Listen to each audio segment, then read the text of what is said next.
Ranger Honor, Texas Ranger Heroes, Book 5, written by Lynn Shannon, narrated by Cindy Pillar. 1. It was reckless to be driving. Sheriff Claire Wilson gripped the steering wheel of her patrol truck. Pre-dawn darkness coated the country road, broken only by her headlights. It was below freezing. Last night's thunderstorm had left ice crystals on the trees. The local emergency alert advised people to shelter in place until temperatures rose. Unfortunately, Claire didn't have that luxury. She had a missing person to find. Using the built-in navigation on her dashboard, Claire dialed Faye Hansen's cell phone. It rang. And rang. Faye didn't answer for the second time in 20 minutes. Her sister, Mary Ellen Hansen, was on a business trip and hadn't been able to reach her sister last night either. Mary Ellen had phoned Claire in the early morning hours, worried. Her concern was something Claire shared. Faye was one of her best friends. It wasn't like her to ignore phone calls. Claire pressed the gas pedal as much as she dared. Back roads like this one weren't salted. Had Faye been in an accident on her way home from work? It was entirely possible. She co-owned a bakery in town, but lived in a small house near Lake Hudson. Cell service in this area was spotty, and the road was rarely used since there weren't many homes nearby. Then again, maybe Claire was overreacting. She tended toward worst-case scenarios, an occupational hazard after a decade in law enforcement. Faye's phone could simply be on silent. Claire's dash lit up with an incoming call. Her heart skipped a beat as she glanced at the name flashing on the screen, but it wasn't Faye. It was Claire's mother. She answered, using a button on her steering wheel. "Good morning, Mom." "Morning, honey." Lindsay's voice spilled from the speakers. "I saw your note on the table. I didn't know if you were aware, but there's another wave of rain heading our way. Your daddy's worried about you driving on the icy roads." Claire nearly smiled. She was closing in on 35 and a trained law enforcement officer, but her parents still fretted over her as if she was a child. There had been a time it bothered her. Having her son Jacob changed that. Claire was intimately familiar with the constant worry of parenthood. It was like having her heart walking on the outside of her body, packaged in a sweet toddler with curly blonde hair and a freckled nose. "I promise to be extra careful." Claire eyed the sky, but there was no hint of the sunrise, probably hidden behind a wall of thunderclouds. "Days like these, the department needs every set of hands. People don't always listen to the weather advisory." Even without the phone call from Faye's sister, Claire would have been up and out of the house early. Traffic accidents were common when the roads were icy, and the incoming thunderstorm made things worse. She sighed. "Call me when Jacob wakes up, would you? I was supposed to be off today. He was looking forward to baking cookies together, and now he's going to be disappointed." Guilt prickled Claire. As sheriff, her job was mostly administrative, but there were times, like this one, when she needed to be hands-on. As a single mom, it was difficult to balance raising Jacob with a full-time job. "Don't worry about Jacob, honey. I'll explain you had to go to work. He and I can bake a cake instead. That way, he can still help make a dessert, and then y'all can bake cookies when you have time off." "Thanks, Mom."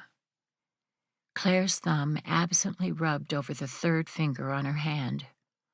The indentation from the wedding ring wasn't there anymore. Not surprising. It had been 2 years since her divorce. The marriage hadn't been a happy one, but it had given Claire the best little boy ever. Moving back home and taking over as sheriff of Fulton County had been a blessing. She was fortunate to have her parents' help in raising Jacob. She readjusted her hold on the steering wheel. "I'll try to make it home for dinner tonight, but no promises. No. Stay safe, sweetheart. Love." Her mother's words came out garbled. Cell coverage in this area was spotty. Claire said, "I love you," back, but wasn't sure her mother heard it before the call dropped. Never mind. Claire would call her again later. The road curved and she slowed to a crawl. Claire wouldn't be of help to anyone if she was in an accident herself.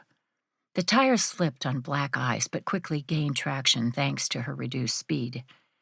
Claire's headlights flashed on a vehicle on the road ahead. An SUV was pulled onto the shoulder, one of the rear tires completely deflated. Her heart skipped a beat. She knew that car. It belonged to Faye. Claire flipped on her turret lights and radioed in her location to dispatch before pulling over to the side of the road behind Faye's SUV. Her friend wasn't visible. Maybe she was inside the vehicle, keeping warm. With no cell coverage, it would be impossible to call for a tow truck. Biting wind ruffled Claire's ponytail as she exited the truck. Goosebumps formed along the delicate skin on the back of her neck. She flipped up the collar of her jacket to ward off the chill. Somewhere, an owl hooted. "Faye!" Claire's boots were silent against the pavement as she rounded the vehicle to the driver's side. "Faye?" Empty. Faye wasn't in the front seat. Ice covered the windshield and most of the windows, making it almost impossible to see inside the vehicle. Claire frowned. Had a neighbor stopped and picked Faye up already? Taken her home? But then, why wasn't she answering her cell phone? Dread slithered through Claire's insides, instinctual and hard to explain. Something about this was off.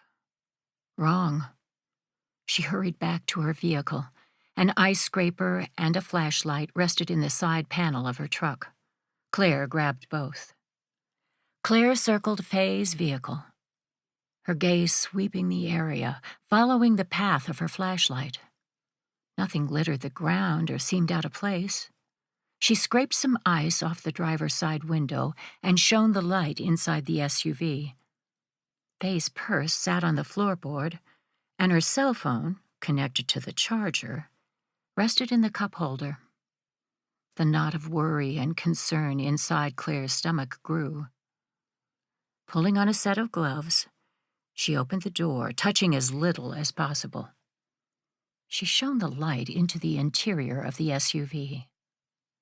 Faye wasn't in the back seat. Her wallet was open. The contents spilled across the interior carpeting. The sight heightened Claire's anxiety. She backed away and trailed her flashlight beam along the side of the vehicle. Nothing. She circled around the front of the vehicle. Her heart stuttered as the beam flashed across the front bumper. Blood. It was a dark smear on the chrome. More droplets sprinkled the pavement. Claire followed the trail to the edge of the road. A woman's black ballerina shoe lay on the grass. Another was several feet away. The ditch swelled with rainwater. A culvert acted as a makeshift bridge to the forest. Claire ran across, her flashlight beam bouncing with every step. "Faye!" Silence. Claire scanned the tree line. A short distance away, something pale caught her attention. A bare foot stuck out from the underbrush. The blood roared in Claire's ears. She wanted to run away. Duty and a sliver of hope kept her moving forward. Please, Lord, please don't let it be true. Grass crunched under Claire's boots. A biting chill that had nothing to do with the frigid weather settled over her. Into her. The flashlight passed over the woman's chest. Blood stained the blouse. A lot of blood. Too much blood. "Faye!" Claire bolted to her friend's side and dropped to her knees. Icy water seeped through the fabric of her uniform, but she barely felt it. She tore one of her gloves off. It fell to the ground. Faye's skin was as pale as snow. Her eyes closed. If she was breathing, it wasn't evident. With shaking fingers, tears streaming unbidden down her face, Claire reached a trembling hand toward Faye's neck, praying with every cell in her body that she'd find a pulse. 2. Texas Ranger Gavin Sterling guzzled the last of his coffee before shoving open his truck door. Bitterly cold wind stole his breath. He zipped his heavy jacket, then settled his Stetson on his head. Yellow crime scene tape fluttered across several tree branches. A coroner's van was parked between two Fulton County Sheriff Patrol cars. Swollen, dark clouds overhead promised more rain. It was a miserable day to be at a crime scene, but Gavin hadn't joined law enforcement to sit behind a desk. Someone had been murdered. It was his job to find the killer and get justice. He spotted Sheriff Claire Wilson and headed in her direction. Gavin had met the sheriff at a fellow ranger's wedding last week. The petite blonde had knocked his socks off in a beautiful silk dress that brought out the crystal blue color of her eyes, but they hadn't gotten further than brief introductions. Claire had ducked out of the reception early. Today she was wearing a heavy jacket with the word sheriff written on the back. Her shoulder-length hair was pulled into a low ponytail. Mud coated her shoes. She was staring at the tree line with a look Gavin couldn't quite place. Sensing his approach, she turned. Claire's eyes were red-rimmed, as if she was on the verge of crying. Gavin's heart sank. He recognized the pain etched on her expression before she smoothed it out. Claire had known the victim. Probably well. It might even be a relative. "Ranger Sterling, thank you for coming so quickly." Claire cleared her throat and extended a hand. "Especially since you drove across 2 counties in awful weather to get here." Gavin didn't normally work in Fulton County. His friend and colleague, Bennett Knox, handled this area. But Bennett and his new wife, Amelia, were currently on their honeymoon after their wedding last week. The same wedding where Claire and Gavin had first met. Claire had been a bridesmaid. She'd been instrumental in taking down a serial killer last year and, as a result, had forged a close friendship with Amelia. "No need to thank me, Sheriff." Gavin slipped his hand into hers. Claire's grip was firm, her skin silky. He ignored the jolt of attraction coursing up his arm. As the newest member of Company A, Gavin had no desire to mix his personal life with his professional one. "I'm glad to assist in any way I can, and you can call me Gavin." She nodded. "Claire, then." Gavin dropped her hand. He jerked his chin toward the crime scene tape. "What can you tell me?" "The victim is 35-year-old Faye Hansen." Claire met his eyes. "She was one of my best friends. Which brings me to my first order of business. You won't be just assisting with this case. You'll be the lead investigator." "I don't mind being in charge, but—" He tilted his head, studying her. "Why hand the case to me?" "I can't guarantee my objectivity. As I said before, Faye and I were close. When we catch the monster who did this, and we will catch him, I don't want a defense attorney using my relationship with the victim against us in court. This case has to be rock solid." Gavin's esteem for Claire as a law enforcement officer went up several notches. Handing over control of a case wasn't common. It was clear her focus was on getting justice, not the credit. Bennett said Claire was one of the best he'd ever worked with. Gavin understood why, and he'd only been with her for 3 minutes. He nodded sharply. "Understood. And on a personal note, I'm sorry for your loss." Thank you. She took a deep breath and squared her shoulders before leading him further into the crime scene. Okay, as I said, the victim is Faye Hansen, Caucasian. Single, no children. Her sister, Mary Ellen, called me personally this morning because she hadn't been able to reach Faye since yesterday evening. I take it that was out of the ordinary? Extremely. Faye and Mary Ellen own a bakery in town together.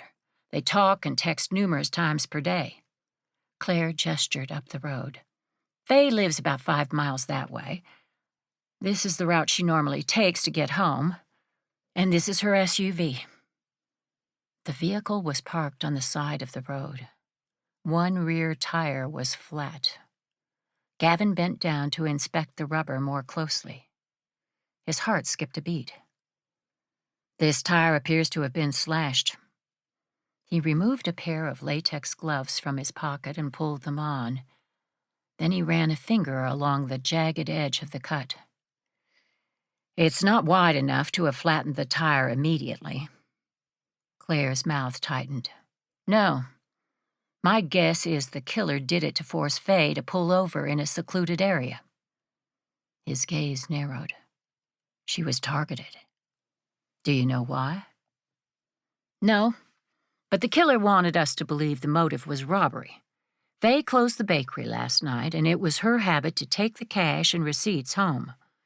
She did the accounting and then deposited the funds in the bank the next morning. The money is missing. How much are we talking about? Roughly $500. People have killed for less, but slashing Faye's tire seems like an unnecessary step. If the killer was merely after the money, he could have robbed her in the parking lot. Claire opened the driver's side door. Faye's purse is still here. Her wallet was rifled through, but the killer didn't take the $20 inside, and Faye's expensive cell phone is still in the cup holder. A quick inspection of the interior confirmed Claire's observations. Why would a thief take the bakery's cash, but leave Faye's? And the cell phone was easy pickings. Something about this was definitely off. Could Faye have stopped somewhere on her way home? Unlikely. Witnesses reported seeing her leave the bakery around 9 last night. I have the passcode to Faye's phone and accessed her call log. She attempted to call roadside assistance at 9:20 several times, but this stretch of road has terrible cell service. I don't think the calls ever went through. Claire circled the front of the SUV, her stride strong and purposeful. She pointed to a muddy indentation on the side of the road. Tire tracks. The killer stopped his vehicle here. They must have known the person because she got out of her SUV, probably thinking the person was going to help her. Instead, he shot her. Blood spattered the chrome bumper of Faye's SUV, supporting Claire's theory. Gavin's gaze drifted to the activity near the tree line. 2 men from the coroner's office attended to the body. A woman's shoe lay in the grass. Gavin's gut clenched as his mind filled in the blanks. Faye tried to escape. Yes, Claire led the way to the body.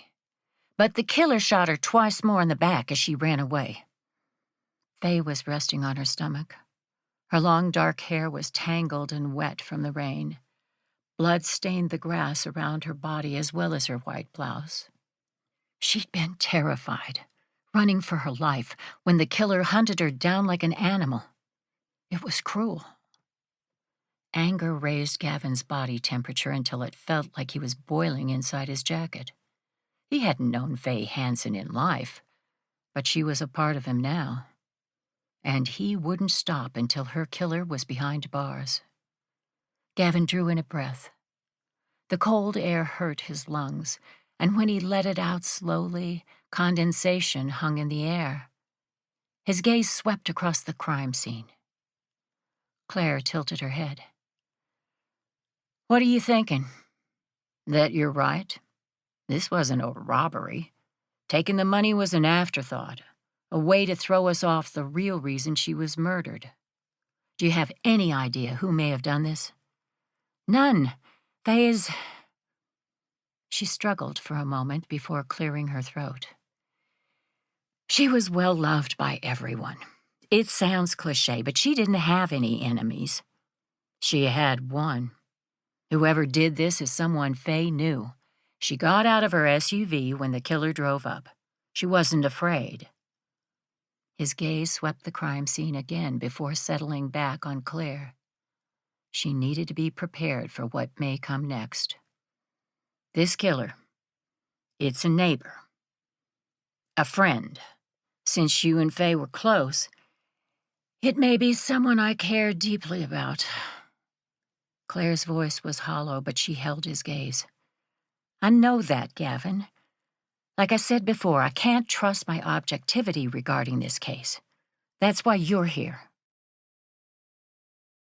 Fulton County had 2 bakeries.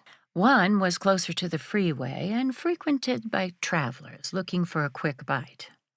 Sadly, it had been linked to the serial killer case Claire worked last year. An employee had been nabbed from the parking lot during the early morning hours. She survived the encounter with the murderer, thankfully, and was currently in college. Now the town's second pastry shop was a crime scene. Sweets and Treats Bakery was nestled between a laundromat and an antique store. Dripping icicles hung from the striped awning. Graceful letters written in Faye's artistic scrawl announced the house special, a coffee and cinnamon bun combo. Claire's throat tightened at the sight of the familiar establishment. She would never again cross the threshold and see her friend's bright smile greeting her from across the counter. Faye was gone. Tears pricked Claire's eyes. Don't think about it. She sucked in a breath. There would be time to grieve for Faye, but it wasn't now. Claire's job was to get justice.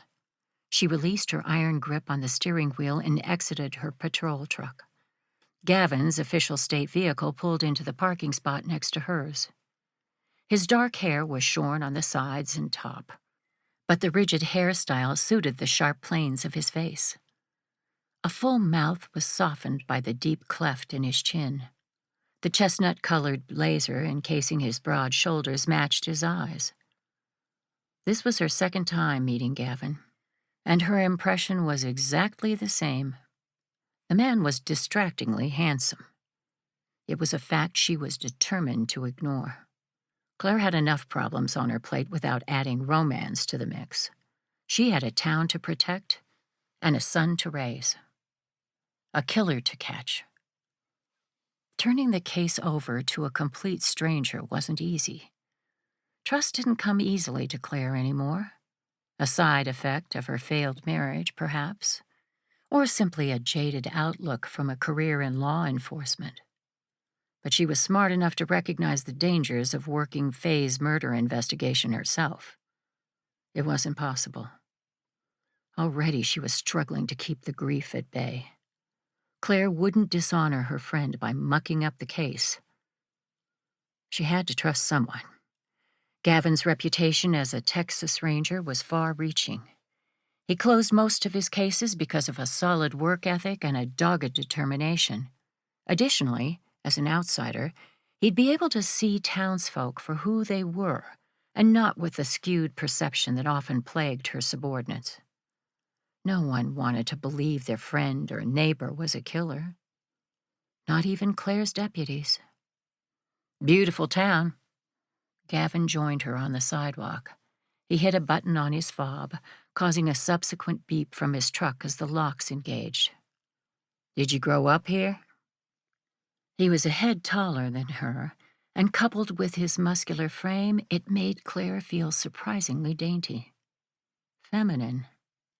It was unsettling, dangerously akin to attraction. She took a step away from him. Yes, I grew up here. My parents own rental cabins along Lake Hudson. Winter is quiet, but in spring and summer, Fulton County gets a lot of tourists. Professional fishermen, families, that kind of thing. Gavin waved a finger at the nearby businesses. Any of them have surveillance cameras?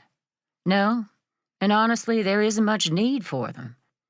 Our crime rate is extremely low. Faye's murder, the serial killer we caught last year, those were anomalies. I took over as sheriff last year, and most of my days are spent dealing with partying teenagers and minor traffic accidents. She jutted her thumb over her shoulder. Faye parked around back. Mind the ice on the walkway. Gavin fell into step beside her. His stride was confident and easy. What did you do before becoming sheriff? I spent 10 years as an agent with the FBI. He whistled. This job must be a big change of pace for you, then. It is, but I needed it. She paused, uncertain how much to share, but quickly dismissed the silly feeling. Gavin was going to be in town for a while, and gossip ran faster in Fulton County than the internet. He'd hear about her past from someone. Better it came from her. I have a 3-year-old son named Jacob. It's a long story, but his father and I divorced shortly after he was born. Staying in the FBI, working the kinds of hours I was impossible as a single mother. When the sheriff's position opened up, I jumped at it. My parents watched Jacob for me while I'm working. I'm sorry to hear about your divorce. It's far too common in our line of work. She slid a glance in his direction. Are you speaking from experience? No, I never made it to the altar. He was quiet for a long moment. A shadow crossed his face. I got close once, though. There was a layer of pain in his voice that touched her, but she instinctively knew Gavin didn't want to share more. Fair enough. After all, they barely knew one another. Or maybe speaking the words was too painful. That was a feeling she was intimately familiar with. Claire's foot hit a piece of ice and she tipped backward. Gavin's hand shot out, firmly gripping her elbow and stopping her fall. Her heart skipped a beat.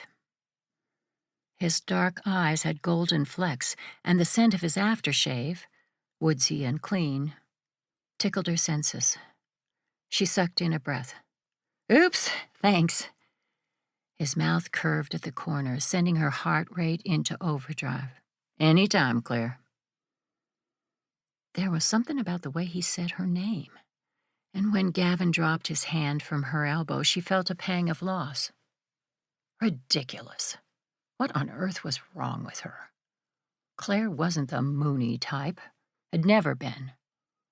Then again, her best friend had been murdered.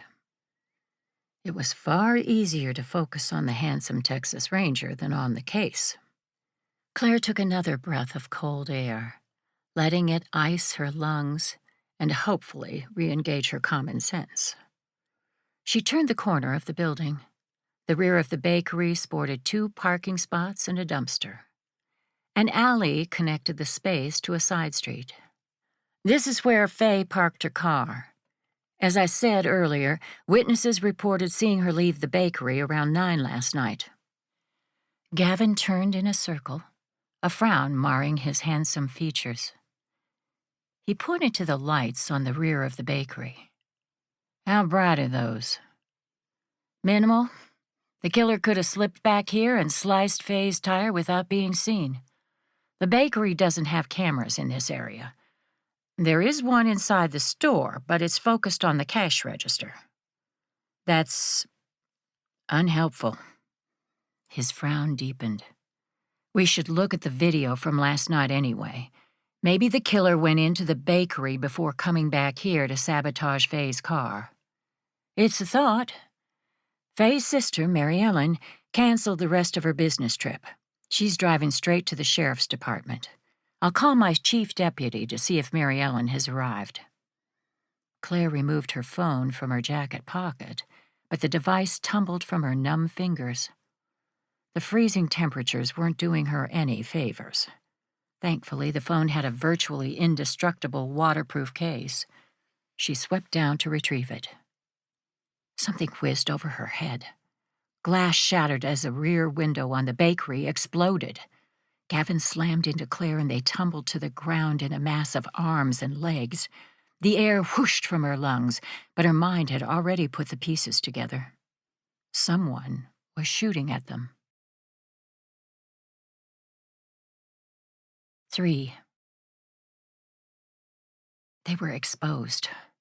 Embedded instinct took over as Gavin cradled Claire's head in the crook of his neck and rolled, shifting them behind the protective cover of the dumpster. The taser on her duty belt jabbed his stomach. Cold liquid seeped into the sleeve of his blazer. He barely felt it. His only concern was Claire. Had she been hit? Gavin released her, his gaze sweeping over her slender form. A small scrape marked the delicate curve of her cheek, and she looked furious enough to spit nails, but otherwise appeared unharmed. Relief unclamped his stomach. But the reprieve was brief.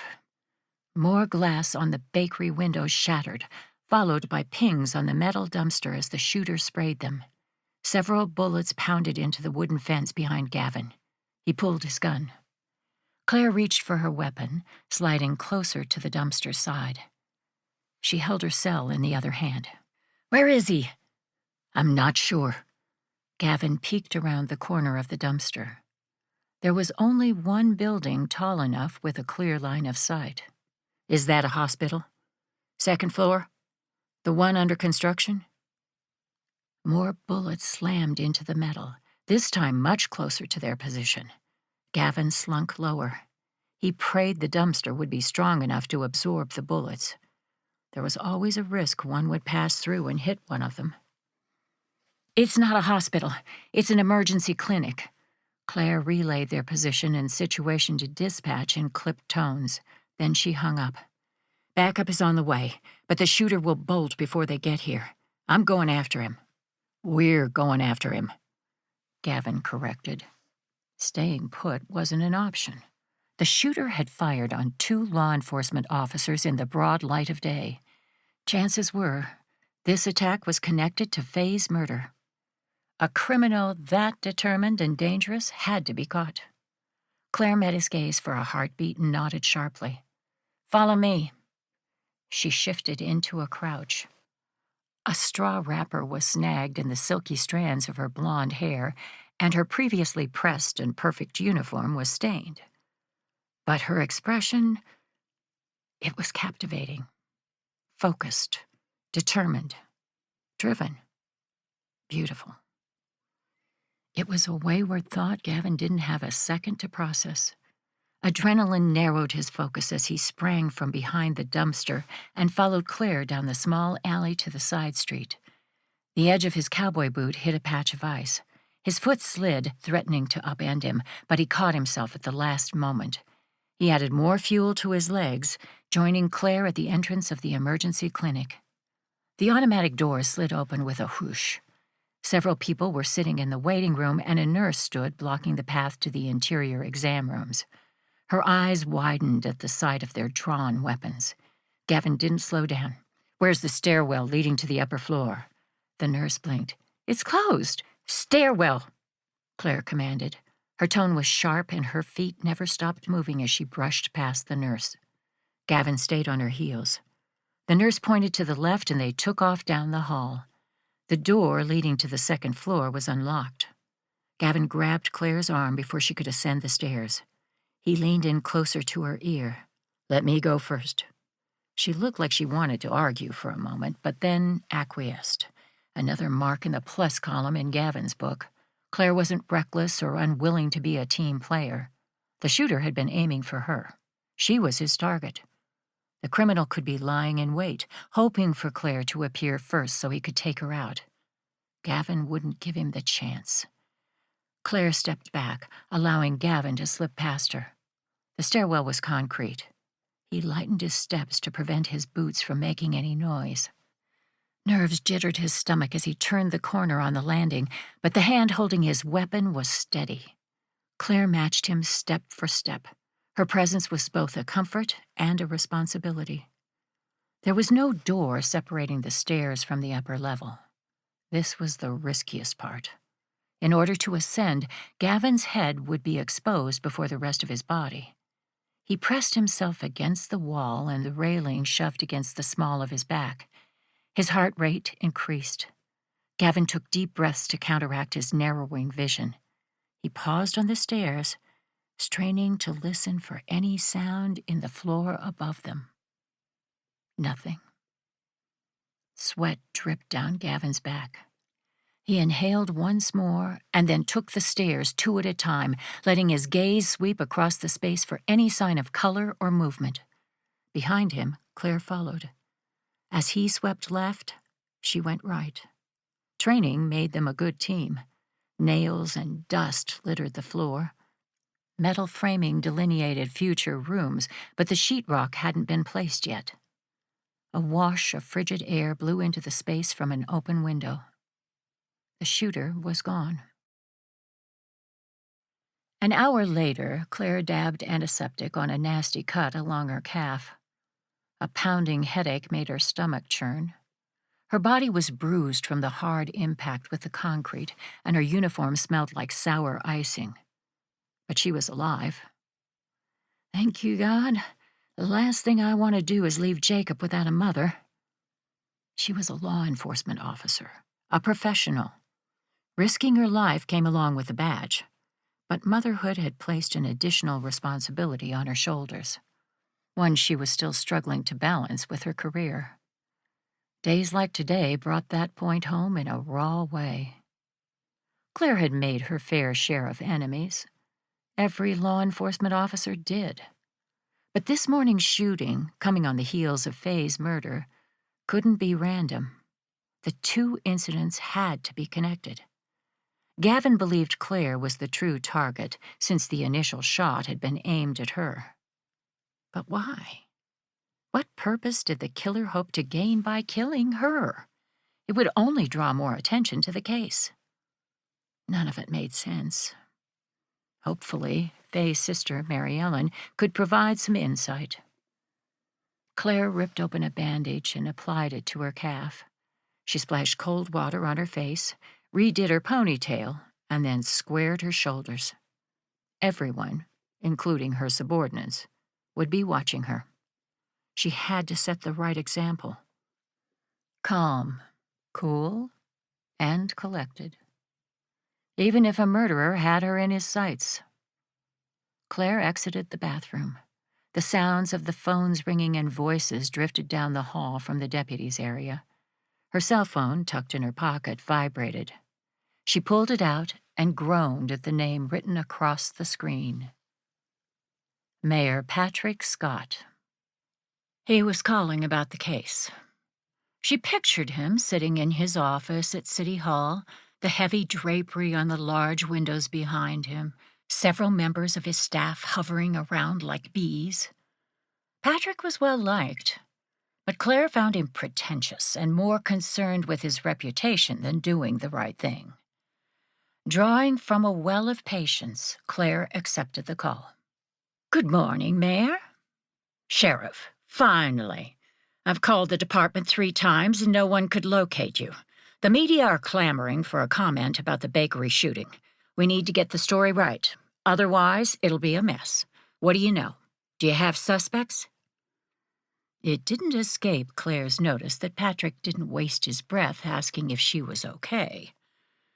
She tamped down her frustration with him. One of the good things about Patrick was his ability to handle the media. It kept them off her back. She was very grateful for that. Claire quickly ran through what they knew. When she finished, Patrick was so quiet she thought the call had dropped. "Sir?" "Sorry, I'm thinking.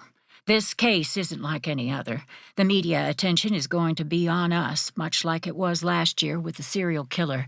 I want complete updates from you every 3 hours. If there's a major break in the investigation, I need to know immediately." "Every 3 hours may be difficult, sir, but I promise to keep you abreast of the situation." "Not good enough, Sheriff. I don't need to tell you what a critical time this is. Elections are around the corner. People will be watching us." Claire didn't care a fig about the election. Her goal was to obtain justice for Faye and protect the citizens of her county. If she didn't do that, then she didn't deserve to be sheriff. You have my word, sir. I will do everything in my power to catch the criminal behind this and put him behind bars." She hung up. The pounding in her head was increasing exponentially. Claire turned the corner and nearly ran into Gavin standing outside her office. He'd shed his sports jacket, and the Ranger badge pinned to the front pocket of his shirt shone in the fluorescent lighting. For a moment, the feeling of his arms wrapped around her as they rolled behind the dumpster flashed in Claire's mind. His touch had been gentle and tender, despite the dangerous circumstances. She shoved the errant thought from her mind. Her focus needed to be on the case. "Ready to talk to Mary Ellen?" "Yep, she's waiting for us inside the interview room." He lifted his hand. A small packet of over-the-counter painkillers rested in his palm. "I took some already. Figured you might need them too." The gesture was thoughtful and kind. It caught Claire off guard. She wasn't used to being taken care of by anyone other than her parents. Her gaze narrowed as she plucked the pills from his palm. "You aren't going to ask if I want to go home, are you?" His mouth quirked. "I wouldn't dream of it. I already know you'd refuse." Claire accepted the bottle of water Gavin offered and downed the pills. "Thank you. And thanks for having my back this morning." The mirth fled from his expression. He pointed to the cross discreetly pinned to her uniform shirt. "You're a believer?" "I am." "Then you'll understand this when I say God brought me here. He used me as an instrument to protect you. I'm glad he did, Claire, and I promise to do everything in my power to solve this case." The man kept surprising her. His insightful words clicked open something inside her heart. She might not want to pursue this attraction to Gavin, but she would be fortunate to have his friendship. Before she could say anything, Gavin continued, "I'd like your permission to have state troopers increase patrols near your family's home, as a precautionary measure, just until we know what we're dealing with." He was worried the shooter might use Claire's family as a means to get to her. She'd already considered that. It didn't seem likely, but she wouldn't take any chances. Not when it came to the people she loved most in the world. "Do it. I've already asked my own deputies to increase patrols, but every set of extra eyes helps. I've also spoken with my father and explained the situation. Dad has a home security system. He's also an expert marksman." Gavin nodded. "I've met your father. Took a sports and wilderness first aid training course from him. He's good at what he does." "He is." Pride swelled in her chest. Her parents had worked hard to build their wilderness and cabin rental business from scratch. Claire's younger sister, Bea, would take over next year. She was currently attending a seminar in Denver. "Come on, let's not leave Mary Ellen waiting any longer." Claire and Gavin walked to the interview room. Mary Ellen stood when they entered. Late 30s, she was older than Faye by 5 years. Her dark hair was tucked into a messy bun and she dressed in sweats. Her eyes were red-rimmed and swollen from crying. Several crumpled tissues lay on the table. A deputy, one of Claire's best, had been assigned to wait with Mary Ellen and comfort her. He nodded in Claire's direction before leaving the room, closing the door gently behind him. Mary Ellen rushed forward. "Claire, thank God. Are you okay? I overheard them saying you'd been shot. The deputy wouldn't tell me anything, no matter how many times I asked." Claire embraced the other woman. "He's not allowed to speak about an ongoing case. Don't be angry with him." She pulled back, holding on to Mary Ellen's arm. Her complexion was paler than the ice crystals hanging outside the window. "Thank you for driving straight here. Can I get you anything? Coffee or water?" "No, nothing." "Did the deputy offer to call your husband for you?" She nodded. "Pete's in Alaska on a business trip, and my kids are staying with their grandparents. I've already spoken to my aunt. She's driving up to stay with me until they get here." Mary Ellen's gaze shot to Gavin. Claire made introductions and explained his role in the investigation. Then they all sat at the conference table. Mary Ellen grabbed a new tissue and swiped at the tears leaking from her eyes. "I'm sorry. I can't stop crying. After you called and told me about Faye, I focused on getting here. But once I got into this room, it gave me time to think."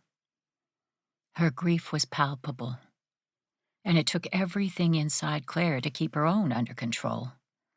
She reached across the table and squeezed the other woman's hand. "Cry as much as you want, Mary Ellen. We'll take this one step at a time." "No, I can do this." She took a shaky breath. "There's something you need to know, Claire. Faye was looking into a missing persons case from 2 years ago. Stephanie Madden. She worked for us at the bakery." Shock reverberated through Claire. 2 years ago, she hadn't been sheriff. Her predecessor, Randy King, had been in charge then. Dread circled her insides.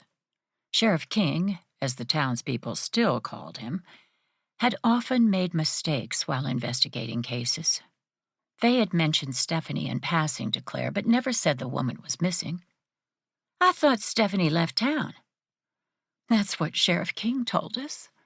But Faye never believed it. She had a fondness for Stephanie, had mentored her through high school and after graduation. She even rented my grandmother's cottage to her at a discounted rate. When she supposedly left town, Stephanie was working for us and attending community college. She was responsible and hard-working. Faye found it difficult to believe Stephanie would simply pack up and leave town without saying something first. Why didn't Faye come to me about it?" Mary Ellen sighed. "She intended to, but Stephanie's family claims she's living in Houston. Faye didn't want to bother you if that was true. She hired a private investigator and asked him to search for Stephanie." Beside her, Gavin scribbled notes on his pad. "Do you know the name of the private investigator?" "Michael Grayson. Faye called me last night from the store while she was closing up and said that she'd gotten some news from him. We were supposed to discuss it later in the evening when she got home." Mary Ellen's eyes swam with fresh tears as a sob cut off her sentence. Faye had never made it home. 4. Gavin scowled at the image displayed on the computer screen. It was a close-up of the shooter taken from the emergency clinic surveillance video. The man was dressed in all black, a ski cap pulled low on his head. A backpack, big enough to hide a disassembled rifle, was slung over one shoulder. "Is this the best image we have of him?" Gavin asked. "I'm afraid so, sir." Keith O'Neill, Claire's chief deputy, swiped a hand over his ginger mustache. Pushing 50, he had the physique of a much younger man, but the lines on his face told of long hours and troublesome cases. Gavin had worked with Keith years ago, when he was with the Houston Police Department. Drug abuse had derailed his career for a time. Gavin was happy to see him sober. Keith was one of the good ones. Gavin turned to Claire.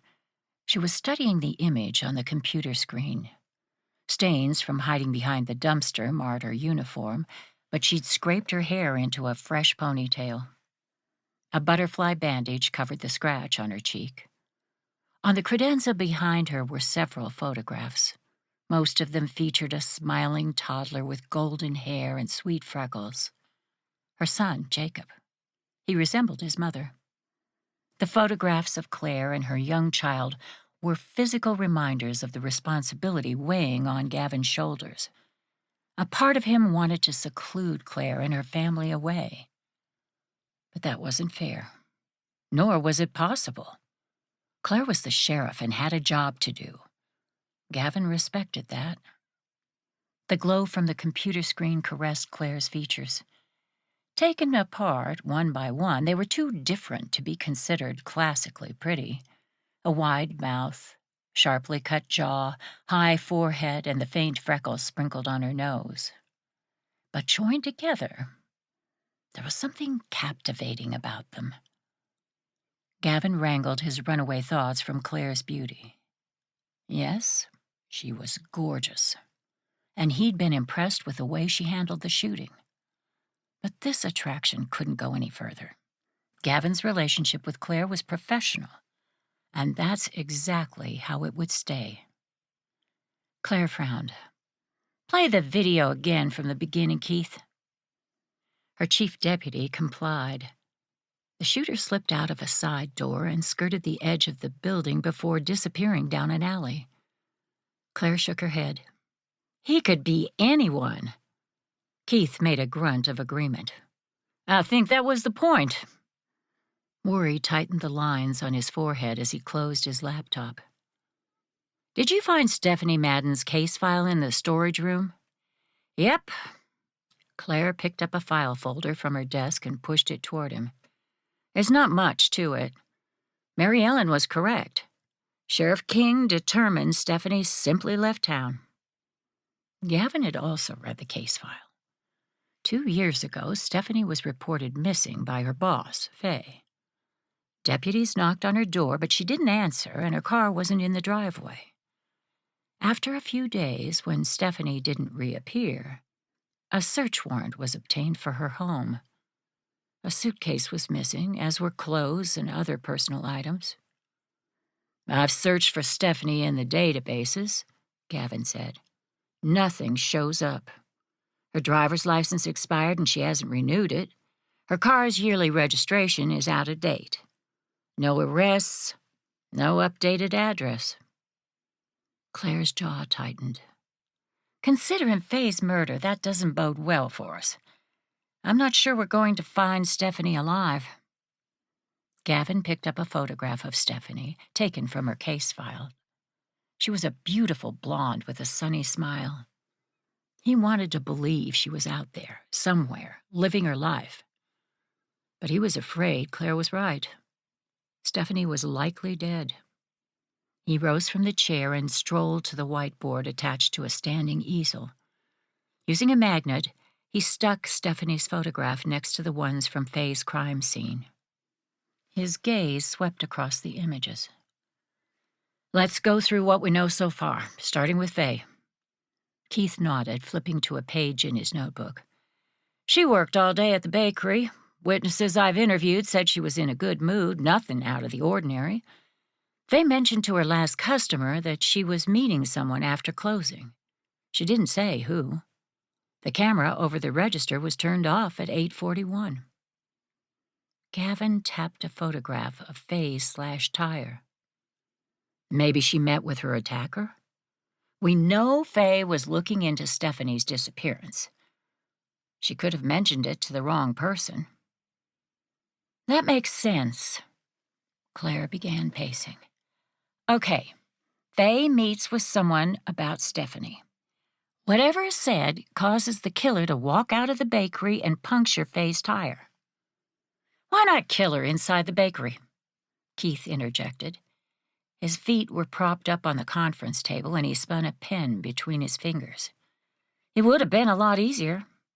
"Maybe the killer was worried about potential witnesses. Or maybe he didn't have his gun with him inside the bakery. We can't assume the killer knew what the conversation was going to be about when he arrived to meet with Faye. She may have caught him off guard." Claire pointed to the slice on the tire. "This cut could have been made with a strong pocket knife. People regularly carry them. It would have been easy to stab the tire after leaving the bakery and then follow Faye home, waiting for her to get a flat tire." Gavin envisioned the crime in his mind's eye. Faye pulls to the side of the road. She tries calling for roadside assistance, but can't get through. The killer drives up. Faye gets out.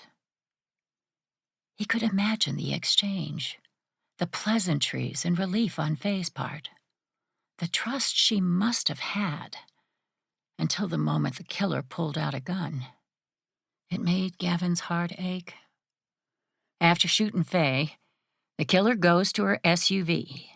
He takes the cash from the store, hoping we'll think it's a robbery gone wrong. Claire nodded. Except we figure out Faye's murder is connected to Stephanie's disappearance. That's why you're a target, Sheriff. Keith sat up, his feet thudding against the floor as they dropped from the conference table. Your replacement could classify Faye's murderer as a robbery gone south, and then say Stephanie's disappearance is unrelated. People here are used to Sheriff King's way of doing things. Gavin had never worked with the former sheriff of Fulton County personally, but he'd heard the rumors. Sheriff King let his personal relationships with people influence his investigations, with disastrous results. A serial killer had been overlooked and murdered several more women before Claire finally closed the case. And that was only one example. Gavin knew there were more. Stephanie's flimsy case file was proof enough that Sheriff King hadn't investigated her disappearance thoroughly. I hate to say it, but I think Keith is on to something. Gavin rocked back on his heels. I'm here because of your invitation. Texas Rangers don't have jurisdiction over local murders or disappearances.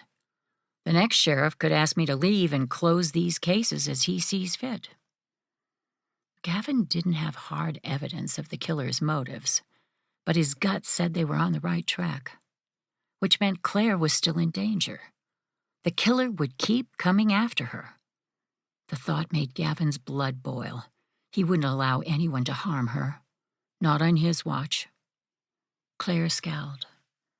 If you're right, and the killer is attempting to get rid of me to avoid these cases being investigated thoroughly, then I'm very concerned about the private investigator Faye hired. Michael Grayson could answer a lot of our questions. Have we been able to track him down yet? Gavin shared her fear. He hasn't been seen since last night. My colleague, Ranger Weston Donovan, is searching for him. We've listed him as a critical missing. Every officer in the state was looking for the man. Claire sighed, rubbing her forehead as if her head was still bothering her. We need to find him. Agreed. We're doing all we can. Gavin leaned back in his chair. He studied a photograph of the shooter extracted from the surveillance video. Frustration bubbled at the blurriness of the criminal's face. We need to focus our attention on Stephanie's disappearance. Figuring out what happened to her should lead us to Faye's killer since the two cases are linked. Claire nodded. Let's start by talking to Stephanie's mom. I'd like to find out what she knows about her daughter living in Houston. Careful, Sheriff. Keith's tone was ominous. Stephanie's stepfather, Xavier Whitlock, doesn't like law enforcement. She grimaced. I know. Claire kept both hands on the steering wheel while driving to the Whitlock property. She had all-weather tires, but the temperature hadn't risen above freezing all day. Black ice was a treacherous prospect. Dark clouds hovering beyond the windshield promised even more heavy rain. The two-lane country road was empty. Most of the people were hunkered down, waiting for the storm to pass. Why doesn't Xavier Whitlock like law enforcement? Gavin asked from the passenger seat. His long legs were tucked under the dash and his cowboy hat rested in his lap. He tapped on his phone screen. I've reviewed his criminal record. He's been arrested a few times for misdemeanor assaults, but the cases are over 20 years old. There's nothing recent. He's a survivalist. Claire flipped on her wipers to combat the drizzle sprinkling the glass. Xavier is part of a group known as the Chosen. Gavin inhaled sharply. They've been on our radar for a long time. Paramilitary, known to stockpile weapons and suspected of drug trafficking. Now you know why he doesn't like law enforcement. Xavier claims he only follows the policies of the Chosen. Living independently, off the grid, that kind of thing. And to be honest, it could be true. We've kept our eye on him and never caught Xavier doing anything illegal. On the other hand, the property he owns is vast, over 200 acres, much of it wooded. So it would be easy for him to hide illegal activity. A muscle in Gavin's powerful jaw twitched. If something did happen to Stephanie, her stepfather could have motive. Maybe she knew something about him, threatened to tell law enforcement. It's not out of the realm of possibility. Claire turned onto a dirt road leading to the Whitlock house. The rain had turned it into a mud pit. She hit the brakes, eyeing the large puddles coated with a sheen of ice. The last thing she wanted was to be stuck on the Whitlock property waiting on a tow truck, especially in this weather.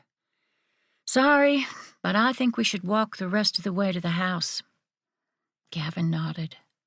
Claire zipped up her coat and exited the vehicle. Her boots sank into the muck. She snagged her own cowboy hat from the rear to keep the drizzle off her face, but the frigid air, so unusual for a Texas winter, shocked her lungs. How far is the house? Gavin asked. His gaze swept over the tree-lined path. Shadows lurked big enough to hide a person in. Claire could feel the tension in his body. The hair on the back of her neck rose. It felt like they were being watched. The house is about 50 yards ahead of us. Claire stepped closer to Gavin until they were shoulder to shoulder. She lowered her voice so it wouldn't carry on the wind. Xavier isn't stupid. Even if he is the one behind Faye's murder and the shooting this morning, he's not going to attack us while we're on his property. It would draw too much attention. Gavin met her gaze. This close, she could see the specks of green and gold buried in his warm brown eyes. Butterflies fluttered in her stomach when the corner of his mouth hitched upward. Xavier may think twice about hurting us, but stick close to me all the same, would you? She nodded, tearing her gaze from his. She needed to do a better job of ignoring this annoying hum of attraction between them. It could only cause trouble. They maneuvered past a large puddle. Rain pattered against the tree leaves. It was colder in the shelter of the woods. Claire's breath came in puffs that hung in the air. Gavin stayed close to her side, one hand on the holster of his weapon as they followed the road to the house. Something rustled in the trees ahead of them. Claire halted. Her gaze swept the tree line. "Who's there?" Xavier stepped out of the tree line. A long beard covered the lower half of his face, and a ski cap hid his hair. He wore a camouflage jacket, cargo pants, and military-style boots. A rifle rested in his hands, barrel pointed upward. "You're trespassing on my land." Claire stepped forward. "I need to speak to your wife, Xavier. It's police business." "What kind of business do you have with Maribel?" "It's about your stepdaughter, Stephanie." No flicker of surprise crossed Xavier's face. Claire's muscles tightened with tension. The video of the shooter they had was grainy and of poor quality, but Xavier was the right height and weight. The rifle in his hands was a high-powered one, similar to the make and model used by the shooter this morning. Circumstantial evidence. But it left her with questions. Was Gavin right? Was she looking at a killer? "Stephanie hasn't been around for a long time, Sheriff. No need to go looking for her now." Xavier's expression darkened. "That girl's a troublemaker anyway. I guarantee you'll only find problems where she's concerned." Was that a threat? It certainly seemed like one. "Be that as it may, I have a job to do." Claire jutted up her chin in a challenge. "I need to speak to your wife. If you have nothing to hide, then it's better to answer my questions." Xavier's scowl deepened. For a long moment, Claire wasn't sure the man would let them pass. Then he turned and started up the road. "Let's make it quick, Sheriff. I don't like visitors." Claire glanced at Gavin. He'd remained silent during the entire exchange, but his hand still rested on his weapon holster. There was a fierce expression on his face. No wonder Xavier didn't argue further. The trees parted, and a small farmhouse came into view. The front porch was swept clean, the siding freshly painted. Flower beds neatly outlined with bricks held trimmed bushes. Several plants were covered to protect them from the cold with white sheets. Clotheslines, hung between two poles, stood empty. "Marybelle!" Xavier shouted. "Come out here. The sheriff wants a word." The screen door creaked as a woman stepped onto the porch. Her dark hair was threaded with gray, and a washed-out dress hung on her slender frame. She didn't have a coat on. Claire surmised a stiff wind could knock her over. Marybelle had lost a lot of weight in the last year. Was she ill? Or did they not have enough food? Xavier wasn't the type to reach out for help if it was the latter. Claire nodded in greeting. "Mrs. Sterling, I'm here to ask about your daughter, Stephanie. Have you heard from her recently?" Marybelle crossed her arms over her midsection. If Claire's question surprised her, it didn't show in her expression. "No, ma'am." "When was the last time you spoke to her?" "I don't recall. She's living in Houston now. I got a postcard from her a while back letting me know she was okay." "Do you have the postcard? Could I see it?" Marybelle passed a glance toward her husband, and he gave a stiff nod. She disappeared back inside the house. Xavier's attention stayed locked on Claire. Hatred oozed off him. Moments later, Marybelle returned. She'd grabbed a shawl for her shoulders and held a postcard in her hand. Claire stepped forward to take it. She angled the card for Gavin to see. It was dated 18 months ago, and the zip code was from the Houston area. The lettering scrawled across the front appeared feminine, but there was no way to know if it was Stephanie's without having it examined by an expert. For that, Claire needed something else Stephanie had written. "Do you still have some of Stephanie's things?" she asked. "A notebook from school, perhaps? Or a note she wrote?" "No, ma'am." Marybelle's voice was flat, rehearsed. Claire had the sinking sensation that she'd been coached by her husband. Everything about this encounter only deepened her uneasiness about Stephanie's whereabouts. She chewed the inside of her cheek. "Did Faye Hansen speak with you recently about Stephanie? It's my understanding she was concerned about your daughter." Xavier glowered. "We had nothing to do with that woman's murder. You're testing my patience, Sheriff. We aren't criminals, and I'm getting real sick and tired of being treated like one. All we want is to be left alone." So, he knew Faye was dead. Xavier might live in the woods, but he wasn't as out of touch as he liked to claim. Marybelle's expression stayed placid. They could have been discussing the weather for all the emotion she showed.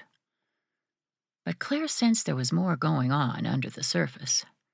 The older woman's hand trembled as she tightened the shawl around her shoulders. Claire lifted the postcard. "I'd like to take this with me if that's all right. I'll return it when the investigation is complete." "Don't bother," Xavier snorted. "We don't need it." Claire ignored him, keeping her gaze on Marybelle. "I'll return it." For a moment there was a flicker of something in the woman's eyes. Gratitude? Worry? Before Claire could figure it out, Marybelle turned. She disappeared into the house. The screen door slapped closed behind her, like a gunshot. "You've asked your questions?" Xavier straightened. "Now go." Claire turned. Gavin kept one pace behind her, using his body as a shield. Still, she felt the heat of Xavier's gaze following her into the trees. A shiver that had nothing to do with the cold weather raced down her spine. 5. The conversation with the Whitlocks plagued Gavin as he drove to Wilson's lakeside cabin rental. Xavier had a mean streak, that much was certain. Even his wife was afraid of him. Marybelle didn't answer a question or make a move without looking toward her husband. It was unnerving. But was he guilty of murdering Faye? It was too early to tell. In front of him, in her own vehicle, Claire tapped her brakes and pulled into a parking spot. Gavin followed suit. She leapt from her vehicle, holding up a finger indicating he should wait, then went inside the main office. A woman was sitting behind the counter. They started talking. Hold music spilled from Gavin's car speakers. He tapped his thumb against the steering wheel. Anxiety churned his stomach. He was waiting for his boss, Lieutenant Vicky Rodriguez, to come back on the line. Faye's murder, Stephanie's disappearance, the missing private investigator, protecting Claire. There were a lot of pieces to this case, and Gavin couldn't be everywhere at once. "Gavin, sorry to keep you waiting." Lieutenant Rodriguez's voice was clipped, but not unkind. "I've spoken to Riker Montgomery. He's available to assist on the case immediately. As I understand it, you and Riker have worked together before?" "Yes, ma'am, as state troopers." Riker wasn't just a colleague and fellow ranger. He was one of Gavin's close friends. When an opening became available in Company A, it had been Riker who recommended Gavin for the position. "Good," Lieutenant Rodriguez said. "I've also reached out to Grady West. He stands ready to assist as well, should you need it. Keep me informed, Gavin. Claire went above and beyond during the serial killer investigation. I consider her a friend and an honorary member of Company A." "Understood. Thank you, ma'am."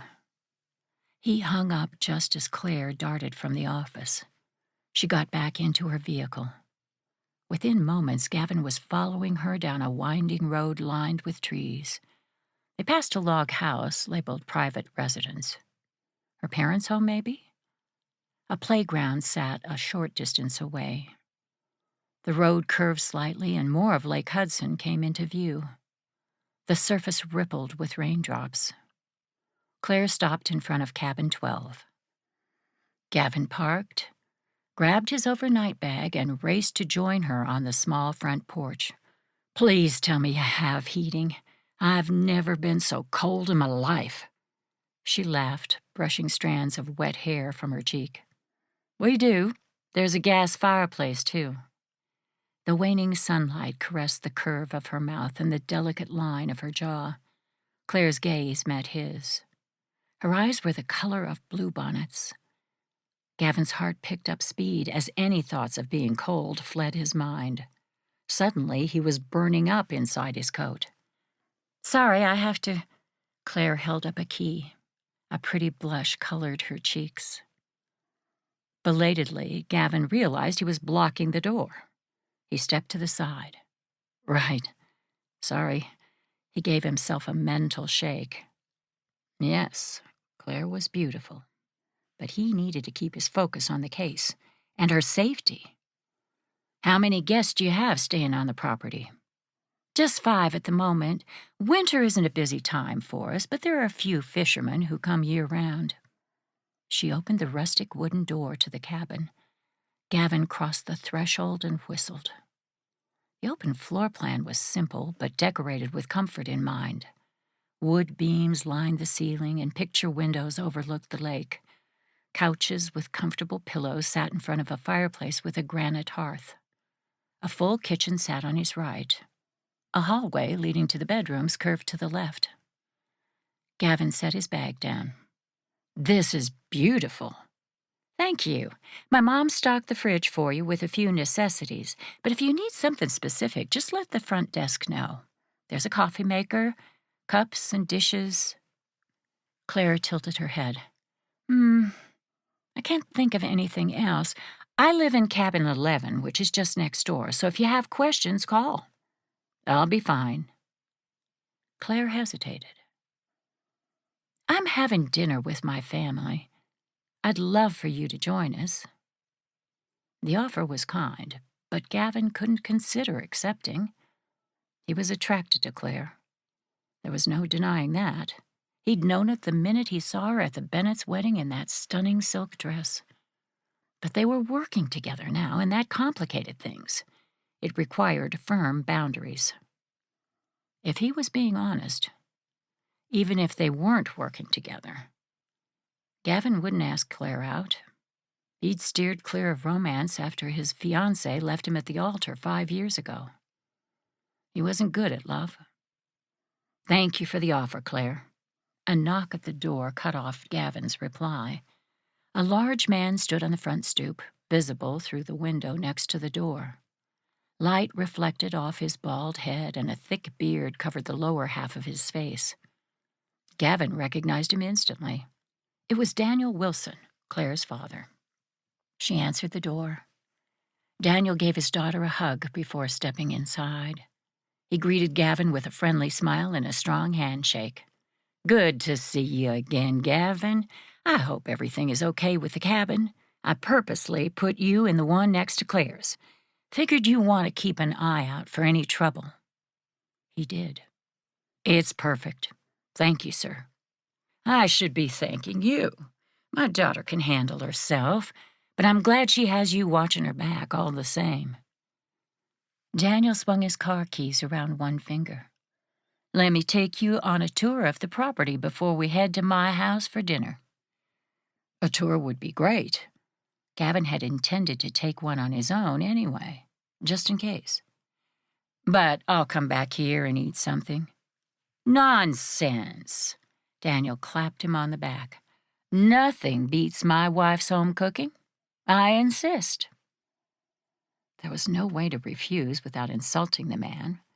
Gavin gave up the fight. He shrugged his coat back on and trudged out into the cold. The rain drifted into a light mist. Claire zipped up her jacket. "I can't wait to see Jacob anymore. I'll meet y'all at the main house." She gave a wave and jogged up the short walkway to the log cabin they'd driven past earlier. Welcoming light shone from inside. Gavin waited until Claire disappeared into the house before turning back to Daniel. "I'm ready." Daniel led Gavin to a beat-up pickup. "She ain't much to look at, but she runs like a dream." Gavin got into the passenger seat. It was surprisingly comfortable. He sank into the soft fabric and rubbed his stiff hands together. He needed to find his gloves. Daniel fired up the engine and, after adjusting the heat, took a turn leading them to the lake. "Claire filled me in on what happened today, but my daughter glosses over things, so I don't worry. I want the truth. Exactly how much trouble is Claire in?" "Hard to say, sir.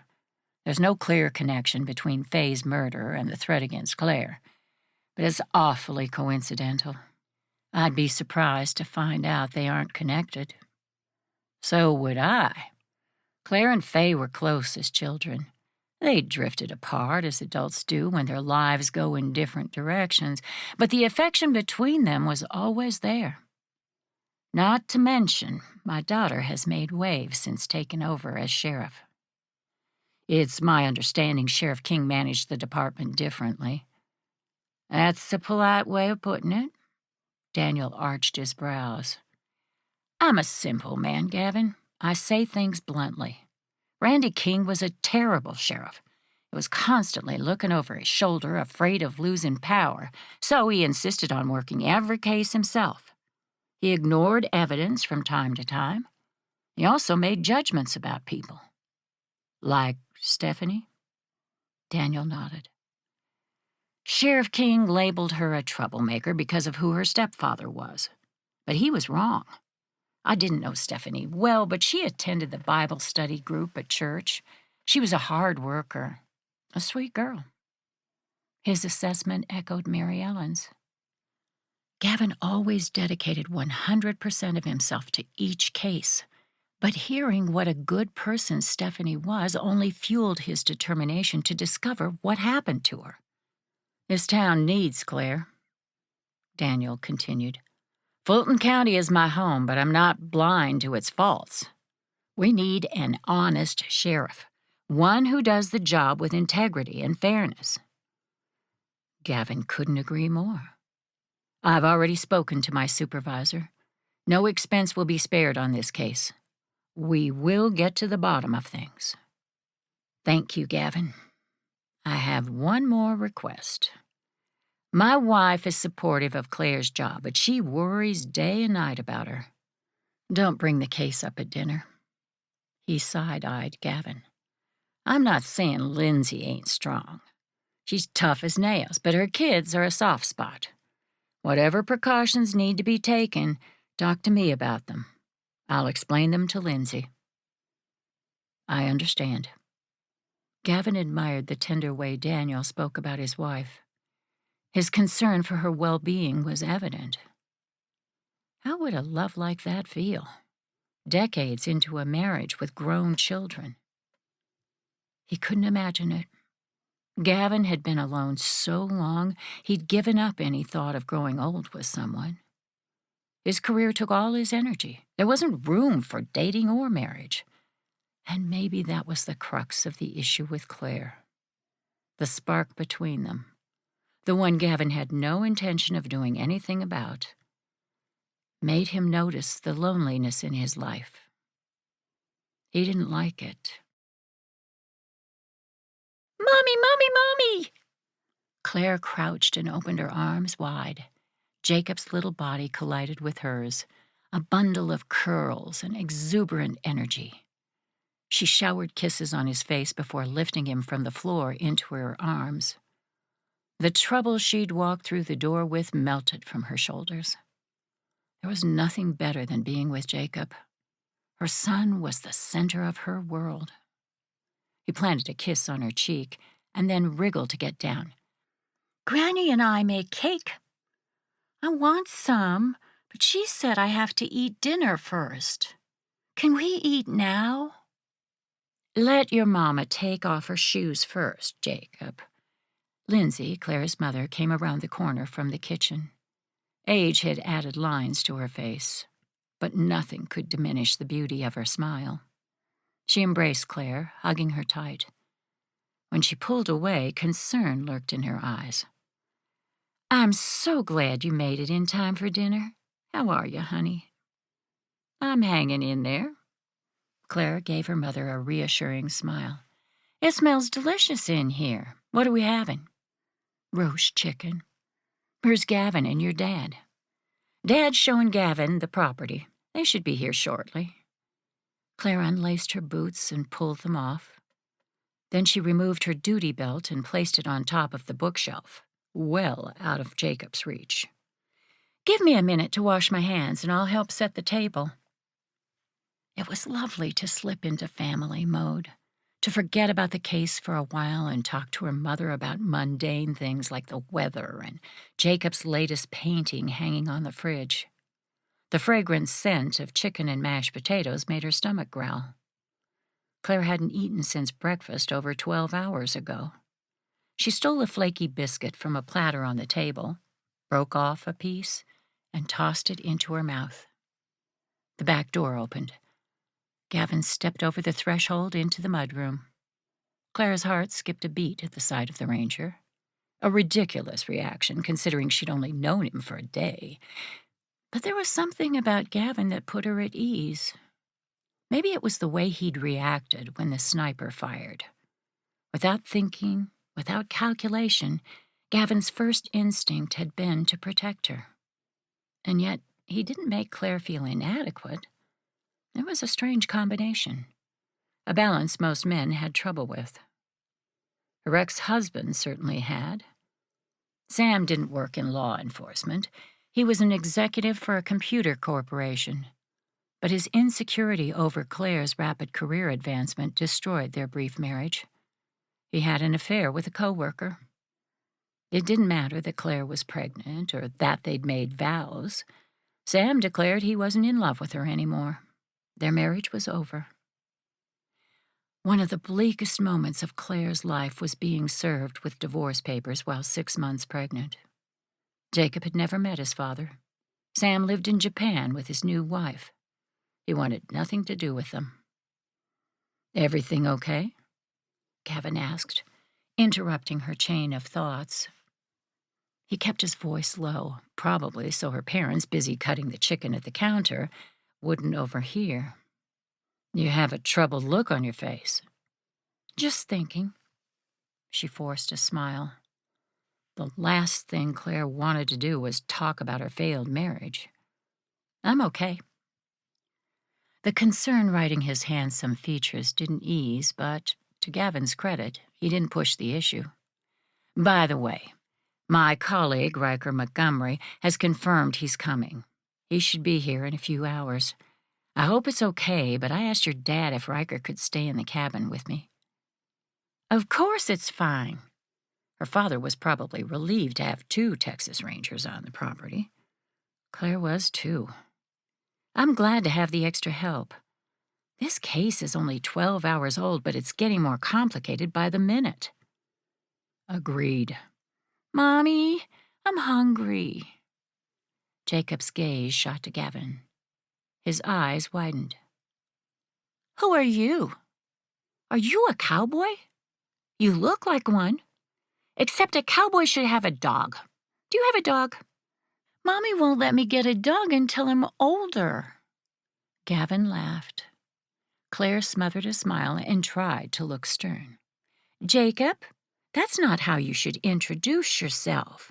Offer your hand and tell him your name before you pepper him with questions." Jacob extended one plump hand. "My name is Jacob Wilson." Gavin bent at the waist so he was eye level with the little boy. "Nice to meet you, Jacob. My name is Gavin Sterling. To answer your questions, no, I'm not a cowboy.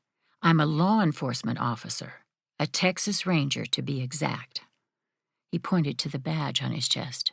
"I'm working with your mom. Dogs are great. I don't have one now because I travel too much, but my favorite type is a yellow Labrador. Let me show you." He pulled out his phone and tapped on the screen before turning it toward Jacob. The image of a Labrador puppy filled the screen. Jacob studied it. "I like those kinds of dogs, too. What would you name him?" Gavin's grin widened. "I haven't given it much thought. Any suggestions?" Jacob tilted his head. "Lucky is a good name. That's what I would call your dog."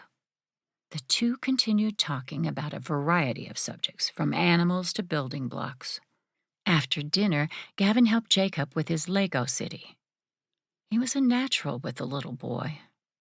It only reinforced Claire's initial impression of Gavin. Kind, steadfast, considerate. It also made her curious. Where had he learned how to interact with children? Bending over to look Jacob in the eye and speaking to him with smaller words wasn't natural for people who hadn't been around kids before. Gavin mentioned over dinner that his dad died when he was 2. He'd been raised by his mom. She remarried 5 years ago and lived in West Texas. Maybe Gavin had a lot of cousins? The musing stuck with her as Claire and Gavin bid her parents good night before stepping into the freezing night air. Jacob was tired. Claire lifted the little boy into her arms and he nestled his head in the crook of her shoulder. His nose was cold against her neck. In the distance, the lake shimmered in the moonlight. The boathouse was little more than a hulking shadow, but the walkway leading to Claire's house on the property was well lit.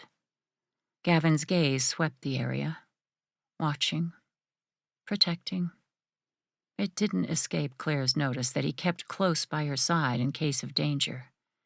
It was comforting, especially since carrying Jacob meant she couldn't reach for her gun. The chances of the killer coming after her again, it didn't seem likely. Still, Claire was smart enough to accept Gavin's protection. Pride had no place when it came to keeping Jacob or her family safe. She kept pace beside Gavin. "I hope Jacob's questions didn't bug you. He can be something of a chatterbox." "Not at all. I love kids." Gavin glanced at her. A blush tinged his cheeks. I used to babysit to earn extra money. My mom worked 2 jobs just to keep a roof over our heads. Every little bit helped. Another thing they had in common. Claire's family was doing okay now, but it took many years of hard work and determination to get their business off the ground. We couldn't afford staff when I was younger. I used to clean the cabins for my parents during the summer. There's nothing wrong with helping your family. It teaches teamwork and responsibility. They reached Claire's stoop. She set Jacob down and he started wriggling. I have to use the potty, Mommy. Real bad. Oh, no. He sometimes forgot to use the bathroom while playing until it became an emergency. Claire fumbled for the keys on her belt. Give me 1 second to open the door. Hurry! He jumped from one foot to the other. His curly hair bounced with the force of his movements. She undid the lock and the door swung open. Jacob bolted past her to the bathroom. Claire automatically moved to turn off the security alarm. It took her a moment to realize something was wrong. She paused, ice flooding her veins. The panel read, unarmed. What is it? Gavin asked, pushing his way into the house. His hand was already on the holster of his weapon. She didn't have a second to answer him. Claire spun. Jacob! The sound of a gunshot blasted through the house.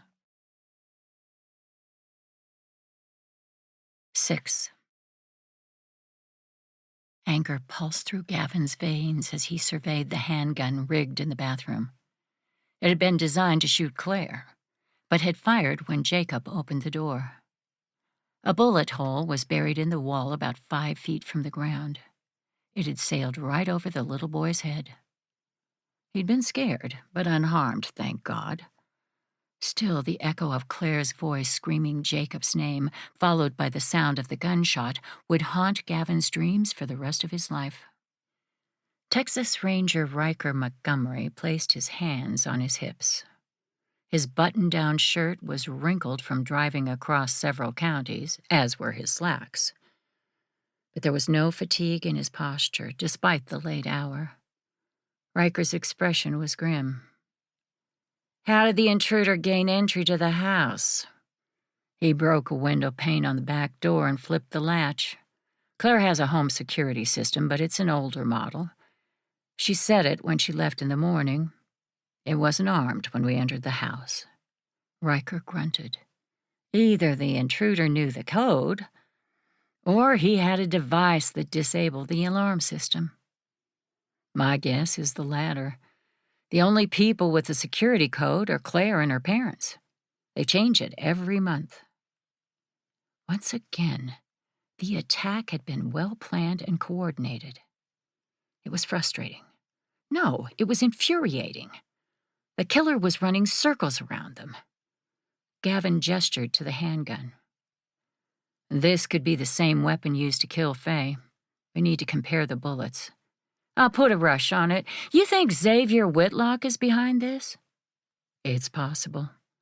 He wasn't happy about answering our questions, and I think his wife knows more than she's saying about her daughter's disappearance, but that doesn't make Xavier a killer.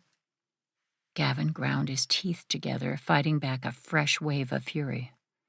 One thing is certain, however. Someone wants Claire dead. And the killer isn't concerned about who may get hurt in the process.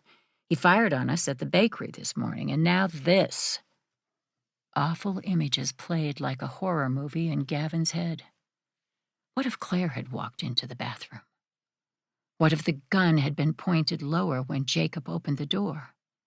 It would have been a tragedy. Either of them could have been seriously hurt or killed. He took a deep breath to calm his runaway thoughts, but it didn't alleviate tension coiling his muscles. We have to find this guy, Riker. He isn't going to stop. His friend nodded sharply. You have my word. I'll do everything possible to solve this case. We'll keep them safe. Some of the pressure bearing down on Gavin's shoulders lightened. He wasn't in this alone.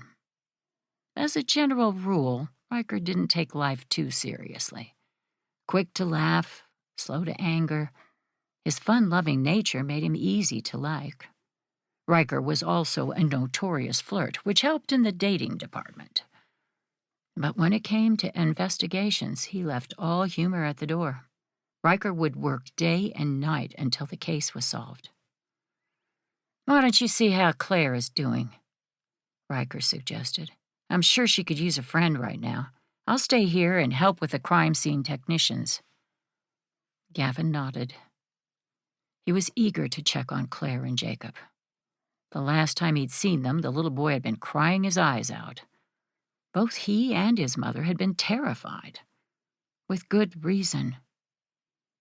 Outside, the air was frigid and scented with pine. Red and blue turret lights on the various law enforcement vehicles strobed. Keith was standing on the walkway between the two houses talking on the phone. He hung up as Gavin approached. "The mayor keeps calling, asking for updates. The man is driving me crazy. But it's better for him to bug me than Claire." Surely he wouldn't call Claire, given what just happened. Keith rolled his eyes. "You don't know Patrick Scott. He'd call you at your mother's funeral if he needed something, especially if he's going to be fielding questions from the media." The chief deputy rested his hands on his duty belt. "Claire's parents are being interviewed right now, but so far nothing's come of it. We're working our way through a list of everyone who was on the property today. No one noticed anything suspicious." That wasn't surprising. Claire's cabin was nestled in the woods. It would be simple for someone to slip in and out without being noticed. Gavin blew out a breath. "Let me know if you find out anything." Keith nodded. "Will do." Gavin continued to the main house and stepped through the front door. He removed his boots in the entryway to avoid dragging mud across the wooden dining room floor. From the kitchen, the murmur of voices filtered out. It was Claire's parents, along with the deputy, interviewing them. A fire flickered in the hearth. Claire was on the couch, holding Jacob. The little boy's head rested on his mother's shoulder. He was sleeping, his eyelashes casting long shadows on his cheeks.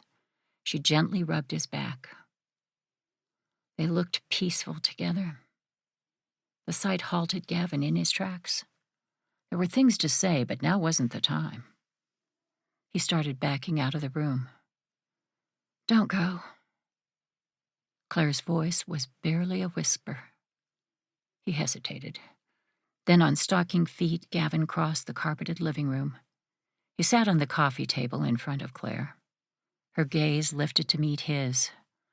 The haunted look buried in her eyes reached inside Gavin's chest and squeezed his heart so tight it physically hurt. Claire's chin trembled. "Jacob fell asleep half an hour ago. I should put him in the bed, but I can't manage to—" Tears filled her beautiful eyes. "I can't find the strength to do it." Gavin's throat tightened. "You can hold Jacob all night if you want." She clasped his hand. Despite the blazing fire, her fingers were cold. Gavin wrapped them in the cocoon of his palm, hoping to warm them. Tears continued down her cheeks. A war battled within Gavin. A part of him wanted to spring from the seat and hunt down the man who'd attempted to hurt her. The other part of him wanted to gather Claire in his arms and comfort her until she felt strong again. She swiped at her tears. "I'm a mess." "You're a mother who went through a terrifying incident. You're allowed to be a mess." Gavin gently touched Jacob's back. "Is he okay?" "Physically, he's fine. Emotionally and mentally, too, I think. The sound of the gunshot scared him, but he only cried for a few minutes. Jacob's so young, I don't think he realized what happened, or what could have happened." She sucked in a breath and let it out slowly. "Jacob and I will stay together in the guest room. My legs are so shaky I don't trust them to hold me up while carrying him to bed. Do you mind taking him?" A tenderness Gavin wasn't expecting swept over him. "Of course." He gently lifted the small boy into his arms. Jacob's weight was slight, but significant. A beautiful blessing. His own child, lost when his ex-fiancée, Willow, suffered a miscarriage, would have been a few years older than Jacob. The pregnancy hadn't been planned. Far from it. In fact, their relationship had been strained. They hadn't been a good match from the start, and it was embarrassing to admit, but Gavin had drifted away from his Christian values. When Willow became pregnant, he was determined to do the right thing and make it work between them. They got engaged. Then the miscarriage happened. Willow left him a few weeks before the wedding. She didn't love him, never had, and losing the baby gave her a way out. The chain of events forced Gavin to re-examine his life. He started attending church again and renewed his relationship with God. It brought him peace, and his career gave him purpose. Love and children weren't things he thought about. But there were times, like now, while holding this precious child, that Gavin ached for something more. He shoved that thought out of his mind. It was a dangerous path to take. Jacob and Claire needed his protection. Nothing else. And Gavin owed them his very best. He couldn't keep them safe if his head was muddled with romantic notions. "In here," Claire whispered, leading Gavin into a bedroom. A nightlight glowed softly in the corner. She pulled back the covers on the double bed. Gavin gently laid Jacob down. Claire pulled the covers over his small form and ran a hand over his hair before kissing his forehead. The gentle nature of her movements touched Gavin. It was obvious how much Claire loved her son. She joined him in the hallway, wrapping her arms around her midsection. "I should go back to my house, view the crime scene." It was a testament to Claire's fortitude that she was even thinking about it. Gavin wouldn't blame her if she never wanted to step foot in her cabin again. That's not necessary. Riker and the crime scene technicians are searching for evidence. Keith is interviewing potential witnesses. They've got it under control. Her mouth twitched. "It's not often someone tells me I'm unnecessary." "You trained your team well, especially Keith. It's a compliment to your leadership that they can do the job without you." "It won't stop someone from trying to murder me." Claire leaned against the door jamb. Her lips flattened. "I took this job thinking it would be a quieter change of pace. Instead, I'm being hunted by a killer." Gavin kept his voice to a whisper to avoid waking Jacob. "I can arrange a safe house for you and your family. No one will think any less of you for sitting this case out." "I can't. I took an oath when I became sheriff, Gavin." "Your life is being threatened." "Exactly. What do you think will happen if I leave now? It'll send a message to every other criminal in this county that if you want to terrify or intimidate me, then you threaten my family. I can't do my job like that." Her jaw hardened. "No, I'm going to see this through." "Then we'll make a plan to keep you safe." Gavin's gaze went to the little boy in the bed.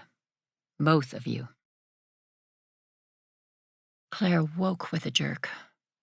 Her heart raced and her pajamas were damp with sweat. Instinctively, she reached for Jacob, touching his sleeping form lying next to her. He was breathing deeply. One arm hugged a stuffed dog, Mr. Wolf, and a pajama-clad foot peeked out from underneath the covers. A tear dropped onto Claire's cheek. The nightmare, the images of Jacob hurt and bleeding, had felt so real. Thank you, God, for protecting Jacob yesterday. Please continue to watch over him, over both of us. Guide me to make the right decisions. I need your wisdom now more than ever." The prayer eased the raw edges of her emotions. Early morning sunlight drifted through the pale curtains covering the window. Claire carefully slipped from the bed. She checked her phone. There was a loving message from her sister that brought a smile to her lips.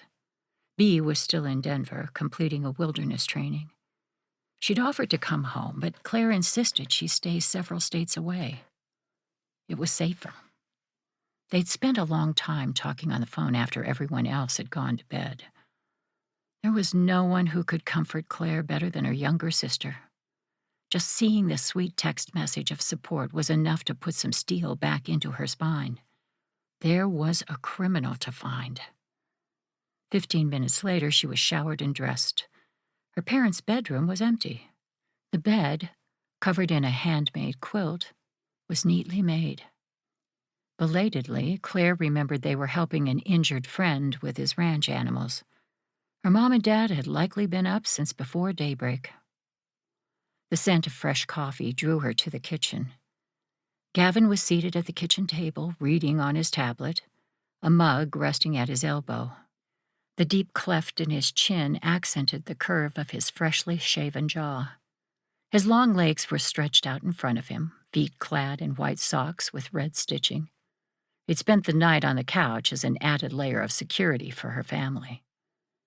Claire paused in the doorway. A mix of emotions clashed inside her.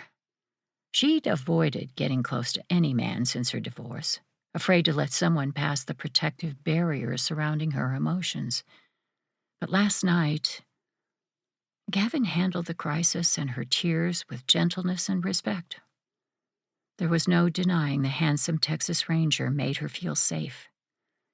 It blurred the lines between them, and she didn't know what to do with that. "Morning." He greeted her with a smile that warmed his chestnut-colored eyes and sent a flurry of butterflies flying through Claire's stomach. She barely heard his good morning back. Nerves made her movements jerky as she grabbed the carafe of coffee from the counter. Claire took a breath, reminding herself to cool it. There was no need to be flustered. She and Gavin were friends. That's all they would ever be. She wasn't in the market for romance. The marks left from her ex-husband's abandonment and the subsequent divorce were carved on her heart. All of her focus needed to be on catching the man trying to kill her. There wasn't room for anything else. Forcing a normalcy she didn't quite feel, Claire poured herself a cup of coffee before topping off the one at Gavin's elbow. "Are you hungry? I could make an omelet." "Your mom made enough pancakes for an army. They're keeping warm in the oven. I haven't eaten yet. I was waiting for you." Good. Breakfast was the perfect time to discuss the next steps. Claire had some ideas about how they should move forward in the case. She grabbed 2 plates along with silverware. A quick look in the fridge confirmed her mom had cut fresh fruit to go along with the pancakes. Sausage and eggs were also on a platter in the oven. Gavin hadn't been kidding.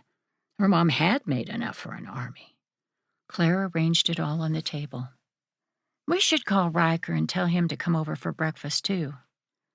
Let him sleep a while. We took turns keeping watch over the house last night. Riker's a grump first thing in the morning when he hasn't had enough rest." Gavin winked. "His bad attitude will give us both indigestion." She laughed. "How long have you and Riker been friends?" "Years. I'm relieved Lieutenant Rodriguez assigned him to help with this case. Don't get me wrong, I love all the Rangers in Company A. They're like brothers to me. But Riker and I have worked closely together before. We understand each other. I miss that. The sense of camaraderie." Claire swirled a slice of pancake through a puddle of maple syrup. "I lost it when I became sheriff. There's a kinship with my deputies, but there's also a distance between us. I'm their boss. It changes the dynamic." "That sounds lonely." She shrugged. "I can be. But I also enjoy being sheriff. I like having the control to make sure cases are worked thoroughly. If Stephanie's disappearance had been properly investigated, then Faye might be alive today. I wouldn't be in this trouble." She picked up her mug of coffee and took a long sip. "Have you heard anything about the private detective Faye hired?" I spoke to my colleague Weston this morning. Michael hasn't been seen or heard from since the night of Faye's murder. They've issued a search warrant for his cell phone, hoping to track his location that way. In the meantime, every law enforcement officer in the state is searching for him and his car. I'm worried about him. I am too. Claire set her mug down. It's clear I'm the killer's target. The best way to protect Jacob and my parents is to stay away from them as much as possible. I'll sleep in my cabin starting tonight, and he can stay here with my parents for the time being. She was dreading the separation from Jacob, but her feelings didn't matter. Her son had almost become collateral damage. Claire couldn't allow that to happen again. Gavin wiped his mouth. I've received permission from Lieutenant Rodriguez to have a trooper stationed outside the house 24 hours for their protection. It'll start this morning. Additional troopers will do extra patrols in the county. Coupled with your own deputies, it should prevent any attacks on your family. She tried not to focus on the word should in his sentence. Nothing was guaranteed. All Claire could do was her best, and then give the rest to the Lord. He certainly hadn't left her alone in this. Gavin was here. Without thinking, Claire reached out and placed a hand over Gavin's. His skin was warm under her palm. Thank you, Gavin, for everything. I'm glad you're here. He lifted his gaze to meet hers. Something akin to electricity arced between them. The touch she'd meant to be friendly somehow morphed into something else altogether. Gavin's thumb traced along the ridge of her knuckle. Heat coursed up her arm. She couldn't move. It struck Claire that this attraction she was fighting, Gavin was feeling it too. Suddenly, it all felt very dangerous, like wading into quicksand. She wasn't ready for this, especially not now with everything else going on. Gavin seemed to sense her conflicted thoughts. He released her hand and she pulled it away. Embarrassment heated her cheeks. Claire wasn't interested in a relationship, and it wasn't right to make Gavin think she was. The threats on her life were wreaking havoc with her emotions. She licked her lips. Her throat felt impossibly dry. I'm sorry, Gavin. I shouldn't have grabbed your hand. That was inappropriate. It won't happen again. Claire? A knock at the back door cut Gavin off. Relief washed over Claire. She didn't want to have a complicated conversation about navigating their relationship. As far as she was concerned, they were friends, professionals. That's how she wanted to keep it. Gavin rose, his hand on the holster of his gun. Are you expecting someone? No. Claire rolled her eyes. But killers don't usually knock. Stand down, Gavin. Let me see who it is. She peeked into the mudroom. The top of the back door was glass, giving her a view of the stoop. A man wearing grease-stained coveralls shifted in place. It took Claire a moment to remember his name. Her dad had hired him as a repairman for the property last week. It's safe, Gavin. It's one of our employees. Claire walked to the back door and opened it. Travis, hi. How are you this morning? Please come in out of the cold. No, thank you, ma'am. Travis removed his ball cap. A shock of red hair created a sharp contrast with his pale skin. Actually, you should come outside with me. There's something you need to see. 7. Gavin surveyed the destruction inside the boathouse. Storage cabinets, doors hanging precariously on damaged hinges, leaked fishing lures. Broken fishing rods were tossed in a heap. Life jackets had been ripped apart with a knife, the insides left trailing across the concrete floor. Spray paint decorated everything, except for the boat floating in the water nearby. Riker arched his brows. Someone was angry. With me.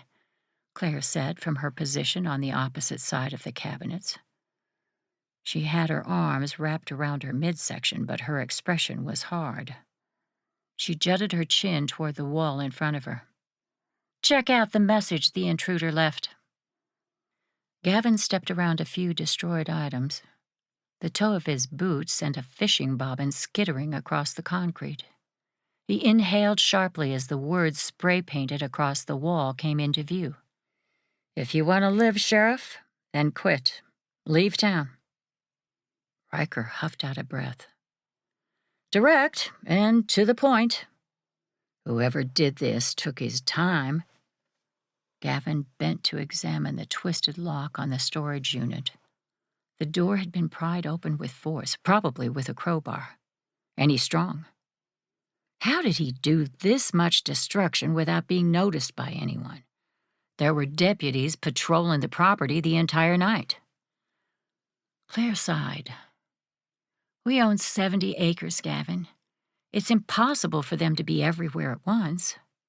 I also think there were several hours between 2 and 4 when no one was patrolling.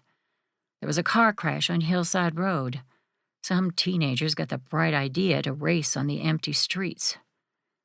No one was killed, thank God, but the scene required several deputies."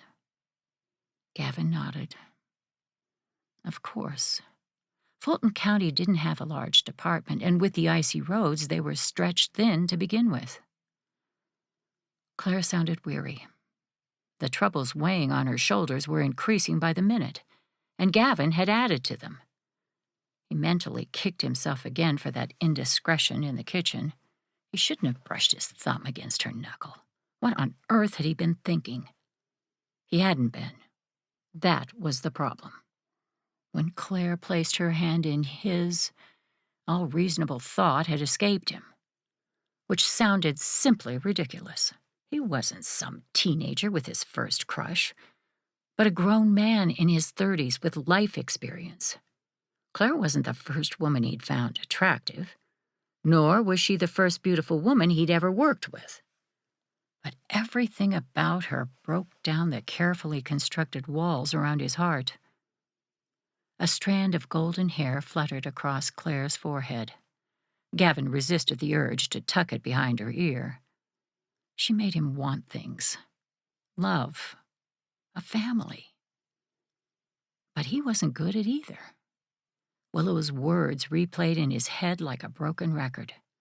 "You always put your job first. You'd be a terrible husband and an even worse father." Her accusations had cut to the bone. Mostly because they were true. He put his career first. Being a Texas Ranger was a part of him. Since his failed engagement, Gavin hadn't considered pursuing anything romantic. Until he met Claire. Being around her was easy and natural, like connecting with an old friend he'd known for decades. She was funny and smart, dedicated to her job, her son, and her family. There was a lot to admire about her, but these wayward feelings needed to stop.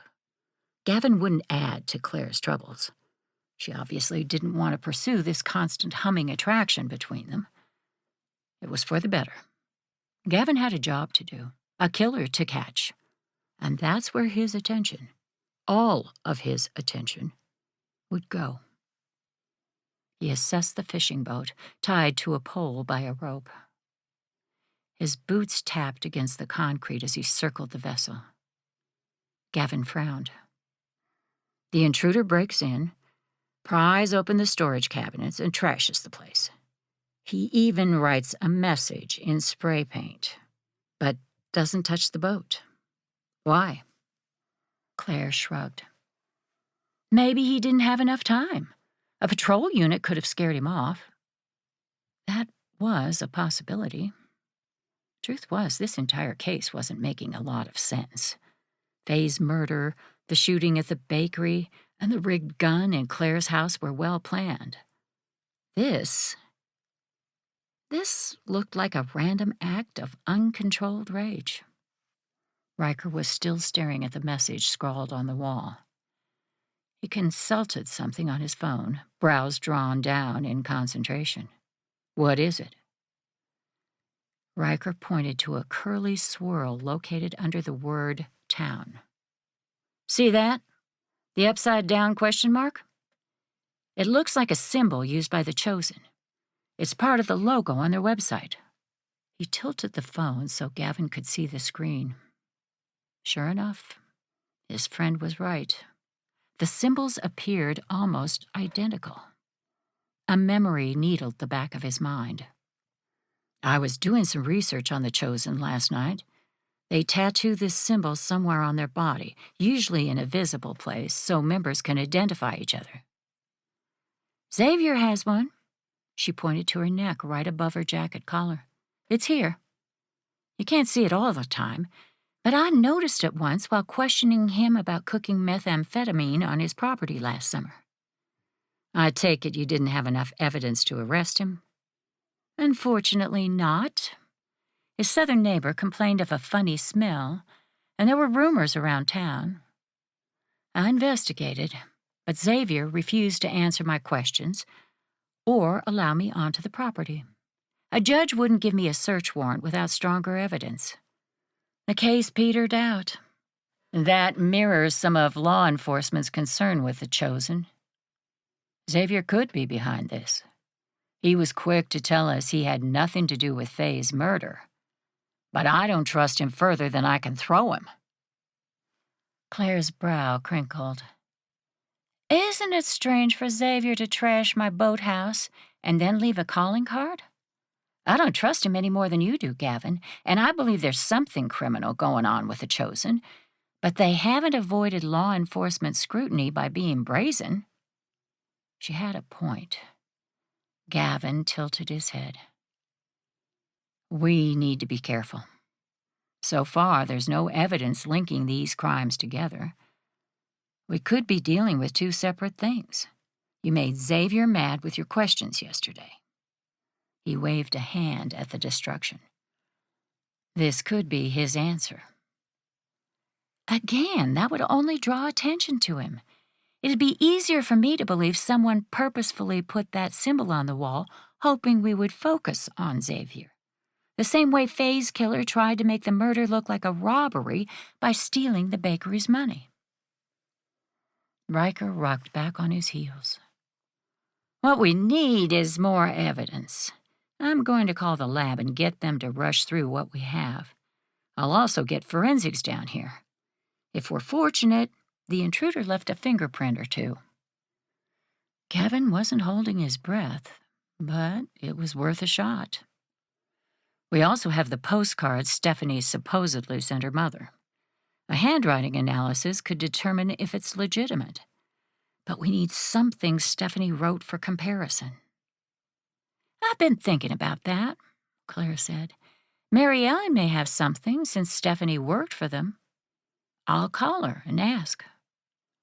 Riker tucked his phone back inside his jacket pocket. "It might be prudent to pay Xavier another visit. I'd like to know where he was last night. I can do that after the forensic techs finish here." Gavin nodded and then turned to Claire. "I think we're still on the right track. Investigating Stephanie's disappearance will lead us to Faye's murderer. With that in mind, I want to visit Sheriff King. I've read through Stephanie's file a few times and have some questions for him." She wrinkled her nose. "He may not tell you the truth, especially if he messed up. Sheriff King is protective of his reputation. He won't be happy that we're making it look like he messed up another investigation." Gavin had little patience with individuals who took the oath of a law enforcement officer and then broke it. Sheriff King's reputation wasn't his concern. "I don't care whether he's happy or not. He did screw up Stephanie's case. And the sooner we figure out what happened to her, the better." Randy King lived on several acres and maintained a working ranch. Cattle dotted the fields on either side of the long driveway leading to a house with a wraparound porch and white clapboard shutters. Giant pecan trees shaded the barn. Claire zipped up her jacket after exiting her vehicle. The sun was shining, but it did little to take the edge off the cold. She joined Gavin on the walkway. "Don't be surprised if Sheriff King knows everything about the case. He keeps his fingers on the town's pulse." The front door to the house swung open, and Sheriff King stepped onto the stoop. Deep wrinkles crisscrossed his forehead and trailed a path down his cheeks. He was dressed for the weather in a flannel jacket. The belt buckle holding up his pants was the size of a salad plate, and there was a holstered weapon at his hip. His hands trembled as he reached up to settle a cowboy hat on his head, a physical symptom of the Parkinson's diagnosis that had forced his retirement. "Morning, Sheriff King." Claire lifted her hand in a wave. Randy's gaze narrowed. He didn't care for Claire, but was too polite to be rude to her face. That didn't prevent him from talking behind her back, though. She heard the rumors and ignored them. There was no sense in making Randy an enemy. She was smart enough to know there were times she might need him. Like now. Randy met them on the walkway. "Horrible thing about Faye's murder. I'm so sorry, Claire. I know you two were friends, and these attacks on you." He clicked his tongue. "Awful.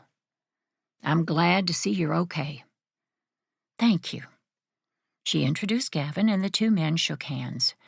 Claire waited until the pleasantries were over before getting to the point of their visit. "Sheriff King, we believe Faye's murder is connected to a cold case. Stephanie Madden's disappearance. I heard a rumor in town about that." Sheriff King tilted his head to indicate they should follow him to the barn. "I didn't want to stick my nose where it don't belong. I'm retired, after all.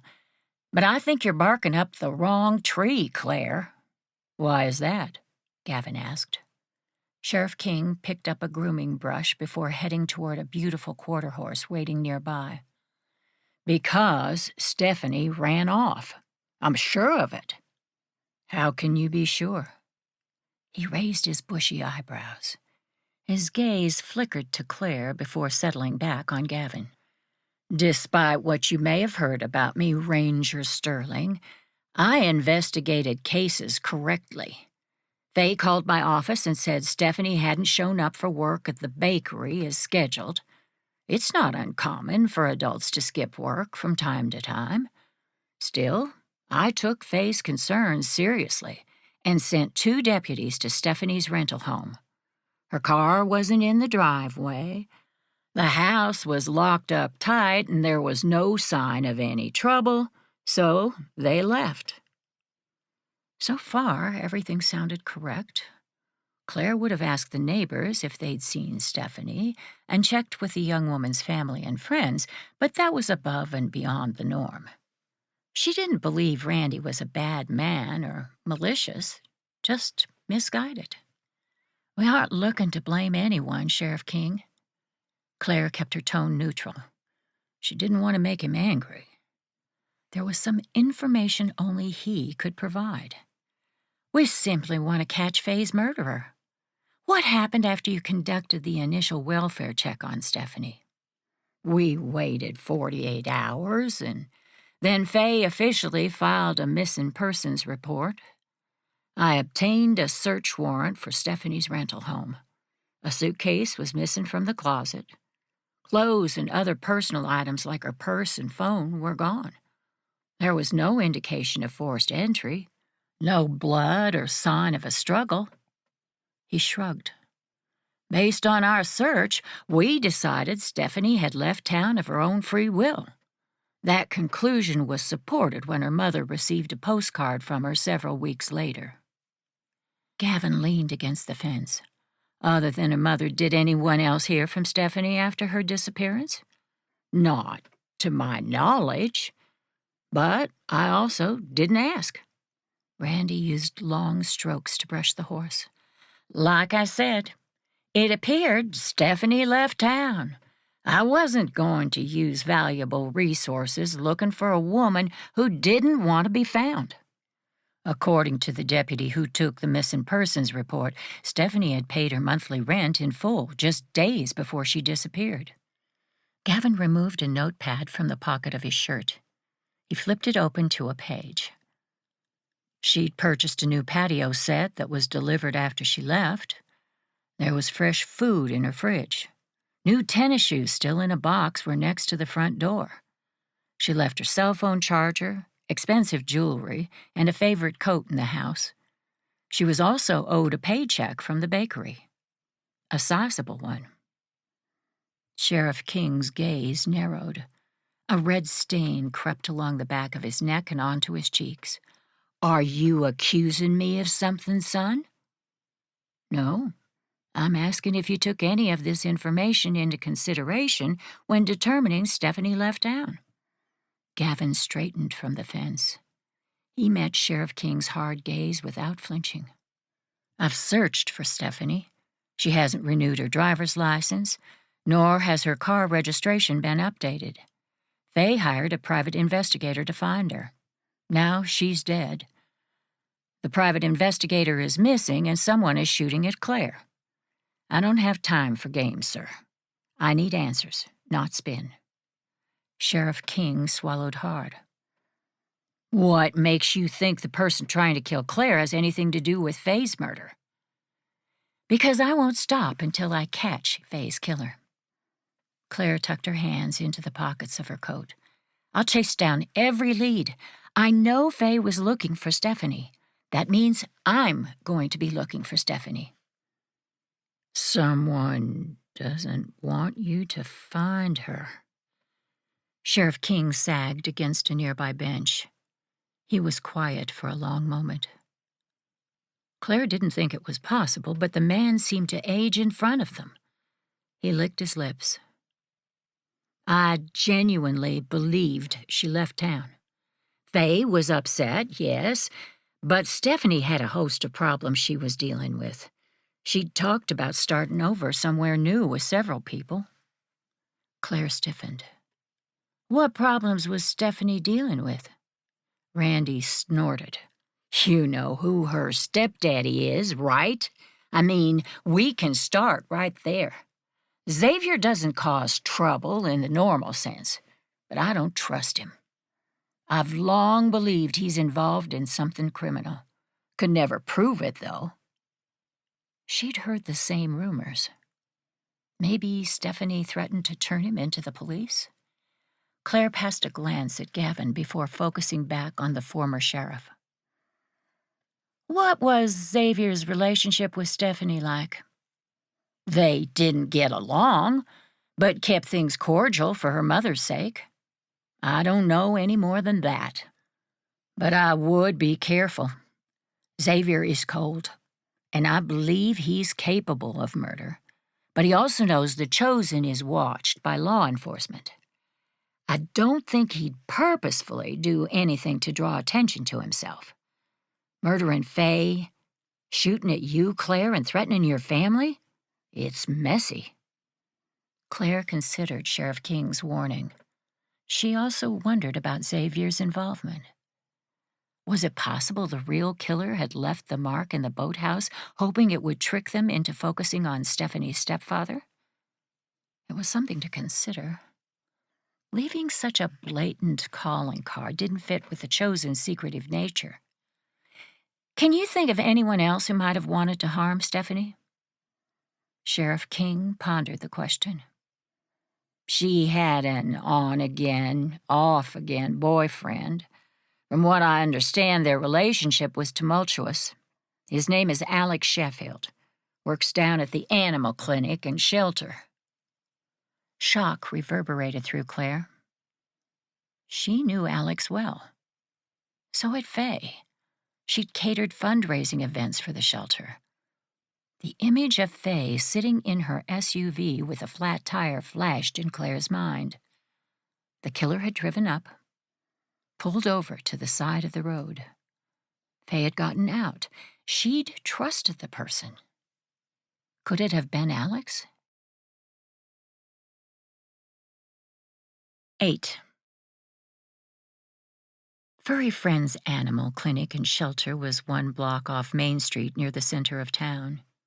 Inside, it smelled like a mixture of antiseptic and wet dog. The receptionist's desk was empty. Based on the hours posted on the plastic partition, the shelter was due to close in 5 minutes. "Hello?" Claire called out, leaning over the counter. "Give me a second," a male voice called. "Be right there." She turned to Gavin and mouthed, "Alex." He nodded. A yipping sound came from an open corral in the corner. Gavin drifted closer. Several puppies played in the open cage, rolling over each other in a tumble of fur and tiny black noses. A sign announced they were available for adoption. They looked like lab mixes. A yellow one with a white spot on his head came running to the side, tripping over his own feet. Gavin smiled at the puppy's enthusiasm. It was tempting to reach down and pet the little fellow, but it wouldn't be a good idea. He was here to interview a potential suspect, not adopt a stray dog. Claire came up next to him. "They're cute." A smile played on her face, and there was laughter in her voice. "Thinking about taking one, aren't you?" "Actually, I was thinking about getting one for Jacob. We had such a great conversation about it the other night." He winked. "Every boy should have a dog." Claire laughed and shook her head. "Don't you dare! I mean, we will get a dog at some point. I'm just not ready yet." She lifted her gaze to Gavin's, and suddenly he didn't think they were talking about a puppy. His heart skipped a beat. Unless he was mistaken, there was a yearning in her eyes. It ignited his own. What was it about this woman that sent his emotions into a tailspin? Why couldn't he shake these feelings for her? Gavin prided himself on staying in control. Always. With Claire, it was a struggle to keep his thoughts locked on the case. "Sorry about that." Alex Sheffield's voice entered the room seconds before he appeared. Different shades of animal hair clung to his polo shirt, etched with the company logo. Mid-20s, he had an easy smile that bunched his cheeks. "What can I do for you, Sheriff? I hope you're here to adopt one of those puppies. They could use a good home like yours." "Afraid not, Alex." She gestured in Gavin's direction. "This is Texas Ranger Gavin Sterling. Your name came up in the course of an investigation. You're not in any trouble. We just have some questions." He flicked the sign on the door so it read closed. "Ask away. I hope you don't mind if I keep working while we talk. I have some errands to run after closing up." "Not at all." "Thanks." Alex collected a puppy. He offered it to Gavin. "Do you mind? I can only carry 2 at a time. You'd save me a trip." Gavin took the wiggling bundle. It was the yellow fur ball that had raced across the corral to greet him. The white mark on the pup's forehead resembled a heart. And when Gavin cradled him against his chest, he licked his hand. Trouble. That's what this puppy was. Gavin cleared his throat. "Have you heard from your ex-girlfriend, Stephanie Madden, lately?" Alex looked up from his position, wrangling one of the other puppies. A flash of worry flickered across his expression before his eyebrows drew down in confusion. "I haven't, but you're the second person to ask me that recently." "Who else asked you?" "Faye. She came in, I don't know, like a month ago. I told her I hadn't heard from Stephanie since she left town. Faye was anxious to speak to her, but I don't know why." His complexion paled. Alex's gaze shot to Claire before landing back on Gavin. "Is that the reason Faye was killed? Because she was looking for Stephanie?" Gavin adjusted his hold on the puppy in his arms. "We don't know yet. Did Faye ask you anything else when she came to speak to you?" "No, only that she was thinking of hiring a private investigator to search for Stephanie. Faye never believed she left town." Alex sank into a chair next to the corral. He appeared shell-shocked. "Sheriff King insisted Stephanie had moved to Houston. I mean, that's what happened, right? Gavin ignored his question. What was your relationship with Stephanie like? Complicated. Alex ran a hand over his face and then took a deep breath. He rose and gathered the remaining puppies in the corral, holding them like footballs. We dated throughout most of our senior year, but broke up after graduation. Then we spent quite a few years going back and forth. We loved each other, but we were young. I don't think either of us was ready for a long-term commitment. Gavin followed Alex into the rear room. Nothing about the vet tech's demeanor indicated he was lying or nervous. In fact, he answered their questions straightforwardly. Either he was an excellent actor or he wasn't involved in the murder of Faye or the attacks against Claire. So, when Stephanie left town, were you surprised? Not really, Alex shrugged. She'd talked about starting over somewhere new. There were a lot of people in town that looked down on Stephanie. Why? Alex snorted, taking the puppy from Gavin. Take your pick. Because she was poor. Her stepfather is strange. Her mother was an alcoholic. The sun shines on Tuesday. He shut the cage and double-checked to make sure it was latched. This is a small town. People don't need a reason. The puppy came to the door of the cage and gave Gavin a sorrowful look. He averted his gaze from those big brown eyes. He didn't have room in his life for a dog right now. Claire stood in the doorway. What was Stephanie's relationship with her stepfather like? Rotten. Stephanie thought he was mentally and emotionally abusive to her mother. She wanted her mother to leave him. Mary Bell refused. Stephanie didn't like to talk about it much. But you could ask Heather Scott. She and Stephanie were good friends in high school. Gavin didn't recognize the name, but Claire stiffened. Do you know if Heather has heard from Stephanie since she left town? Nope. They asked Alex additional questions, but he didn't know any more than what he'd already said. He also had an alibi for the night of Faye's murder. Alex's house was in the process of being painted, and he spent the night with a friend. Gavin held the door open for Claire as they left the shelter. His gaze swept the poorly lit parking lot. Quiet. Still, his senses stayed on alert as they walked together to the vehicle. Twilight had turned to evening as they were talking to Alex. There were a lot of dark spots a criminal could hide in. Once they were safely enclosed in the SUV, Gavin turned to Claire. Explain to me who Heather Scott is. Claire fired up the engine and flipped the heat to max. She's married to the mayor's son, Ian. She also works in City Hall as the mayor's media spokesperson. My office has been communicating directly with her, providing updates on the development of this case. She knows we suspect Faye's murder is connected to Stephanie's disappearance. And she never said a word to you about being Stephanie's friend? No, she didn't. Claire's expression hardened, and I'd like to know why. I was friendly with Stephanie, but we weren't particularly close. Heather picked at a piece of invisible lint on her lilac sweater. The color accented her ash-blonde hair and stunning gray eyes. I'm sorry, Sheriff.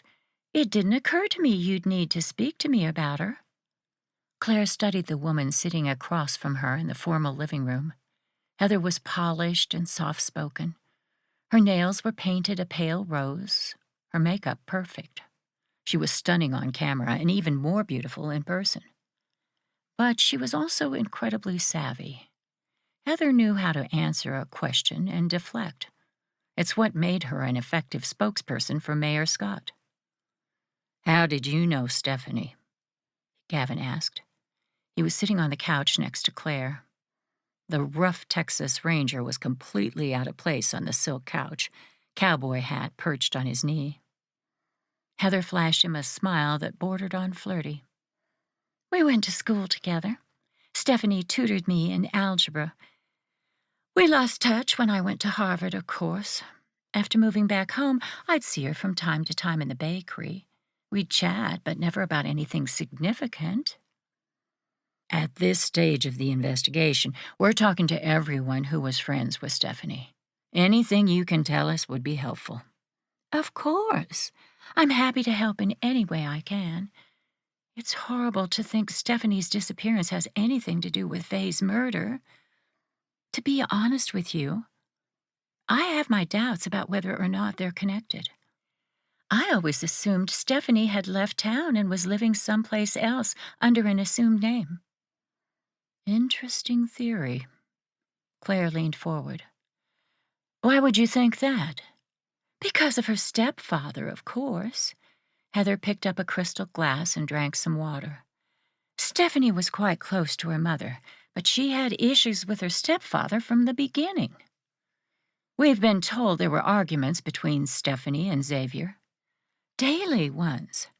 Her stepfather demanded complete obedience, and his rules were strange. Only a certain amount of juice every morning. No television, hand-washing their clothes in the stream on the property. Xavier didn't want Stephanie to attend her own high school graduation. She was lucky to have finished school at all. And dating, that was completely out of the question. Heather set the glass back down. Faye was kind enough to offer her rental home to Stephanie after she graduated high school. It only made things worse. Xavier didn't believe Stephanie should live on her own. He used to show up at her home all hours of the night and make threats against her. For someone who claimed not to know Stephanie well, Heather certainly had a lot of information. So, you believe Stephanie left town and changed her name so her stepfather couldn't locate her? Heather nodded, smoothing back a strand of silky hair. I'm sure you'll find her living in a different city. Although, Sheriff, I would caution you. It might be best if you don't look for Stephanie at all. If Xavier catches word about her whereabouts, it'll cause trouble for her. Claire chewed on the inside of her lip. Had she been too quick to assume Stephanie had been harmed? She could be living somewhere under a new name. It was difficult, given social media, but not impossible. They could be chasing the wrong motive for Faye's murder. Claire hoped they were, prayed they were, because it would mean Stephanie was alive. A deputy in Claire's department was tracking down extended family members, contacting them to see if anyone had heard from Stephanie since she left Fulton County. No one had. As every new lead dried up, Claire's fears about Stephanie's disappearance grew. Gavin shifted on the couch. What was Stephanie's relationship with Alex like? I'm not sure. Like I said earlier, we weren't close, especially after I moved back home after college. Most of what I know about Stephanie's relationship with her family came from conversations we had during tutoring sessions. Heather laughed lightly. I'll do anything to avoid algebra. Some of the tension in Claire's stomach eased. She was stressed and grieving, desperate for answers about her friend's murder, and it was causing her to be suspicious of everyone. Heather's explanation about her relationship with Stephanie made sense. Somewhere inside the house, a door opened and a man shouted hello. Heather gracefully rose to her feet. Excuse me a moment, that's Ian. He went on a business trip last week and couldn't make it home because of the storm. She left the room with a swish of her skirt. Claire massaged her temple. She'd had a brewing headache for hours that was threatening to turn into a full-on migraine. Gavin ran his fingers down the crease of his cowboy hat. Xavier's name keeps coming up in this investigation. Everyone we speak to seems to think Stephanie had good reason to be afraid of him. I know, but I keep thinking about Faye. She pitched her voice low so their conversation wouldn't carry. She wouldn't have gotten out of her car for Xavier or met with him at the bakery alone. I agree. But what about Maribel? Claire's mouth dropped open. You think Maribel may have killed Faye? No, I don't think she pulled the trigger. But she and Xavier could be working together. Maribel could have met with Faye at the bakery, learned what she knew, and then slashed the tire on her way out. Maribel and Xavier follow Faye after she leaves the bakery. When their truck pulls up on the side of the road, Faye may have believed it was Maribel driving. That's why she got out. Claire had to admit the scenario was a good one. Before they could speak more about it, the sound of approaching footsteps reached her ears. She rose just as Heather came back into the room with her husband, Ian. They made a striking couple. Ian's features were straight out of a modeling magazine. Athletic and outgoing, he was well liked. Claire had met him several times during charity events. The Scott family owned a chain of grocery stores, and Ian was the CFO. But, like his father, he had political ambitions. "Sheriff?" Ian stepped forward to shake Claire's hand. "Good to see you again, although I'm sorry about the circumstances. My father told me about Faye's murder. I can't imagine why anyone would want to hurt her. She was a wonderful person." "Yes, she was." Claire introduced Gavin, and the two men shook hands. Ian stepped back and placed an arm around his wife. Circles shadowed the area under his eyes. "You'll have to forgive me for not inviting you to dinner, but I've spent the last few days wrestling with contractors over building a new grocery store. I'm exhausted." "Of course. We were finished speaking with Heather anyway. Thank you for your time." "I'll walk you out." Heather escorted them to the massive front door and opened it. "If you have any other questions, Sheriff, please let me know." "I will." Claire tossed the other woman a smile as she crossed the threshold. Movement out of the corner of her eye caught her attention. She turned slightly and noticed Ian in the entryway, watching the exchange. The line of his mouth was flattened, and a muscle in his jaw worked. His gaze was fixed on his wife. Heather closed the door. Claire stood on the stoop for a moment. It was unusual to see Ian upset. Maybe the couple had an argument on the phone before he arrived home. "Everything okay?" Gavin asked from the walkway. The porch lights picked up the concern creasing his brow. A 5 o'clock shadow darkened his jaw. As impossible as it seemed, the scruff made him even more handsome. Rougher, masculine. She was so tired, and her head was pounding. Claire was tempted to walk straight toward Gavin and lay her forehead on his broad chest, just for a moment, long enough to find the strength to drive home.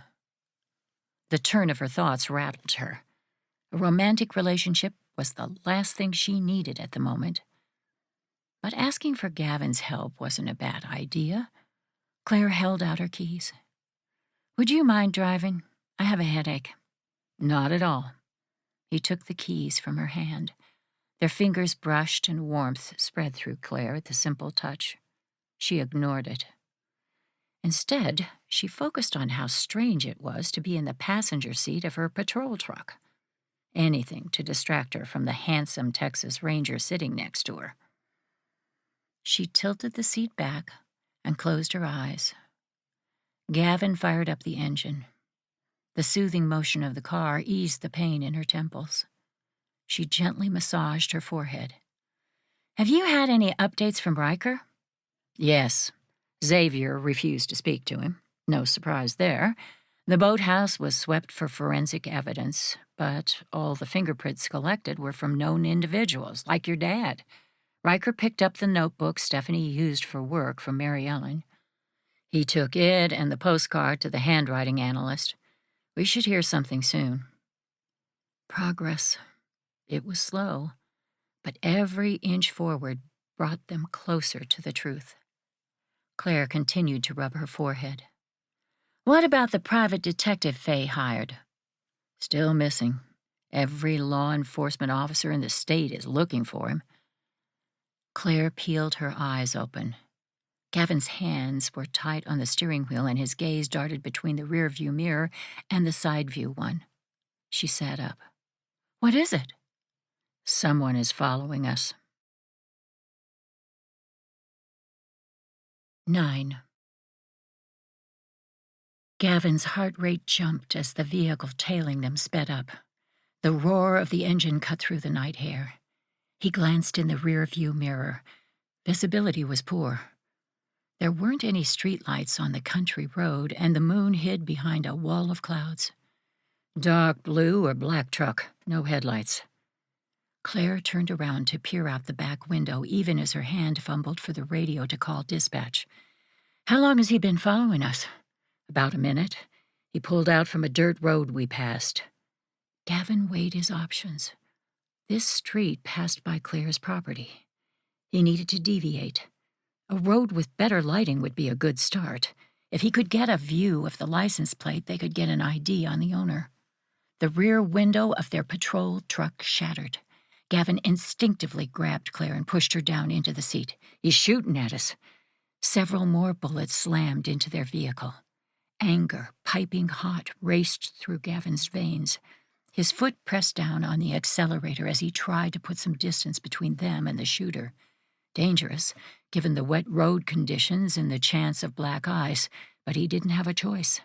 The madman behind them was determined to hurt Claire at any cost. Icy wind whipped into the truck through the broken rear window. Gavin didn't hit the brakes as the road curved. His mind raced as he ran through various evasive maneuvers. He prayed no one was coming in the other direction on the road. The last thing they needed was an innocent civilian getting caught in the shootout. Claire rapidly spouted off their location and the situation to dispatch. The truck behind them increased his speed. Gavin gripped the steering wheel. "Stay down." Another spray of bullets rocked their vehicle. Gavin swerved to make them a harder target to hit. The windshield shattered, spraying squares of glass in all directions. One sliced his cheek, another his hand. He barely felt the cuts. "Claire, you okay?" "I'm not hit." She stayed low and pulled her weapon. "You?" "No." He gritted his teeth as Claire turned and returned fire. The truck behind them immediately backed off. It then took a sudden turn toward the lake. With horror, Gavin realized where the shooter was going. Claire's family. Jacob. He'd taken the turn that would lead to her parents' house. Gavin slammed on the brakes. The seatbelt dug into his shoulder and smoke drifted from the tires as the scent of rubber filled the air. He maneuvered the damaged patrol truck into a three-point turn. Every precious second it took made his chest tighten. In the passenger seat, Claire was speaking frantically to her father, telling him to move to a secure location in the house. She hung up. "The trooper assigned to guard my family is doing a perimeter check of the property." She radioed into dispatch, ordering them to contact the trooper. Somewhere inside his head, Gavin was grateful for her quick thinking and level-headedness. It allowed him to focus on driving while she coordinated the safety of everyone else. The frigid air flying in through the shattered windshield iced his hands. His fingers grew numb.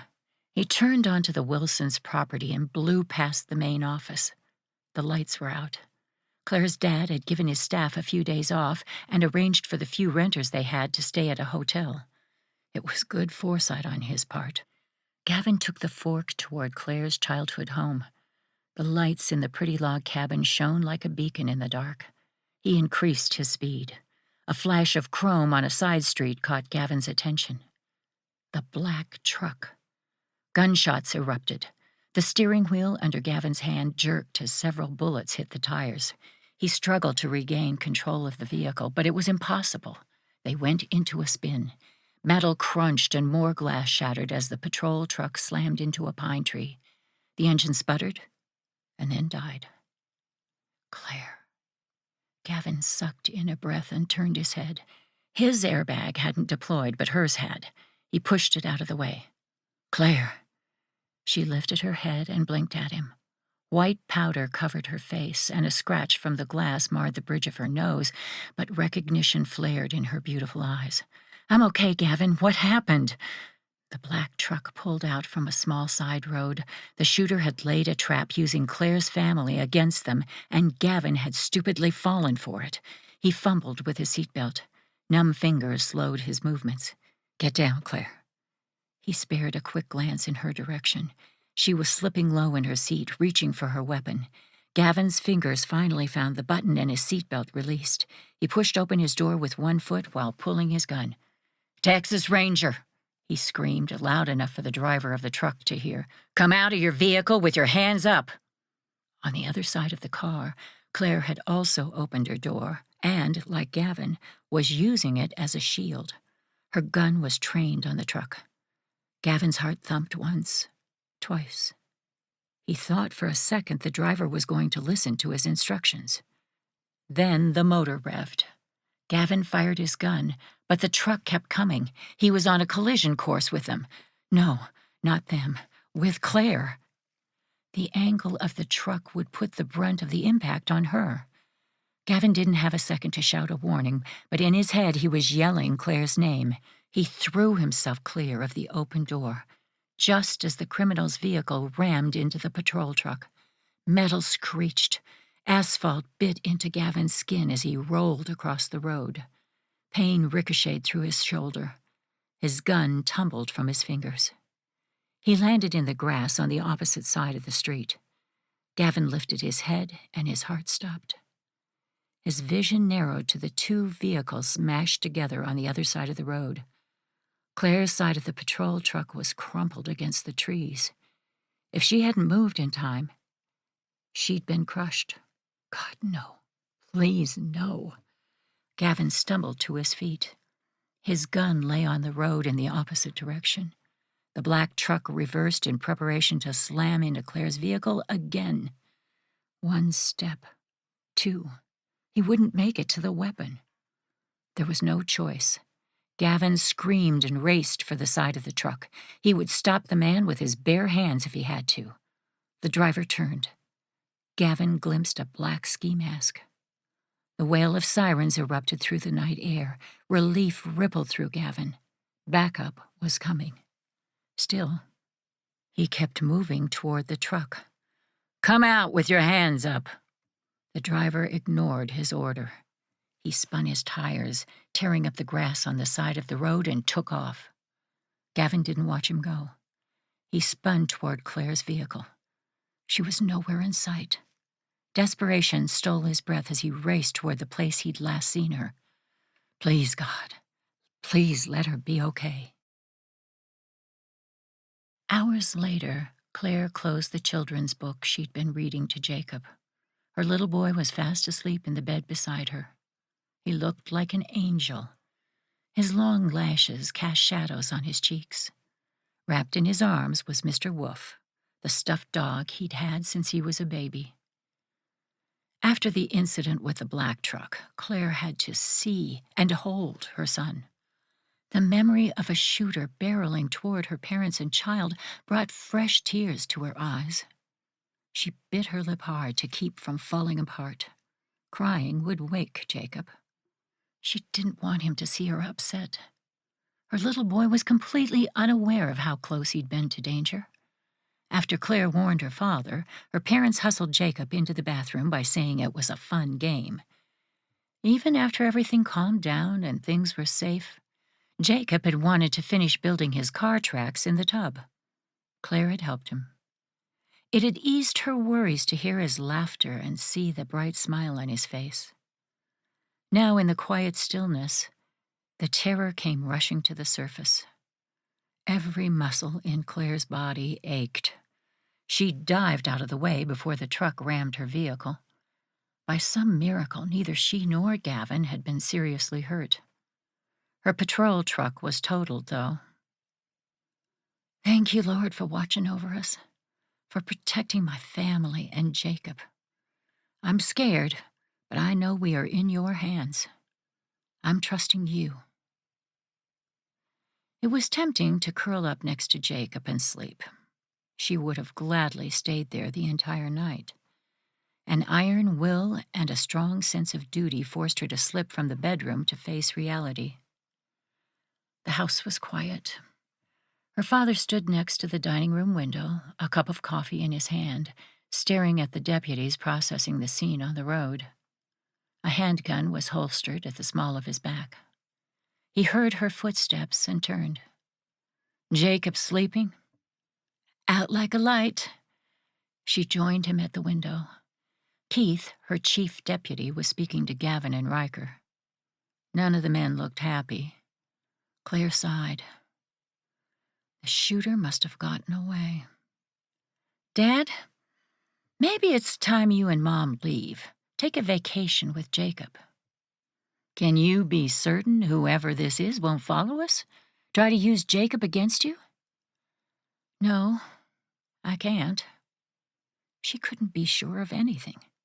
Then, the best place for us is right here. Riker will stay in the other guest bedroom. We'll have a trooper outside. I'm armed, and there's a home security system. Cameras will be installed outside tomorrow. He wrapped an arm around her shoulders and kissed the top of her head. I'll keep Jacob and your mom safe, honey. Concentrate on doing your job. She hugged him, breathing in the familiar scent of his laundry soap. I love you, Dad. Love you, too. When she pulled away, Claire could have sworn there were tears in her father's eyes. Daniel cleared his throat. Your mom's knitting in the bedroom. Go give her a kiss goodnight before you leave. She went into the master bedroom, but her mother had fallen asleep. Claire blew her a kiss so as not to wake her, and tiptoed out. She would call her in the morning. Outside, the air smelled of pine and grass. It was freezing. Claire zipped up her jacket and tucked her hands into the pockets. Most of the deputies had left. Her patrol truck was also gone, although glass and broken tree branches still littered the road. Gavin spotted her. His long strides ate up the distance between them. Each step made Claire's heart beat faster. Scratches from the glass had carved nicks in his face, one along his nose, another above his eyebrow. His sleeve was ripped and his pants muddy. He risked his life for her. Again. The echo of Gavin screaming her name replayed in her head. Panic had layered the timbre of his voice. She'd seen him racing toward the truck with nothing but his bare hands, determined to protect her. There was no going back from that.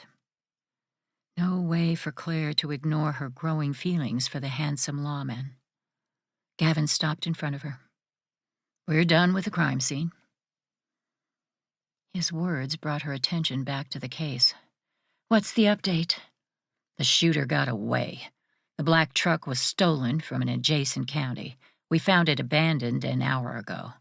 It's being towed to the evidence shed for processing. Nothing. They had nothing. The killer was running circles around them, putting Claire's family at risk, and it was infuriating. What would he do next? One thing was clear. He wouldn't stop coming for her, not until she was dead. Gavin glanced at the house behind her. Is Jacob okay? He's fine.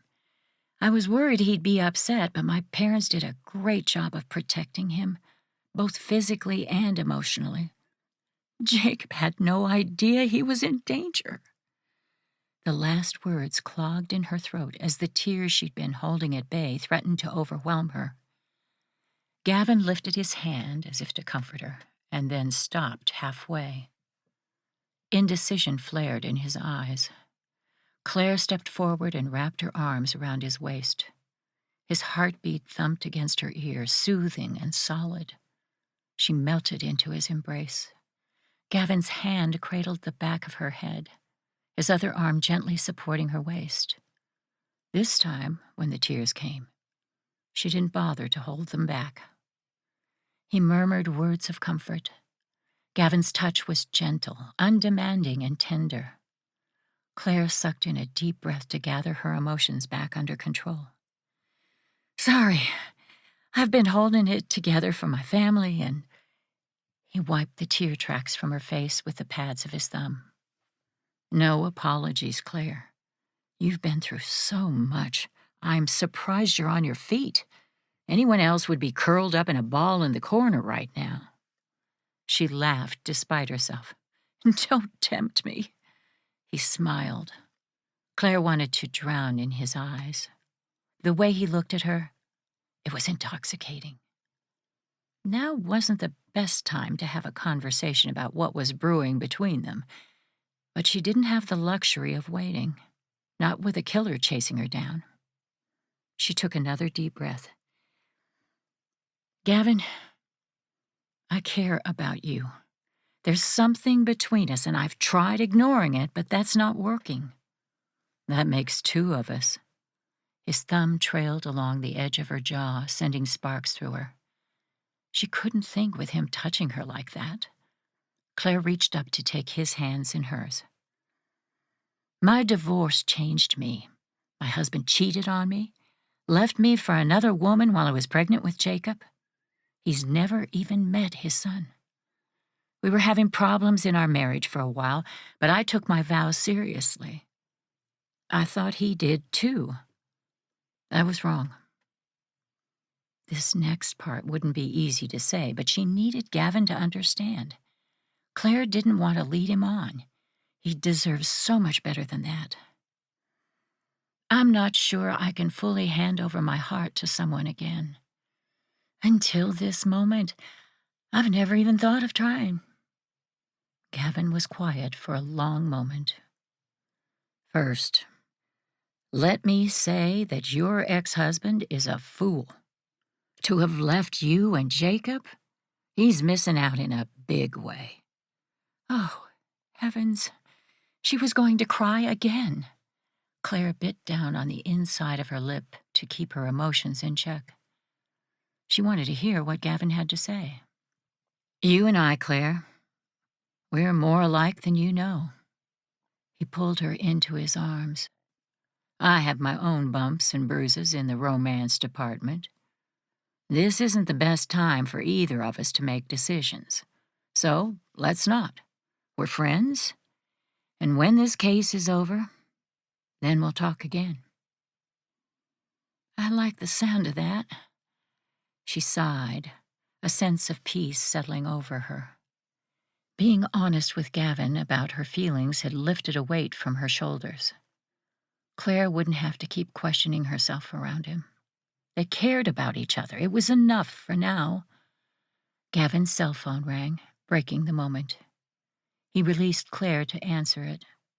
The cold air rushed in to replace his body heat, chilling her. She hugged herself. From Gavin's side of the conversation, she gathered he was speaking to his fellow ranger, Weston. Gavin shot a glance at Claire. She froze. Ice flooded her veins, erasing any last remnants of their stolen moment together. She grabbed Gavin's arm. What is it? He lowered the phone.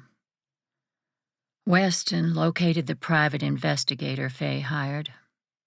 He's dead. 10. The next morning, Gavin followed Claire into a conference room at the Fulton County Sheriff's Department.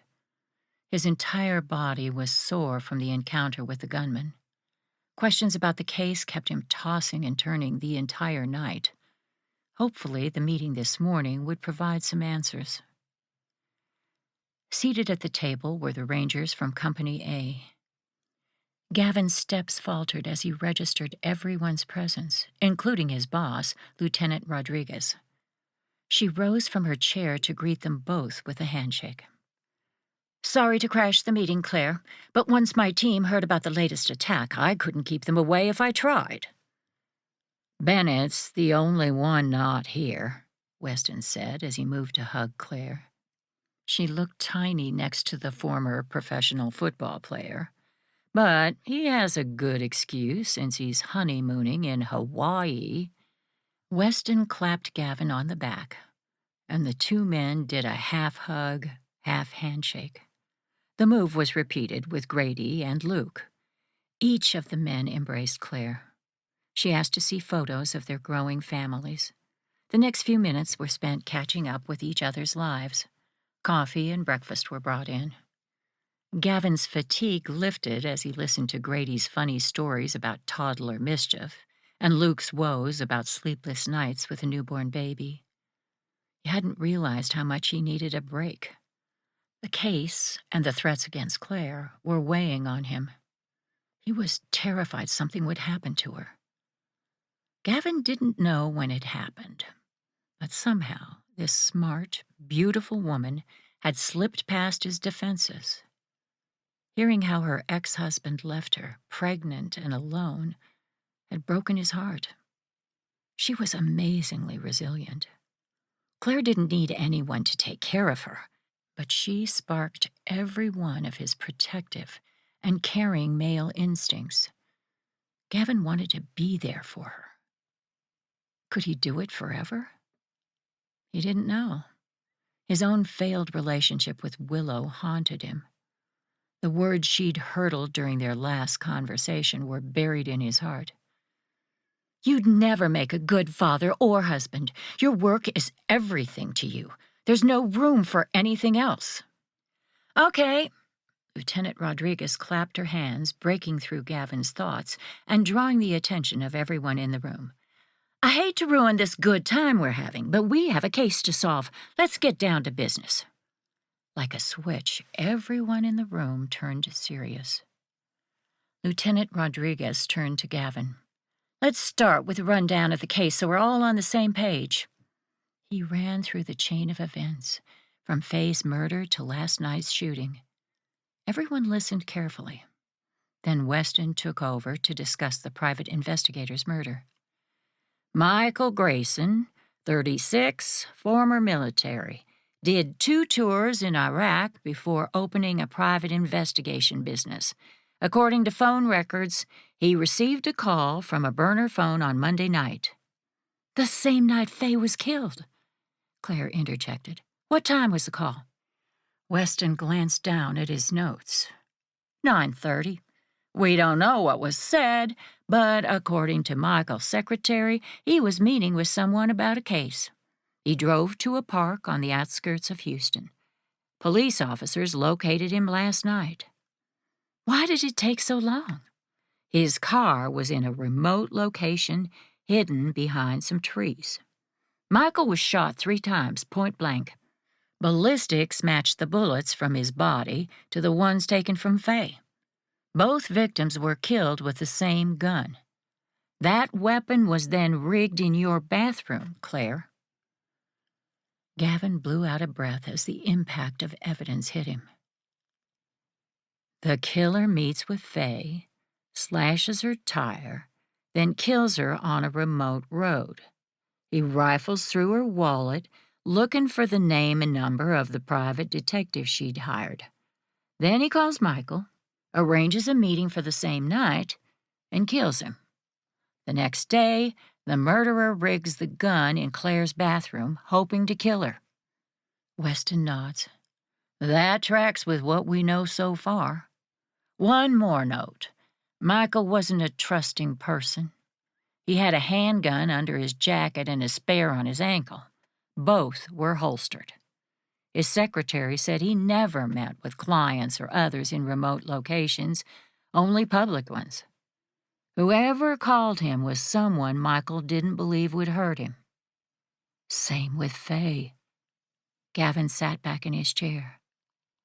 What do we know about the shooting from the bakery and the truck from last night? How did they fit in? Riker opened a folder and pulled out a lab report. Ballistics confirmed the same weapon was used in both attacks, an AR-15. The rifle is used for hunting and professional shooting competitions. Half of Fulton County probably owns one. We didn't collect any fingerprints from the stolen truck. It had been wiped clean. The killer is going to a lot of trouble to stop us from looking for Stephanie Madden. The real question is why? Why kill 2 people in cold blood and then try to murder Claire? There are 2 reasons I can think of. Lieutenant Rodriguez tucked a lock of mahogany hair behind her ear. 1, Stephanie is alive but knows something someone doesn't want us to find out.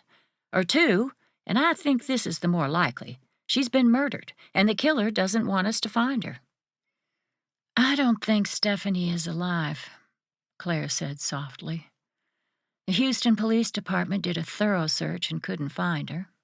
We've spoken to every member of her extended family. None of them have heard from her since she left town. Sadly, I agree with Claire. Riker removed another report from his folder. A handwriting analysis was done on the postcard Stephanie supposedly sent from Houston after leaving town. She didn't write it. Gavin had suspected it. But actually hearing the words out loud was a gut punch. The entire table was quiet for a long moment.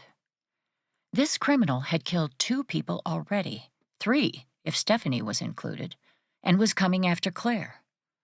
The stakes couldn't be higher. Lieutenant Rodriguez straightened her shoulders. I think we need to operate with the assumption that Stephanie is dead. If we get evidence otherwise, we can reevaluate. Suspects? Riker leaned forward, placing his elbows on the table.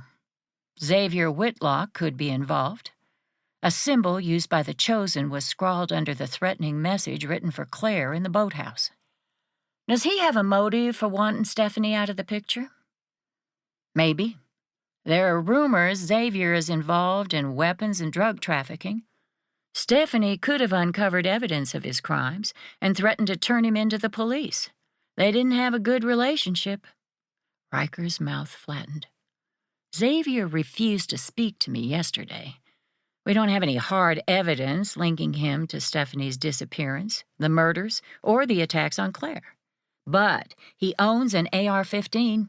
He had it in his hands when I arrived at the property. Gavin drummed his fingers on the table. Claire brought up something the other day, and I think it's relevant. Faye trusted her killer. She wouldn't have gotten out of the car for Xavier. His wife, Maribel, maybe, but even that is questionable. And, from what we know about the private investigator, I don't think Michael would have met with Xavier on his own in a remote location. Weston nodded. I have to agree with Gavin on this one. Michael had been looking into Stephanie's disappearance. He would have vetted both Maribel and Xavier. Would have known they were part of the Chosen. I could see him meeting Maribel in a public location. But at night? In the park? I doubt it. What about Stephanie's boyfriend? Luke's brows drew down. You mentioned him earlier. Alex. He admitted they had an on-again, off-again relationship. Those are typically volatile and can turn ugly. Alex provided an alibi for the night of Faye's murder, Gavin said. He spent the night with a friend because his apartment was being repainted. But we haven't verified the alibi yet. I'll take care of it. Send me his friend's name. Thanks, Luke. Claire blew out a breath. Faye's funeral service will take place in Fort Worth, since that's where most of her family is. But there's a memorial service today at the church. I'm going to pay my respects. It'll also give me an opportunity to speak to Mary Ellen again.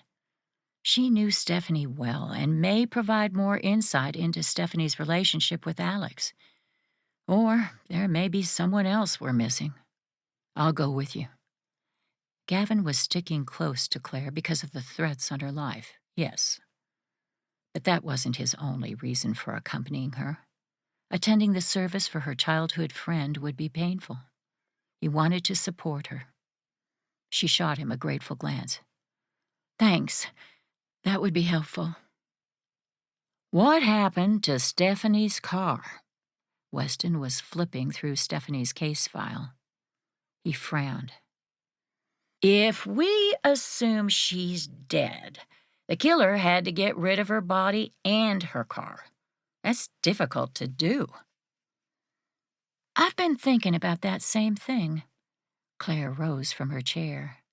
On the wall was a map of Fulton County. She stood in front of it. I think we should get a canine cadaver unit to search the lake. Gavin inhaled sharply. Cadaver dogs were specially trained to detect human remains. Some could even locate a body underwater. You think the killer hid Stephanie's body in the lake? Her body and her car. She pointed to a section of the map. This area of Lake Hudson has several boat ramps, but they aren't used anymore because the entire area is a protected wildlife refuge now. If I was the killer, I'd drive Stephanie's car into the lake using a ramp. Or I'd get a boat and pull it into the lake. It's worth a shot, Lieutenant Rodriguez said. I'll arrange for the cadaver canine unit to do a preliminary search. A knock on the conference door interrupted her. Keith popped his head in. I'm sorry to interrupt, Sheriff, but Mayor Scott is here. He insists on speaking to you immediately. And a word of warning, he's mad. Claire observed Mayor Scott pacing the length of her office through the glass wall. He wore a designer three-piece suit with a dark red tie. His hair, more gray than brown, was elegantly brushed away from his patrician face. A glower marred his handsome features. Claire had heard the rumors of Patrick Scott's temper, but she'd never been on the receiving end of it. Until now. She wasn't afraid of him. Patrick couldn't fire her, but he could make her life more difficult. Claire didn't believe in creating problems unnecessarily. She leaned closer to Keith, keeping her voice low to prevent any of the deputies working nearby from overhearing their conversation. Any idea what he's so mad about? He refused to tell me. Sorry, Sheriff. I explained you were in a meeting, but he insisted on speaking with you immediately. The door to the conference room opened. Gavin and the rest of the Rangers poured out. A female deputy at a nearby desk stopped what she was doing, her mouth gaping open. Claire couldn't blame her. Every member of Company A was gorgeous. But Claire's eyes immediately went straight to Gavin. He stood out. His chiseled features and gorgeous eyes were striking, but it was what was inside that really grabbed hold of her. He was brave and kind, warm, caring, genuine. Gavin's gaze shot to hers. Even from across the room, his look felt like a touch. It was electrifying and heady and scary. Claire hadn't so much as looked at another man romantically since her divorce. Was she ready to try again with someone new? Was Gavin? He'd mentioned having his own scars from former relationships. He shook hands with his fellow Rangers, clapping several on the back, and then headed in Claire's direction. Gavin jerked his chin toward the mayor. What's going on? We're not sure, but he's definitely worked up about something. His pacing is wearing out my carpeting. Mind if I join you? I'd like to hear what the mayor says about the case. That's fine with me. She straightened her shoulders. Let's do this. She marched into her office. Good morning, Mayor. Sorry to keep you waiting, but I was in a very important meeting with the Texas Rangers about the investigation. This is Ranger Gavin Sterling. He's leading the investigation into Faye's murder. Patrick spun to face her. He placed his hands on his hips, nostrils flaring, completely ignoring Gavin altogether. The glare Patrick shot her could melt the skin off bone. Claire couldn't imagine anything she'd done to make him so angry with her. Why are you questioning my family about Stephanie Madden? Patrick practically spit the words. Perplexed, Claire moved behind her desk but didn't sit. Heather and Stephanie were friends in high school. I needed to ask your daughter-in-law if she had any insight that could aid our investigation. Without speaking to me about it first? A furious blush rose from his neck into his cheeks. He popped open his briefcase and pulled out a newspaper. The media are watching your every move, Sheriff. They're all over this case. A reporter noticed you were at my son's house. He slapped the paper down on the desk. A photograph of Claire and Gavin arriving at the Scott mansion was front and center with the headline, Police Question Mayor's Son About Recent Murder. Patrick jabbed the paper with a finger. Do you have any idea of the damage you've caused? This article alludes Ian was involved in Faye's murder, that he may have even hired someone to kill her. A wave of sympathy washed over Claire. She didn't control the newspapers or the reporters, but false allegations like these were the perfect fodder for gossip. Ian would be questioned by friends and neighbors. No wonder the mayor was so angry. He was incredibly protective of his family. She took a deep breath. I will personally issue a statement clarifying Ian is not a suspect, nor is Heather. They were simply providing information to aid my investigation. Patrick's jaw worked. It was any wonder he didn't break a tooth. He was gritting his teeth so hard. Claire could feel he was struggling for control. Beside her, Gavin reached for the paper and slid it closer to him. The mayor took a deep breath. The next time you want to speak to someone in my family, you need to call my office. Are we clear? She stiffened. No, sir, we're not. I understand why you're upset, but I won't be dictated to. If I need to question someone about a case, whether they're a family member of yours or not, I'm going to do it. The stain on his cheeks spread. He jutted a finger at her. You need to be careful, Claire. Don't make an enemy of me. It's not my intention to. Patrick continued as if she hadn't spoken. Sheriff King understood the power of this office and the way elections work. He knew Randy King is no longer sheriff. Claire pulled herself up to her full height. She met the mayor's heated glare straight on. I am. No one in this county, including you, is going to tell me how to run an investigation. What investigation? So far you have nothing. You're screwing this case up, Sheriff, and I'm warning you, it's going to cost you dearly. Claire could feel her own temper rising. Are you threatening me? No, I'm telling you how things work. Gavin jerked up his head from the paper. His expression was hard, his back stiff. Is the information in this article correct? Did Faye volunteer for your re-election campaign? Patrick's gaze shot to Gavin. He squinted as if sizing him up.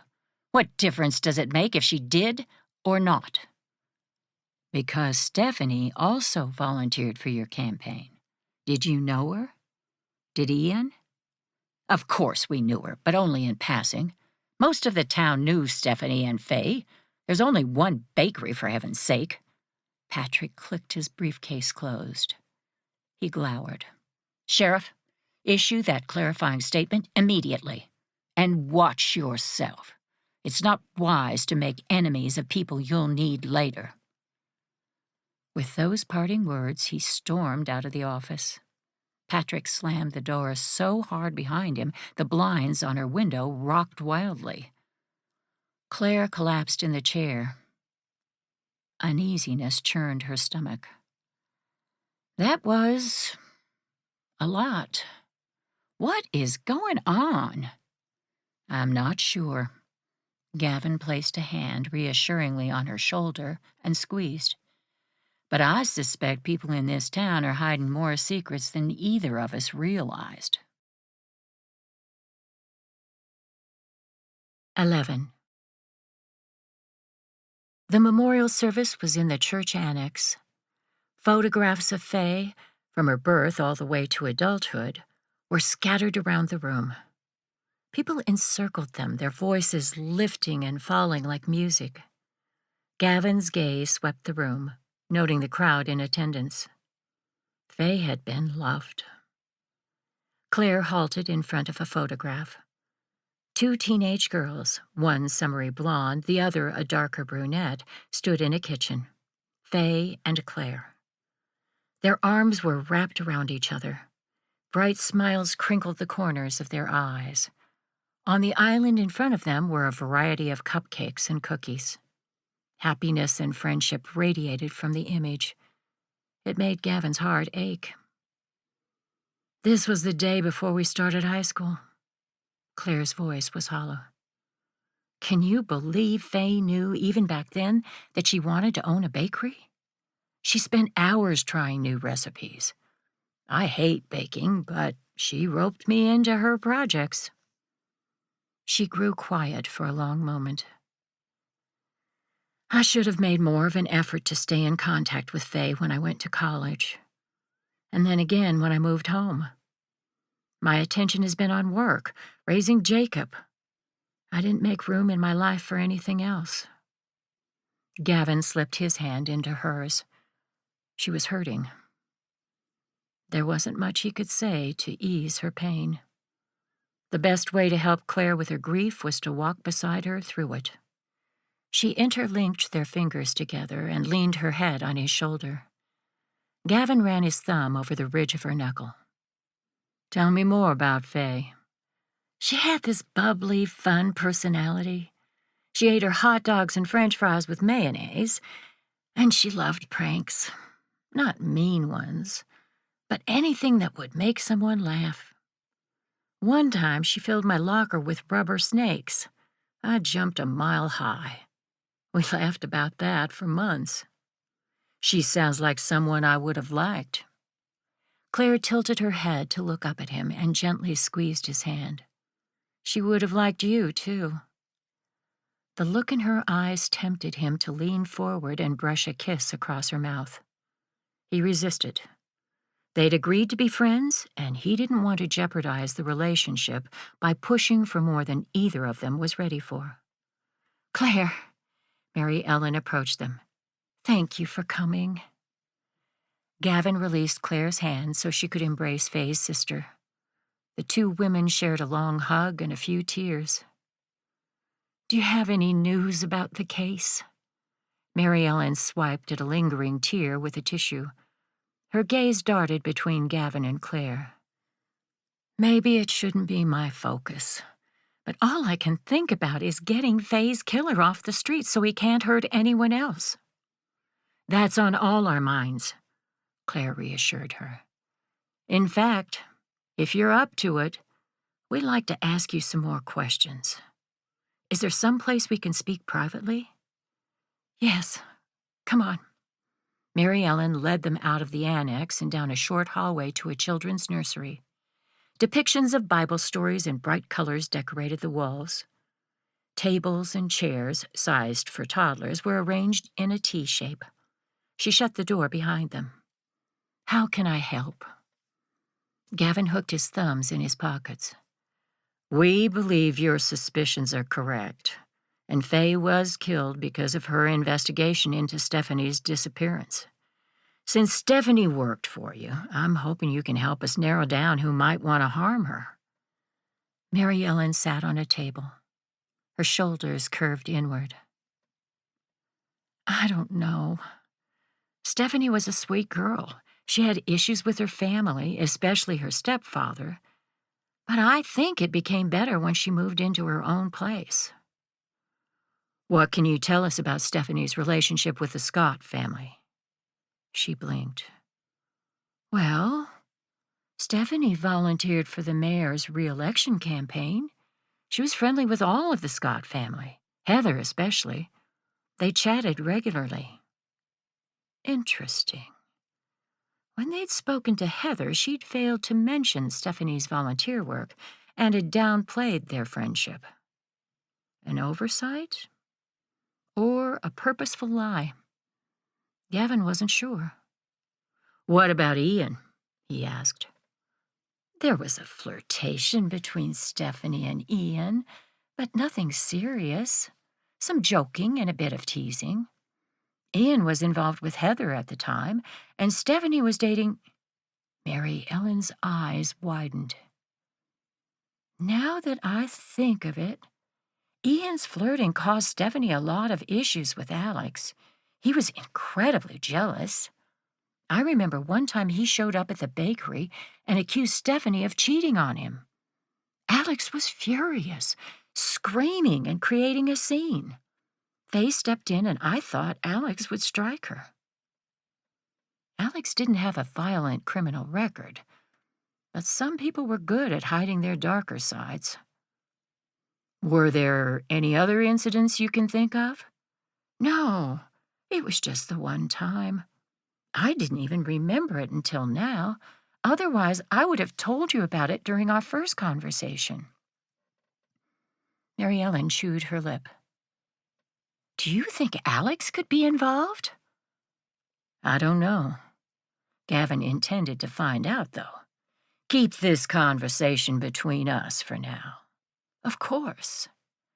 Gavin and Claire said goodbye to Mary Ellen and made their way to the parking lot. Dusk was falling.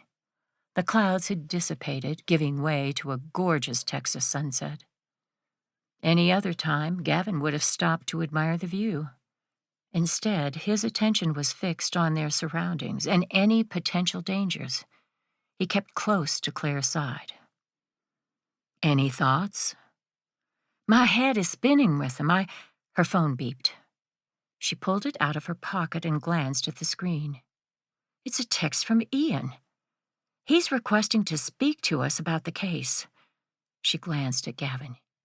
He has information for us and says it's urgent. The Westcott Country Club sat on a small hill overlooking the lake. Gold accents gilded the main lobby. Claire's boots were soundless as she crossed the marble floor to the dining area. Gavin kept pace beside her. A maitre d', wearing white gloves and a tux, escorted them to a private table in the rear of the restaurant. Ian was seated, waiting for them, his gaze lost as he stared out the window next to him. Dark halos shadowed the area under his eyes, and 2 days of scruff covered his jaw. He twisted a glass of whiskey in his hands. "Your guest, sir," the maitre d' announced. The words brought Ian out of his trance. He stood and greeted both Claire and Gavin with a handshake. Pleasantries were exchanged. Claire pulled out a chair across from Ian and sat. Anxiety churned her stomach, but she forced herself to relax her shoulders. Ian had requested this meeting, and it was best to let him lead it. Ian picked up the glass of whiskey and took a sip. "First, allow me to apologize for my father's behavior. I heard about the incident in your office. The article in the newspaper wasn't your fault."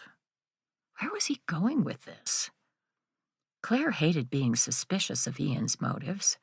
She liked him as a person, but the more this case developed, the more questions she had. "You don't need to apologize for your father. I understand why he was upset. He's merely looking out for you." Ian snorted. "He's looking out for the Scott family name. I'm just a part of that. But you didn't come here to talk about the issues I have with my dad." He licked his lips and twirled the whiskey glass. "How certain are you that Faye's murder is connected to Stephanie's disappearance?" Gavin stiffened. It was so slight, Claire wouldn't have noticed, except that he was sitting close enough to have their arms touching. She kept her voice neutral. "It's a lead we're pursuing. Why?" "I worked with Stephanie during my father's re-election campaign. She was a ray of sunshine and good at her job. Sweet. I cared about her. And Faye." He lifted his gaze to meet hers. His eyes were bloodshot. "I would look closely at Alex Sheffield. He and Stephanie had a volatile relationship. She broke up with him, but he wouldn't accept it. He stalked her, called at all hours, watched who she was with." "Did she tell you this?" He nodded. "She feared him. It made me worried for her safety." Claire had the impression Ian cared deeply for Stephanie. "When Stephanie disappeared, did you report any of this to Sheriff King?" "No." His gaze drifted out the window again. "I was foolish. I thought, it doesn't matter what I thought. I'd hoped, still do actually, that Stephanie is doing well someplace far from here." Ian pushed away from the table. "I'd better go. Heather will be waiting for me. Thank you for meeting me here. Since the country club is exclusive, we won't have any pesky reporters popping out to take photographs of us." Ian took a final swig of his whiskey, draining the glass. From the flush in his cheeks, Claire was certain this wasn't his first alcoholic beverage of the evening. She'd never seen Ian drink before, and the gauntness in his face was recent. He looked like a haunted man. He smacked the glass down on the table. "It's my wedding anniversary next month. Heather wants to throw a big party to celebrate here at the country club." "Congratulations." Claire forced a smile. "You and Heather were childhood sweethearts, right?" He nodded, twisting his wedding ring around on his finger. "We were destined to get married. My dad kept pushing and pushing, fighting him. It's like resisting a tsunami. Impossible." There was a thread of anger in his voice. Claire sensed there was a hidden meaning to this pivot in the conversation, but she didn't know Ian well enough to make it out. Could there be more to his relationship with Stephanie than a harmless flirtation? Had they dated? "What is going on here?" Heather strolled into the room, her high heels not slowing her long-legged stride in the least. She wore a crisp business suit, her hair styled in soft waves that framed her beautiful face. Diamond earrings and a designer purse completed the ensemble. She halted at the end of the table. Her cheeks were flushed, and she cast Gavin and Claire a look of derision. "Haven't you done enough damage? The mayor told you to call ahead of time before you question any of us." Her tone was caustic. Claire's brows arched. A smart retort was on the tip of her tongue, but she swallowed it back down when Ian rose from his chair. He kissed his wife on the cheek. "Don't get all riled up, Heather. The sheriff was kind enough to stop by and apologize for the news story in the paper today." Heather opened her mouth and then snapped it shut. "Oh." Ian glanced at his watch. "We should be going. We're late for our meeting with the event planner. Sheriff, Ranger Sterling, thank you again for your kind words." He quickly hustled his wife from the room. Gavin's stunned expression matched Claire's own feelings. Every encounter with the Scott family left her more confused than the last. Through the open doorway, she watched Ian and Heather greet another woman with forced smiles. "Ian's hiding something," Gavin whispered, "from us, and, I suspect, from his wife." Claire sighed. Another headache was brewing in her temples. "I know, but is he hiding a relationship with Stephanie? Or murder?" Gavin slipped through a set of trees on the Wilsons' property. Frigid air, scented with pine and dried leaves, filled his lungs. Moonlight trickled onto the lake. Everything was quiet, and yet Gavin couldn't shake the eerie feeling of unease inside him. A state trooper sat in front of Daniel and Lindsay's home. Gavin lifted a hand in a wave as he passed. The lights in the house were dark. Not surprising, given the late hour. He kept to the walkway, following it to the boathouse. He checked to make sure the building was secure. It was. The door was equipped with a new lock that required a code to open it. From his vantage point, Gavin could see the back of Claire's cabin. The lights in the living room were on. She sat on the couch reading something on her laptop, a fluffy blanket across her lap. The fireplace was on, and a mug sat on the coffee table. What would it be like to stroll in through the door, have Claire rise from the couch, and brush a kiss across his mouth? Gavin's breath stalled at the thought.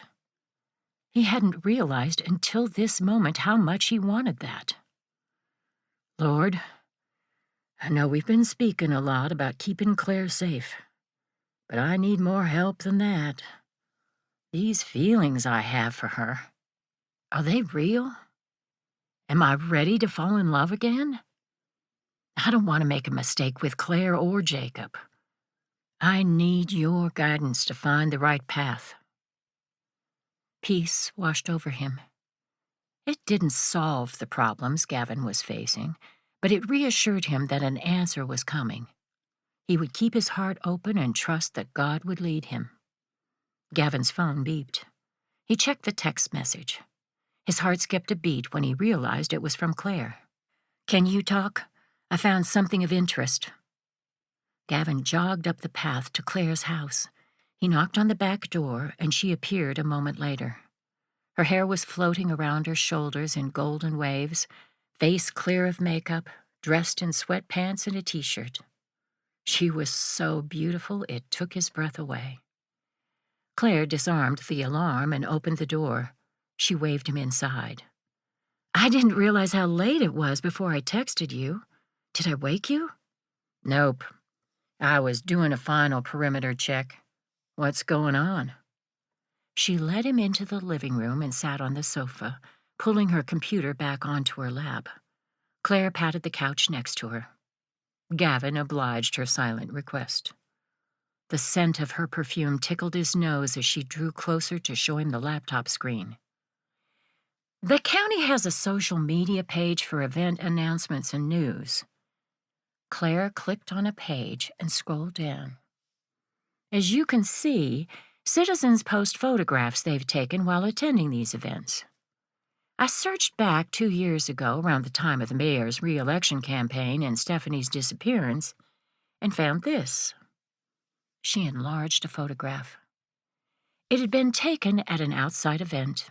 People were holding drinks in small groups, talking. Gavin spotted Ian standing with Stephanie. He had his hand on her shoulder, his head tipped toward hers as if he was whispering something in her ear. Or kissing her cheek. Either way, the pose appeared intimate. In the shadows, Heather and the mayor stood by, watching. Both had scowls on their faces. Gavin's stomach clenched. Are there any more like this? No, but this picture supports my instincts. Her expression darkened. I suspect there was more than a flirtation between Ian and Stephanie. Gavin's mind whirled with the possibilities. They were dating. Secretly. Or at least they thought so. Alex was incredibly jealous. If he found out Stephanie and Ian were having a relationship, it would have enraged him. Unfortunately, all we have at the moment is a theory. Have you heard from Luke? Was he able to verify Alex's alibi? Not yet. He called Alex's friend 6 times today, but no one answered. Luke will knock on the guy's door first thing tomorrow morning. Gavin couldn't resist reaching out to take her hand. We're getting closer, Claire. I know. She squeezed his hand. Thank you for supporting me today at Faye's memorial service. I knew it would be hard, but I wasn't prepared for how much. Having you there made it easier. Her words sent warmth flooding through him. He lifted his hand to brush a strand of hair away from her forehead. Her skin was silky under the pads of his fingers. I'm here anytime you need me, Claire. All you have to do is ask. I'm not good at that. The asking part. She leaned closer, her gaze dropping to his mouth. His heart took off like a rocket even as he stilled. Kissing her was a bad idea, a terrible idea. They didn't know where things were going, and getting closer might only end in heartbreak. But for the life of him, Gavin couldn't get one muscle to move away from her. Claire's mouth brushed against his, feather-light and sweet. Molten heat spread through Gavin. He pulled her closer, and when their lips met again, his heart opened. It felt like he was tumbling into an abyss without a safety harness. He lost himself, letting the world fade into the background as the kiss deepened. Nothing had ever come close to this. He pulled back, breathless. It took everything inside Gavin not to lean forward and kiss her again. He ran a thumb over her bottom lip as fear niggled its way through his runaway emotions. They needed to have a conversation. Claire, there's something I need. The sound of breaking glass reached Gavin's ears half a heartbeat before Claire's security alarm blared. Ice flooded his veins. In an instant, he was on his feet, weapon in hand. 12. Someone was breaking into her home. Claire grabbed her gun from the side table. She normally kept it locked in a safe, high in her closet, to keep it far from Jacob's reach. But he was with her parents. Since the attacks on her life, Claire kept her gun close by. Gavin was already racing for the back door, his own weapon in his hand, determination etched on his face. Claire started to follow and realized she had no shoes on. With a frustrated growl, she wrestled a pair of boots onto her feet, losing precious seconds in the process. She didn't want Gavin intercepting the killer by himself. It was too dangerous. The cold air stung her lungs as she slipped out of the house into the night. Gavin was halfway across the yard. Another shadowy figure dressed in black and a ski mask ran toward the lake. Claire leapt off the porch to join the pursuit. "Police!" Gavin shouted. "Freeze!" The criminal whirled. Lights along the walkway glinted off the gun in his hand. Claire dropped to the ground, half a heartbeat before a bullet whizzed past her head. It thudded into the porch pillar. She rolled, seeking cover behind a woodpile. The thorns from a rose bush pulled at her clothes and pricked her exposed skin. She barely felt the sting. The sound of her heartbeat filled her ears. Gavin. Had he been hit? She peeked out from behind the woodpile. Relief washed over Claire at the sight of his familiar form, unharmed behind a massive oak tree. The shooter ran. He disappeared into the woods. Claire rose and re-entered the pursuit. She was hot on Gavin's heels when the sound of an engine filled the night air. Water on the lake rippled as a boat flew across the surface. The killer was getting away. No, she couldn't let that happen. The boathouse! Claire skidded to a stop and changed directions. Her breath came in rapid bursts. Gavin's boots pounded behind her. She punched the security code into the door and yanked it open. Her father's boat bobbed in the water. Another code in the lockbox next to the door produced the key. Seconds later, Claire removed the rope from the mooring post. She shoved the key into the ignition and turned it. The engine sputtered to life. "Hold on," Claire ordered Gavin. He grabbed onto a railing with one hand. The other kept his weapon at the ready. She pushed the throttle forward and the vessel jumped free of the boathouse. Spray hit Claire in the face, chilling her overheated skin as she steered in the direction of the shooter. His boat skimmed across the empty lake. He had a head start, but not for long. Claire upped her speed, pushing her small vessel to the max. They had to overtake him. Trees whipped past as she shot along the shoreline. The steering wheel under her palm rattled in an unfamiliar way. Claire's initial instinct was to ignore it, but something about the engine's growl was also wrong. An urge she couldn't explain overtook her. She had to look at the mechanism. "Gavin, take the helm!" Claire screamed the words to be heard over the wind.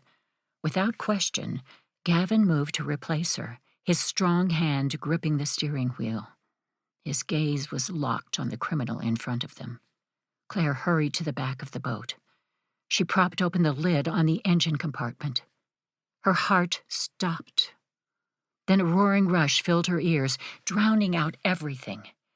Dynamite sticks were attached to the engine. An old-fashioned alarm clock counted down the seconds like something out of a movie. 10, 9, 8, bomb! Claire yelled the word, but the wind snatched it away. She whirled and raced toward Gavin. "Bomb! Bomb! Bomb!" His head snapped to her. She didn't stop running or mentally counting down the seconds. The boat's engine slowed as Gavin decreased their speed, and the wind lessened. 4. Claire grabbed Gavin's hand. She yanked him to the side of the boat. The lake water was inky black and freezing, but they didn't have a choice. Gavin must have come to the same conclusion because he grabbed a long flotation device, twisting the string around his wrist. 3. She scrambled up the side of the vessel, still holding on to Gavin's hand. 2. Claire's adrenaline and survival instincts were guiding her. All that mattered was getting off the boat. Jump! Claire pushed off with her legs, flying through the cold night air. 1. The boat exploded. Heat seared her back as the force of the bomb tore her fingers from Gavin's. The icy water enveloped her, shocking her with its intensity. For a terrifying moment, Claire tumbled through the darkness, lost and confused. Then she registered light above her. She kicked toward it, the boots on her feet slowing her down. She shoved them off with her hands. Her lungs screamed for oxygen. She broke the lake's surface and sucked in a breath. Her hair was plastered to her head. Through the strands, the fragments of her father's boat were visible. Several pieces were on fire. Claire spun in a circle, horror stealing her breath. Where was Gavin? He was nowhere to be seen. She screamed his name, the word coming out weak. Claire's teeth chattered. Hypothermia was setting in. Tears threatened to overwhelm her, but she shoved them back down. No, Gavin couldn't be dead. Please, Lord, help me. Gavin! She yelled with all her strength. No answer. Her gaze flickered across the wreckage. There. The flotation device he'd grabbed as they ran to the boat's side. Claire used long strokes to reach it. Her childhood summer swimming in the lake had made her strong and capable in the water. The freezing temperatures, however, could kill them both. If Gavin wasn't already dead. He was underwater. Her fingers fumbled with the string. She found Gavin's wrist and hauled him to the surface. Moonlight and the dwindling fires from the explosion revealed a bloody gash on his head. He must have been knocked out by a piece of debris. Claire placed her finger under his nose, but couldn't tell if he was breathing. There wasn't time. She needed to get to shore. Don't you dare die on me, Gavin Sterling. Do you hear me? Her fingers and toes were numb. Claire's teeth chattered so hard it hurt. She ignored everything. Keeping her gaze locked on the tree line, she swam. Claire prayed with every stroke. For strength, for Gavin's life, for her own. Blessedly, her feet hit bottom. Claire hauled Gavin closer to shore, using the last dredges of her energy to pull him free of the water. Her fingers shook uncontrollably. Still, she tried to find a pulse on Gavin's neck. His skin was so pale. Nothing. No, no, no! She screamed the words in her head, even as she threw herself down on his chest, pressing her ear over his rib cage. Her fingers were too cold, too numb to check for his pulse. She had to listen for his heartbeat. Claire held her breath. Gavin rolled his shoulders as he buttoned his shirt in the hospital bathroom. Every muscle in his body ached, and despite the pain medication, his head throbbed. The gash near his hairline required 13 stitches. A mild concussion and nearly drowning had earned him an overnight visit in the hospital. The doctor signed his release half an hour ago. He opened the door leading to his room. Claire stood next to the window. She'd been examined for hypothermia and released. Their near-death experience hadn't prevented her from staying by his side for the entire night. She'd slept in the recliner next to his bed. Every time he awoke, in pain or confused, she'd been right there, holding his hand. She turned, a smile playing on her beautiful lips. You look much better than you did 30 minutes ago. It's amazing what a shower and clean clothes can do. He crossed the room and pulled her into his arms. Claire sank into his embrace with a sigh. Her head rested against his chest. Gavin brushed a kiss across the top of her head, tenderness sweeping over him. How are you doing? Better now. She tightened her arms around his waist. Let's never do that again, okay? Which part? The bomb on the boat, nearly drowning, or hypothermia? All the above. She tilted her head to look him in the face. "You scared me, Gavin, and I don't frighten easily." The look in her eyes, it was his undoing. He bent his head and kissed her gently. These feelings between them were uncontrollable and growing with every moment together. Gavin couldn't, in good conscience, continue without being fully honest with Claire. He pulled back.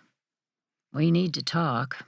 I know it's not the best time, considering everything that's going on, but things between us are getting more serious than either of us intended." Claire nodded. "I know. I feel it, too. I care about you, Gavin. Pulling you from the lake last night, not knowing if you were dead, my feelings for you are deeper than I realized." "It's the same for me, but I don't want to mislead you. Ever." Confusion flickered across her face. "Okay." He took a bracing breath, ignoring the faint ache in his lungs. 5 years ago, I was a different person. My faith in God had faltered, and my lifestyle showed it. I met a woman named Willow through some mutual friends, and we hit it off. Marriage and a family weren't on my mind. I was focused entirely on my job, on becoming a Texas Ranger. Embarrassment heated his cheeks. Gavin released Claire and turned toward the window, crossing his arms over his chest. Willow accidentally became pregnant. Our relationship was on the rocks at the time, but I pushed that aside and proposed. I wanted to do right by her, by the baby. Claire was silent. Gavin didn't dare glance in her direction. He wasn't sure he wanted to know what she was thinking. A week before our wedding, Willow miscarried. She was devastated. So was I. It's hard to explain, but the baby was real to me. I'd been thinking about names, imagining a little girl with my mother's dark eyes, or a son with my curly hair. He swallowed down the bite of pain that lingered, even after all this time. He felt, rather than heard, Claire draw closer. She wrapped an arm around his waist and leaned into him. "I'm sorry, Gavin. That must have been incredibly hard." Her kind words caused a lump to form in his throat. He placed a hand over hers. "Willow called off our engagement. At first I thought it was grief talking. But then she said I would never make a good husband or father, that my work is all that matters to me." She wasn't wrong, Claire. Being a Texas Ranger has been my goal since I was young. It's my life. I understand that better than almost anyone. My job as sheriff is part of who I am, but I won't lie. It's a struggle to manage Jacob and my career. She circled to stand in front of him. Claire searched his face. "I can understand why you're hesitating, but are you saying you don't even want to try?" "I don't know." He cupped her face. "You're amazing. So is Jacob. You both deserve the very best. I'm not sure that's me." A knock came on the door, interrupting their conversation. Gavin swallowed a growl of frustration and released Claire. "Come in." Riker pushed open the door. Mud coated the bottom of his jeans and his boots. A streak was on his shirt as well. Scruff covered the lower half of his face, and his hair was sticking up in jagged peaks, as if he'd been running his hands through it. Dark circles shadowed the area under his eyes. He looked like a man who'd been up all night, probably because he had. In one hand, Riker carried a tray of coffees. Relief flashed across his features. "Good to see you standing on 2 feet again, Gavin. You still look terrible, though." "Nice to see you, too. You don't look so great yourself. And what is that smell?" Did you roll in a dumpster? Nope, it's lake water. He flashed a grin. You owe me, by the way. Not only did I make sure the paramedics got to you in time last night, but I brought you a double espresso with extra foam this morning. Hey, Claire chimed in, I'm the one who dragged him from the lake. You can't take all the credit, Riker.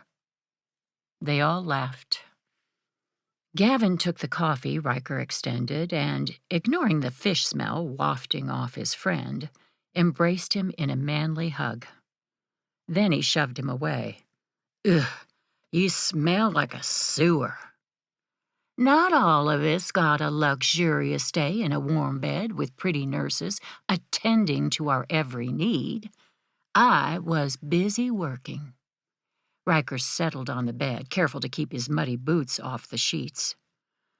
There's not much left of the bomb or the boat. Based on Claire's description, the device was homemade. I believe the killer planted it on the boat during the break-in a few days ago. The destruction in the boathouse was designed to throw us off track. Gavin had come to the same conclusion this morning, once the grogginess of his pain meds wore off. I underestimated him again. Riker pinned him with a stare. We all did. This isn't just on you. Since the Chosen's logo was scrawled on the message written on the boathouse wall, I went back to question Xavier. He's missing. What do you mean he's missing? His wife hasn't seen him for 3 days. I questioned neighbors and some known members of the Chosen. No one has seen him. Claire sank into the recliner. So, Xavier could be the one behind this? Possibly. I've got more news. Luke finally got in touch with Alex's friend, the one he supposedly stayed with on the night of Faye's murder. Riker lifted his brows. The alibi doesn't pan out. According to the friend, Alex arrived after midnight and was gone early in the morning. Gavin stiffened. So, he could have killed Faye and then driven to Houston to murder the private investigator she hired. Then he could have stayed with his friend, but got up early to be at the emergency clinic in time to shoot at Claire the next morning. Yep. Luke's picking Alex up and bringing him to the sheriff's department for questioning. Riker stood, a grin spreading across his face. Either of you want to join us? 13. Claire stood inside the observation room of the sheriff's department. On the computer screen in front of her, Alex paced the interview room. Every once in a while, he muttered something to himself. His name was etched across the front of the polo, and the shelter logo was printed on the back. They refused to talk during the car ride over. Luke crossed his arms over his chest. The ranger badge pinned to his chest reflected the light from the computer screen. Alex already knew we'd discovered his alibi was fake. The friend must have spilled the beans after our conversation yesterday. Alex insisted on speaking with you, Claire, when I arrived to question him. I'm not surprised. We know each other casually, and I'm sure Alex thinks I'll go easier on him because of it. He was wrong. But Claire wasn't above taking advantage of the situation if it meant catching a killer.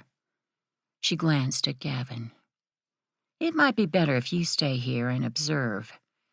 The more comfortable Alex feels, the easier it'll be to get to the truth.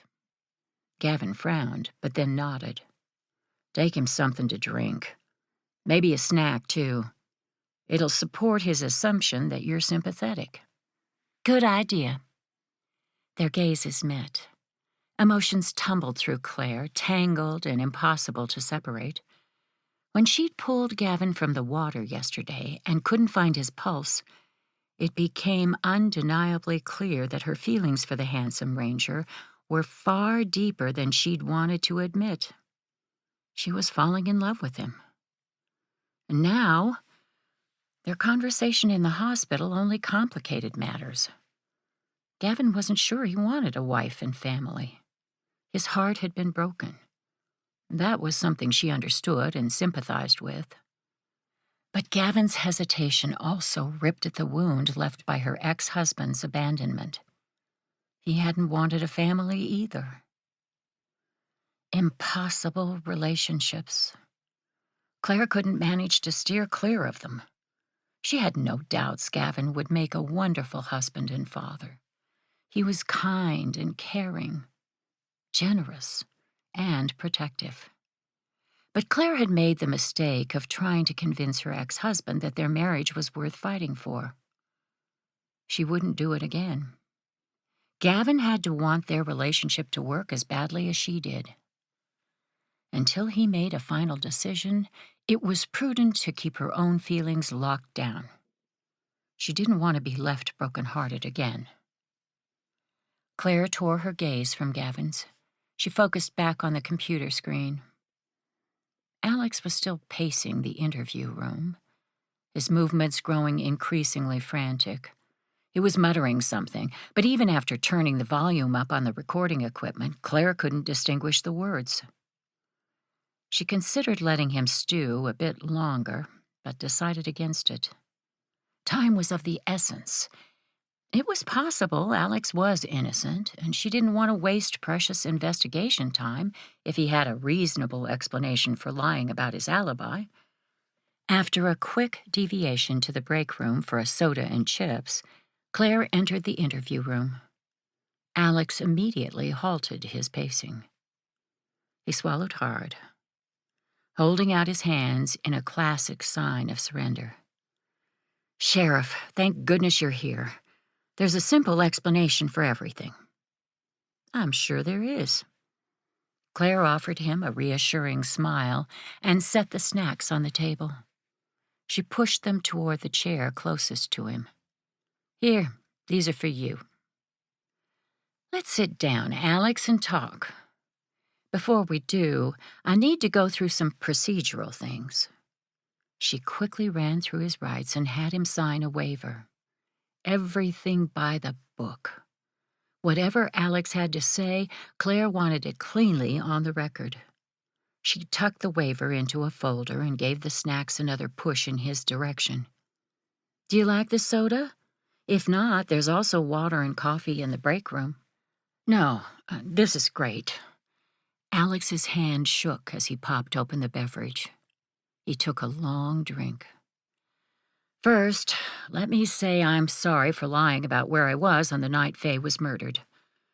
I know it looks bad, but I didn't have anything to do with her murder." He lifted his gaze to Claire's. "You have to believe me." There was a thread of desperation in his voice. Under the table, his leg was jittering. Claire kept her expression non-judgmental. "Why did you lie to us?" "I panicked. You said Faye's murder was connected to Stephanie's disappearance." He raked a hand through his hair. "There were some rumors, right after Stephanie left town, that I'd possibly killed her. It's not true. But Faye suspected me. I could tell from the questions she asked when we spoke last. If you didn't hurt Stephanie, then what do you have to worry about?" He scoffed. "You're kidding, right? Sheriff, you grew up here. You know this town.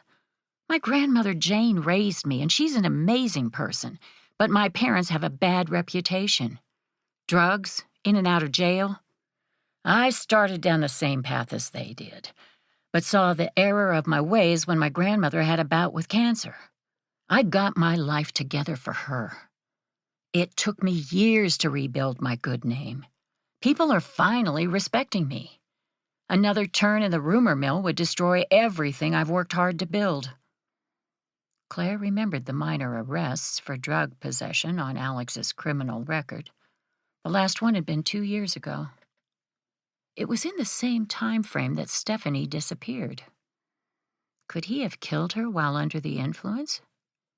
Had Faye figured that out? It was possible.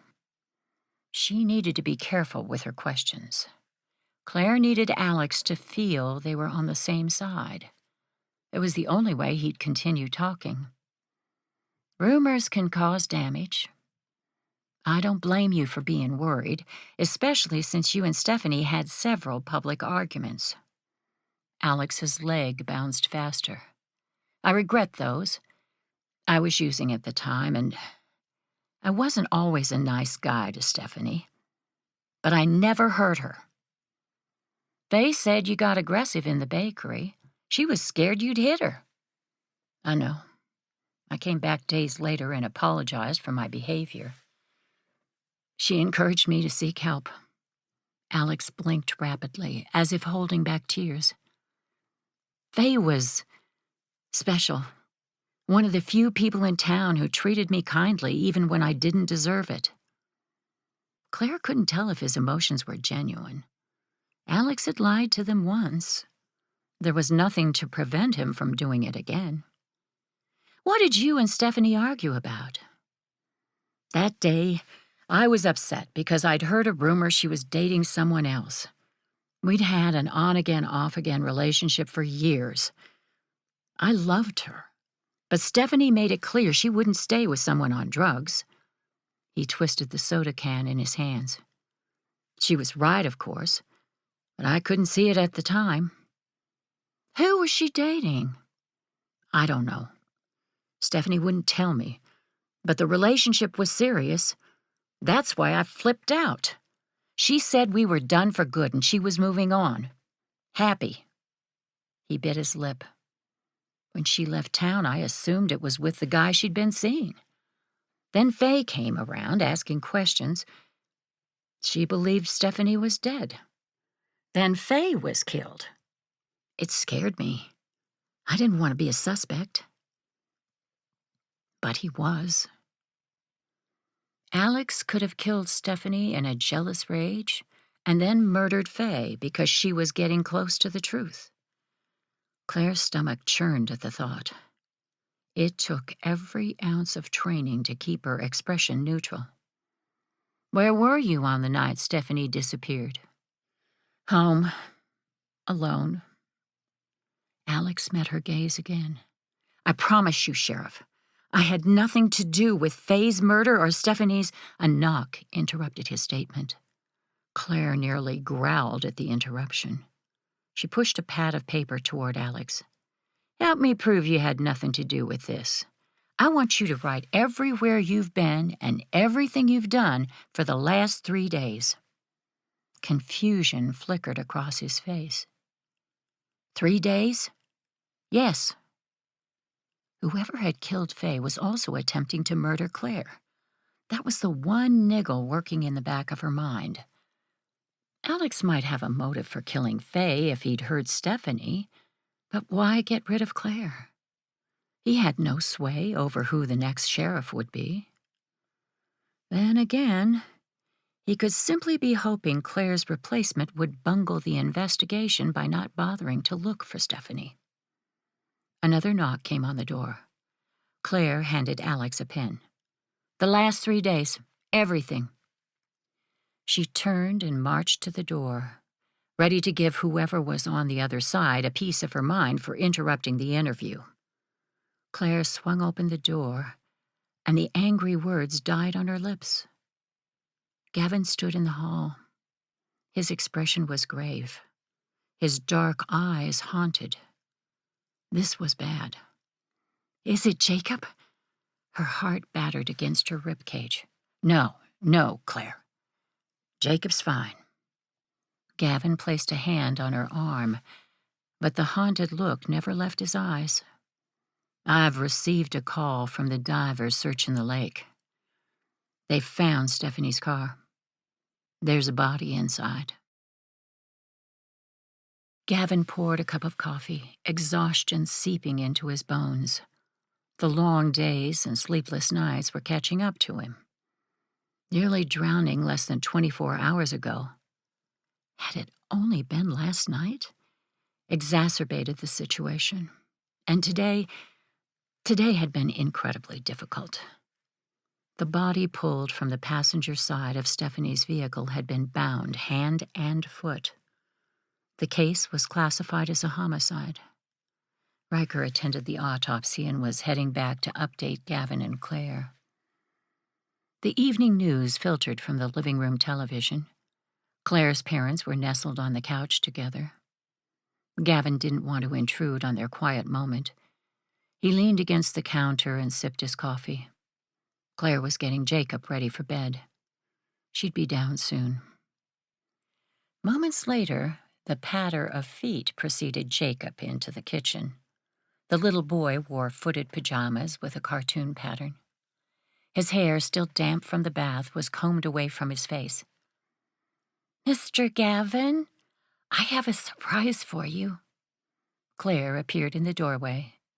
She'd shed her police uniform earlier in the evening, exchanging it for sweatpants and a long-sleeved shirt. Her hair flowed down her back in a golden wave. She offered Gavin a brilliant smile that made his toes curl. Her eyes twinkled with amusement. The 30 minutes she'd spent with Jacob had done her a world of good. Gavin set his coffee mug on the counter and dropped to Jacob's level. "A surprise? For me?" Jacob nodded. He whipped out a piece of paper from behind his back and thrust it in Gavin's direction. It was a drawing. Streaks of green and blue formed the earth and sky. Several crayon figures of different sizes stood on opposite ends of the paper.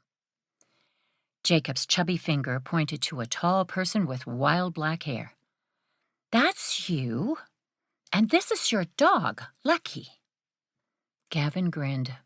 A large star was pinned to his chest in the drawing. Lucky, his imaginary pet, was a blob of yellow with a fluffy tail. "He looks like a very nice dog. Who are these people?" He pointed to the two figures on the opposite side of the page. "That's Mommy and me. We're coming to visit you and Lucky." Jacob paused, worry entering his gaze. "If you get a dog, you'll let me come play with him, won't you?" "Of course. You can come to my house any time, as long as it's okay with your mom." Jacob threw his arms around Gavin's neck. "Thank you, Mr. Gavin." He embraced the little boy. Tenderness swept through Gavin, wriggling past the last brick of his defenses. He imagined the life in Jacob's drawing. A house, Claire and Jacob, and a dog named Lucky. Family. Love. It made his heart ache. He lifted his gaze to Claire. Were those tears shimmering in her eyes? She'd sucked in her bottom lip and nibbled it. Worry shadowed the curves of her face. Gavin was skirting dangerous territory. He hadn't promised Jacob anything more than he could deliver, but children didn't see things the same way adults did. Claire cleared her throat. "Come on, little man. It's time for bed." Gavin released Jacob. He scampered across the room. Claire took his hand and they left, the scent of baby shampoo lingering in their wake. Silence settled in the kitchen. Gavin stared at the crayon drawing in his hand. He ran a finger over the dog. A part of him wanted to throw caution to the wind and dive into a potential future with Claire. But a whisper of doubt held him back. What if he wasn't capable of being a good husband? Or father? His fellow Rangers balanced work and a family, but Gavin had already failed at it once. He didn't want to hurt Claire or Jacob. Ever. The back door opened. Riker stepped inside, bringing a wave of cold air with him.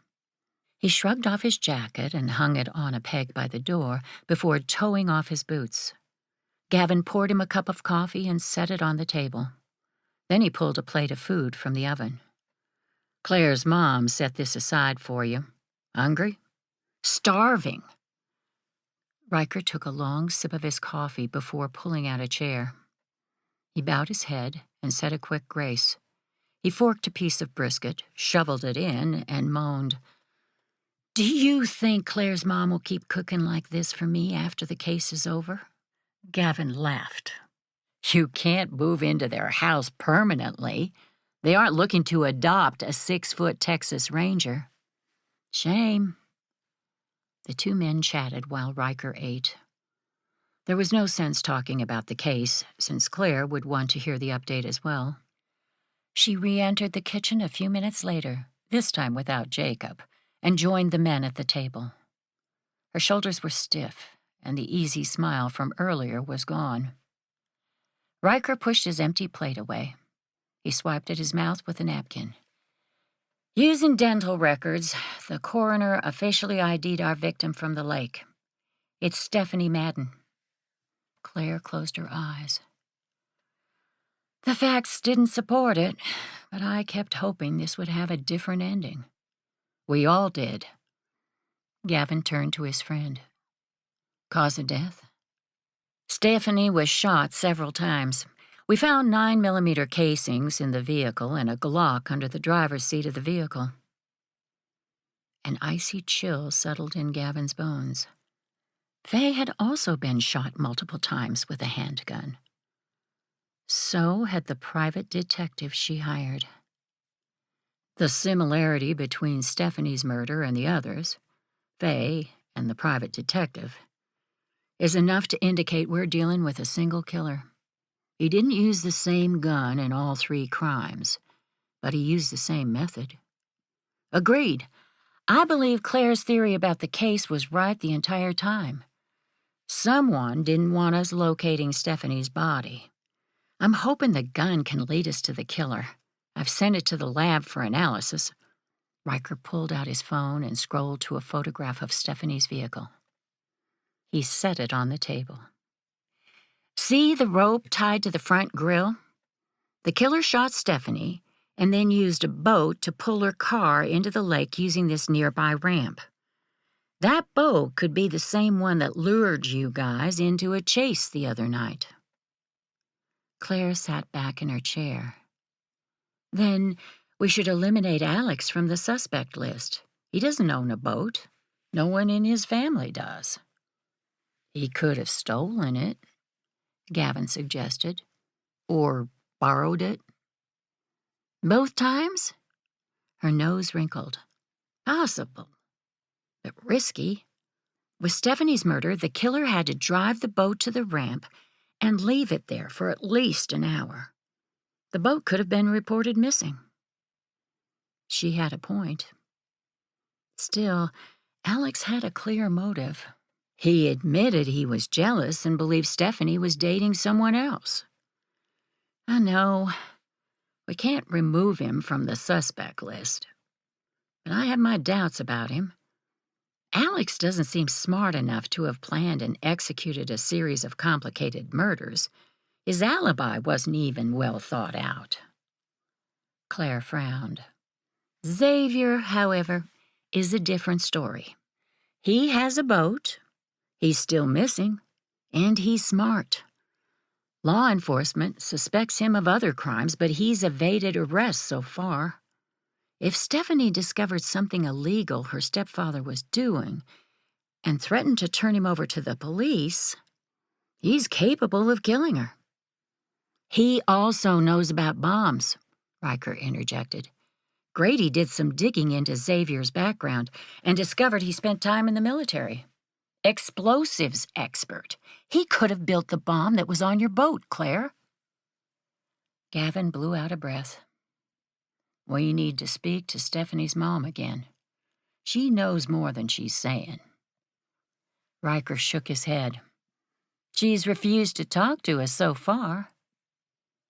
Things are different now. A shadow crossed Claire's face. Maribel is hoping Stephanie is alive. That's not the case. Hearing about her daughter's murder may change her mind about helping us, especially since Xavier is missing.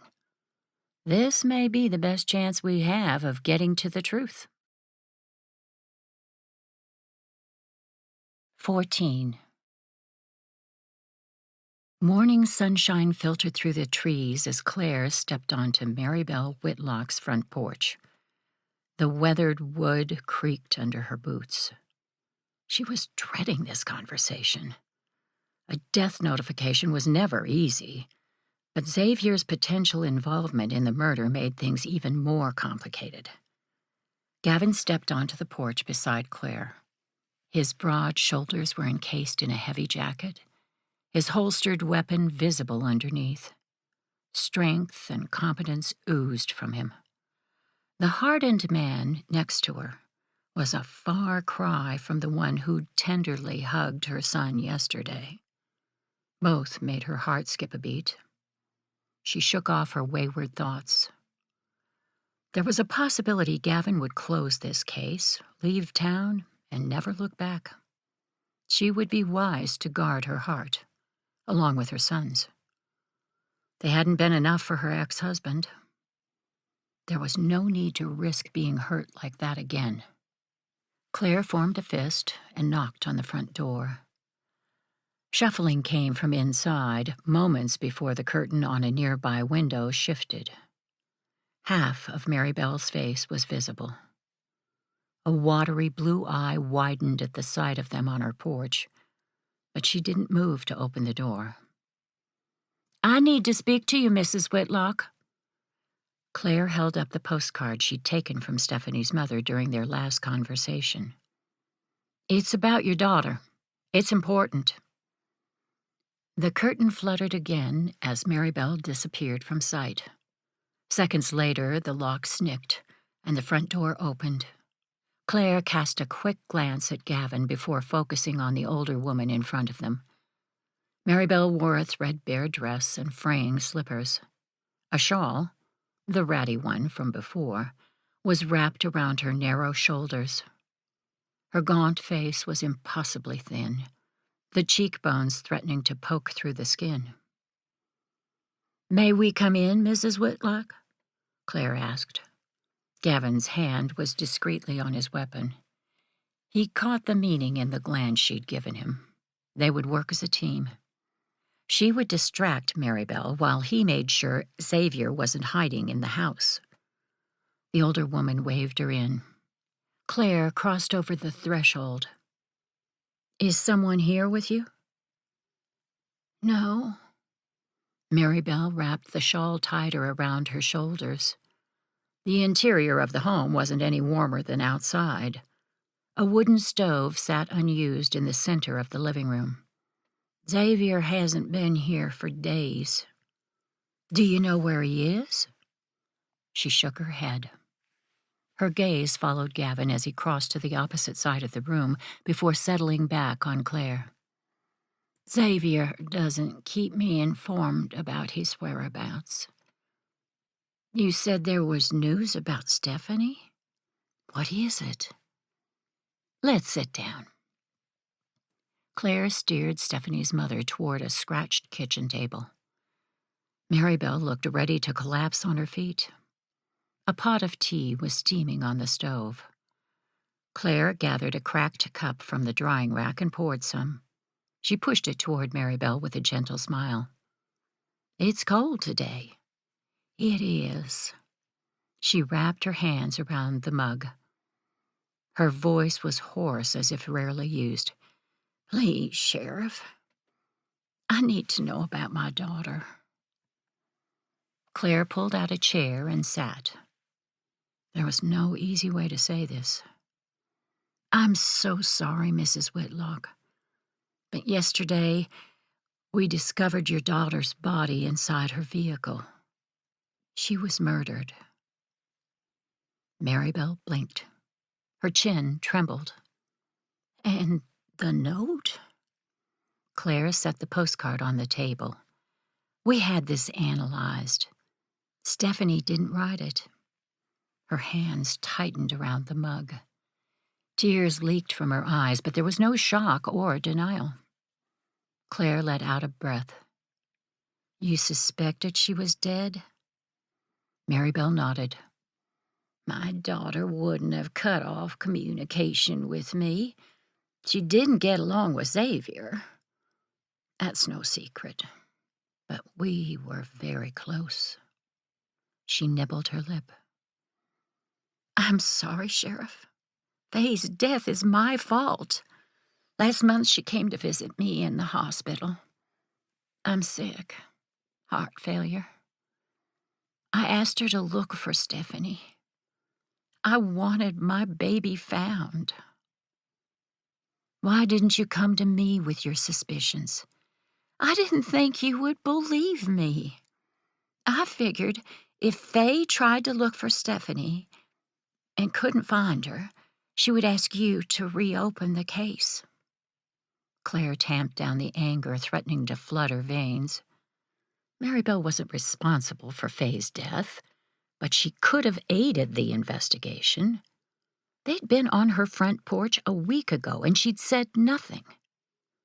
But Xavier had been there. Your husband didn't want you to look for Stephanie, did he? No. Xavier. She swallowed hard. He's a difficult man. Stephanie didn't approve of the way he treated me. It caused many arguments, but he didn't kill my daughter, if that's what you're asking. Xavier was here with me the night that Stephanie disappeared. Claire stilled. Was Maribel lying? She could be protecting Xavier. Can you be certain your husband had nothing to do with Stephanie's murder? Absolutely.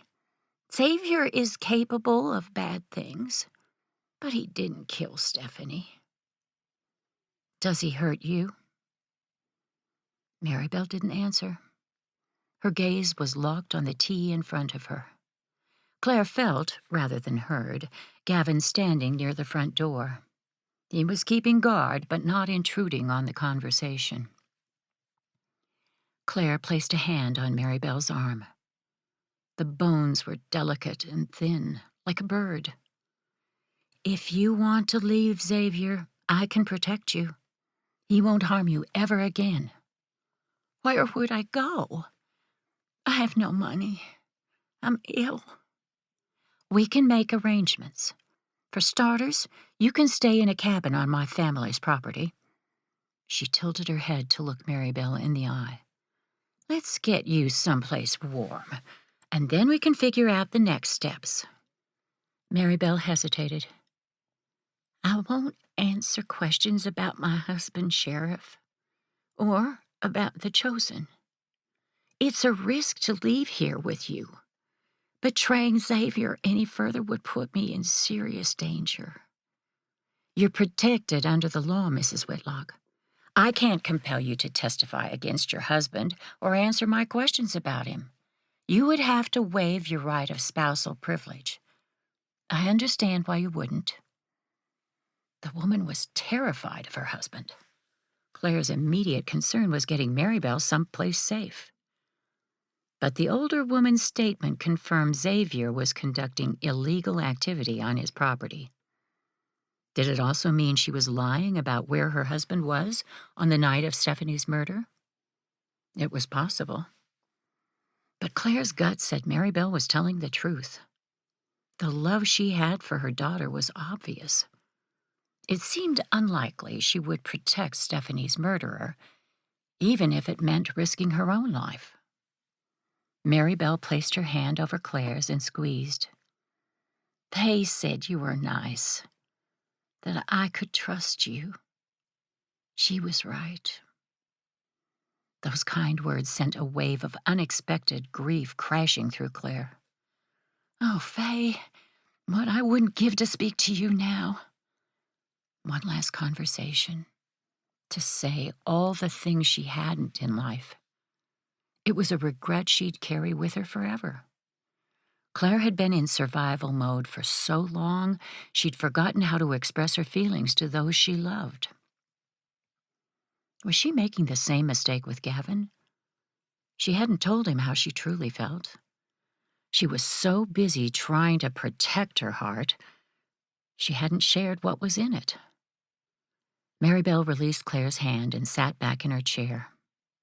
She licked her lips nervously. I need to tell you something, but no one can know you found out about it from me. Please give me your word. You have it. My daughter was seeing someone secretly. She was in love, but I was concerned the young man didn't feel the same way, that he was playing with my daughter's feelings. His family didn't approve of Stephanie. Maribel's lips flattened into a thin line. Then she ended up pregnant. Stephanie said she was getting married, and then she'd been killed. Claire's mind whirled with possibilities. She leaned forward. Do you know who Stephanie was secretly dating? Maribel nodded, lifting her gaze to meet Claire's. Ian Scott, the mayor's son. Gavin's hands tightened on the steering wheel as he maneuvered around a tractor stuttering along the two-lane country road. His mind raced as quickly as his tires rotated against the asphalt. He'd known there was something strange about their interactions with Ian Scott. Could he have killed his secret girlfriend when she became pregnant? Sadly, that type of scenario was far too common, especially if Ian felt trapped between his family's expectations and Stephanie's. He certainly had the clout to determine who the next sheriff would be. His father was the mayor, and his wife worked for City Hall. Convincing them to hire someone Ian had selected would be a simple matter. In the passenger seat beside him, Claire hung up her phone and tossed it in the cup holder. Ian called in sick this morning, but no one is answering the phone at his house. His cell is turned off. Something about this isn't right. Do you think he'd run? We found Stephanie's body yesterday. Ian could be on a Mexican beach by now. I doubt it. She gripped the door handle as Gavin sped through a yellow light. Ian wasn't honest with us about his relationship with Stephanie, but there could be several reasons why. We can't assume he's the killer. Gavin tapped the brakes as he turned into Ian's neighborhood. Within moments, they parked in the mansion's driveway. The front door swung open and a female housekeeper in a black uniform rushed out. Her eyes were wide with fear. In one hand, she held a cell phone. Thank goodness you got here so quickly. The woman's words tumbled out. From the cell phone speaker, a voice demanded answers. The housekeeper was on the phone with emergency services. Tears rolled down her face. Mr. Scott has a gun. I don't know what he plans to do with it. Where is he? Gavin barked out, his hand immediately flying to his own weapon. In his bedroom. I think he's been drinking. When I went in to clean, he screamed for me to stay away. I've never seen him so angry. Is anyone else in the house? Claire asked. She'd palmed her own weapon. Kylie, the other housekeeper, is still upstairs. I tried to get her to come with me to call the police, but she wouldn't move. The rest of her sentence dissolved into sobs. She was shaking uncontrollably. Gavin ordered her to stay put, and then quickly jogged up the walkway to the front door. It hung open. Police, Mr. Scott. I'm coming in. There was no reply. Claire appeared by his side, her tone sharp as she relayed instructions to dispatch. The radio crackled. Backup was 10 minutes away. A lot could happen in 10 minutes. Ian was armed and possibly drunk. Killer or not, he wasn't acting rationally. There was an innocent woman still in the house. Gavin had to find her before she was harmed. He crossed the threshold, gun outstretched.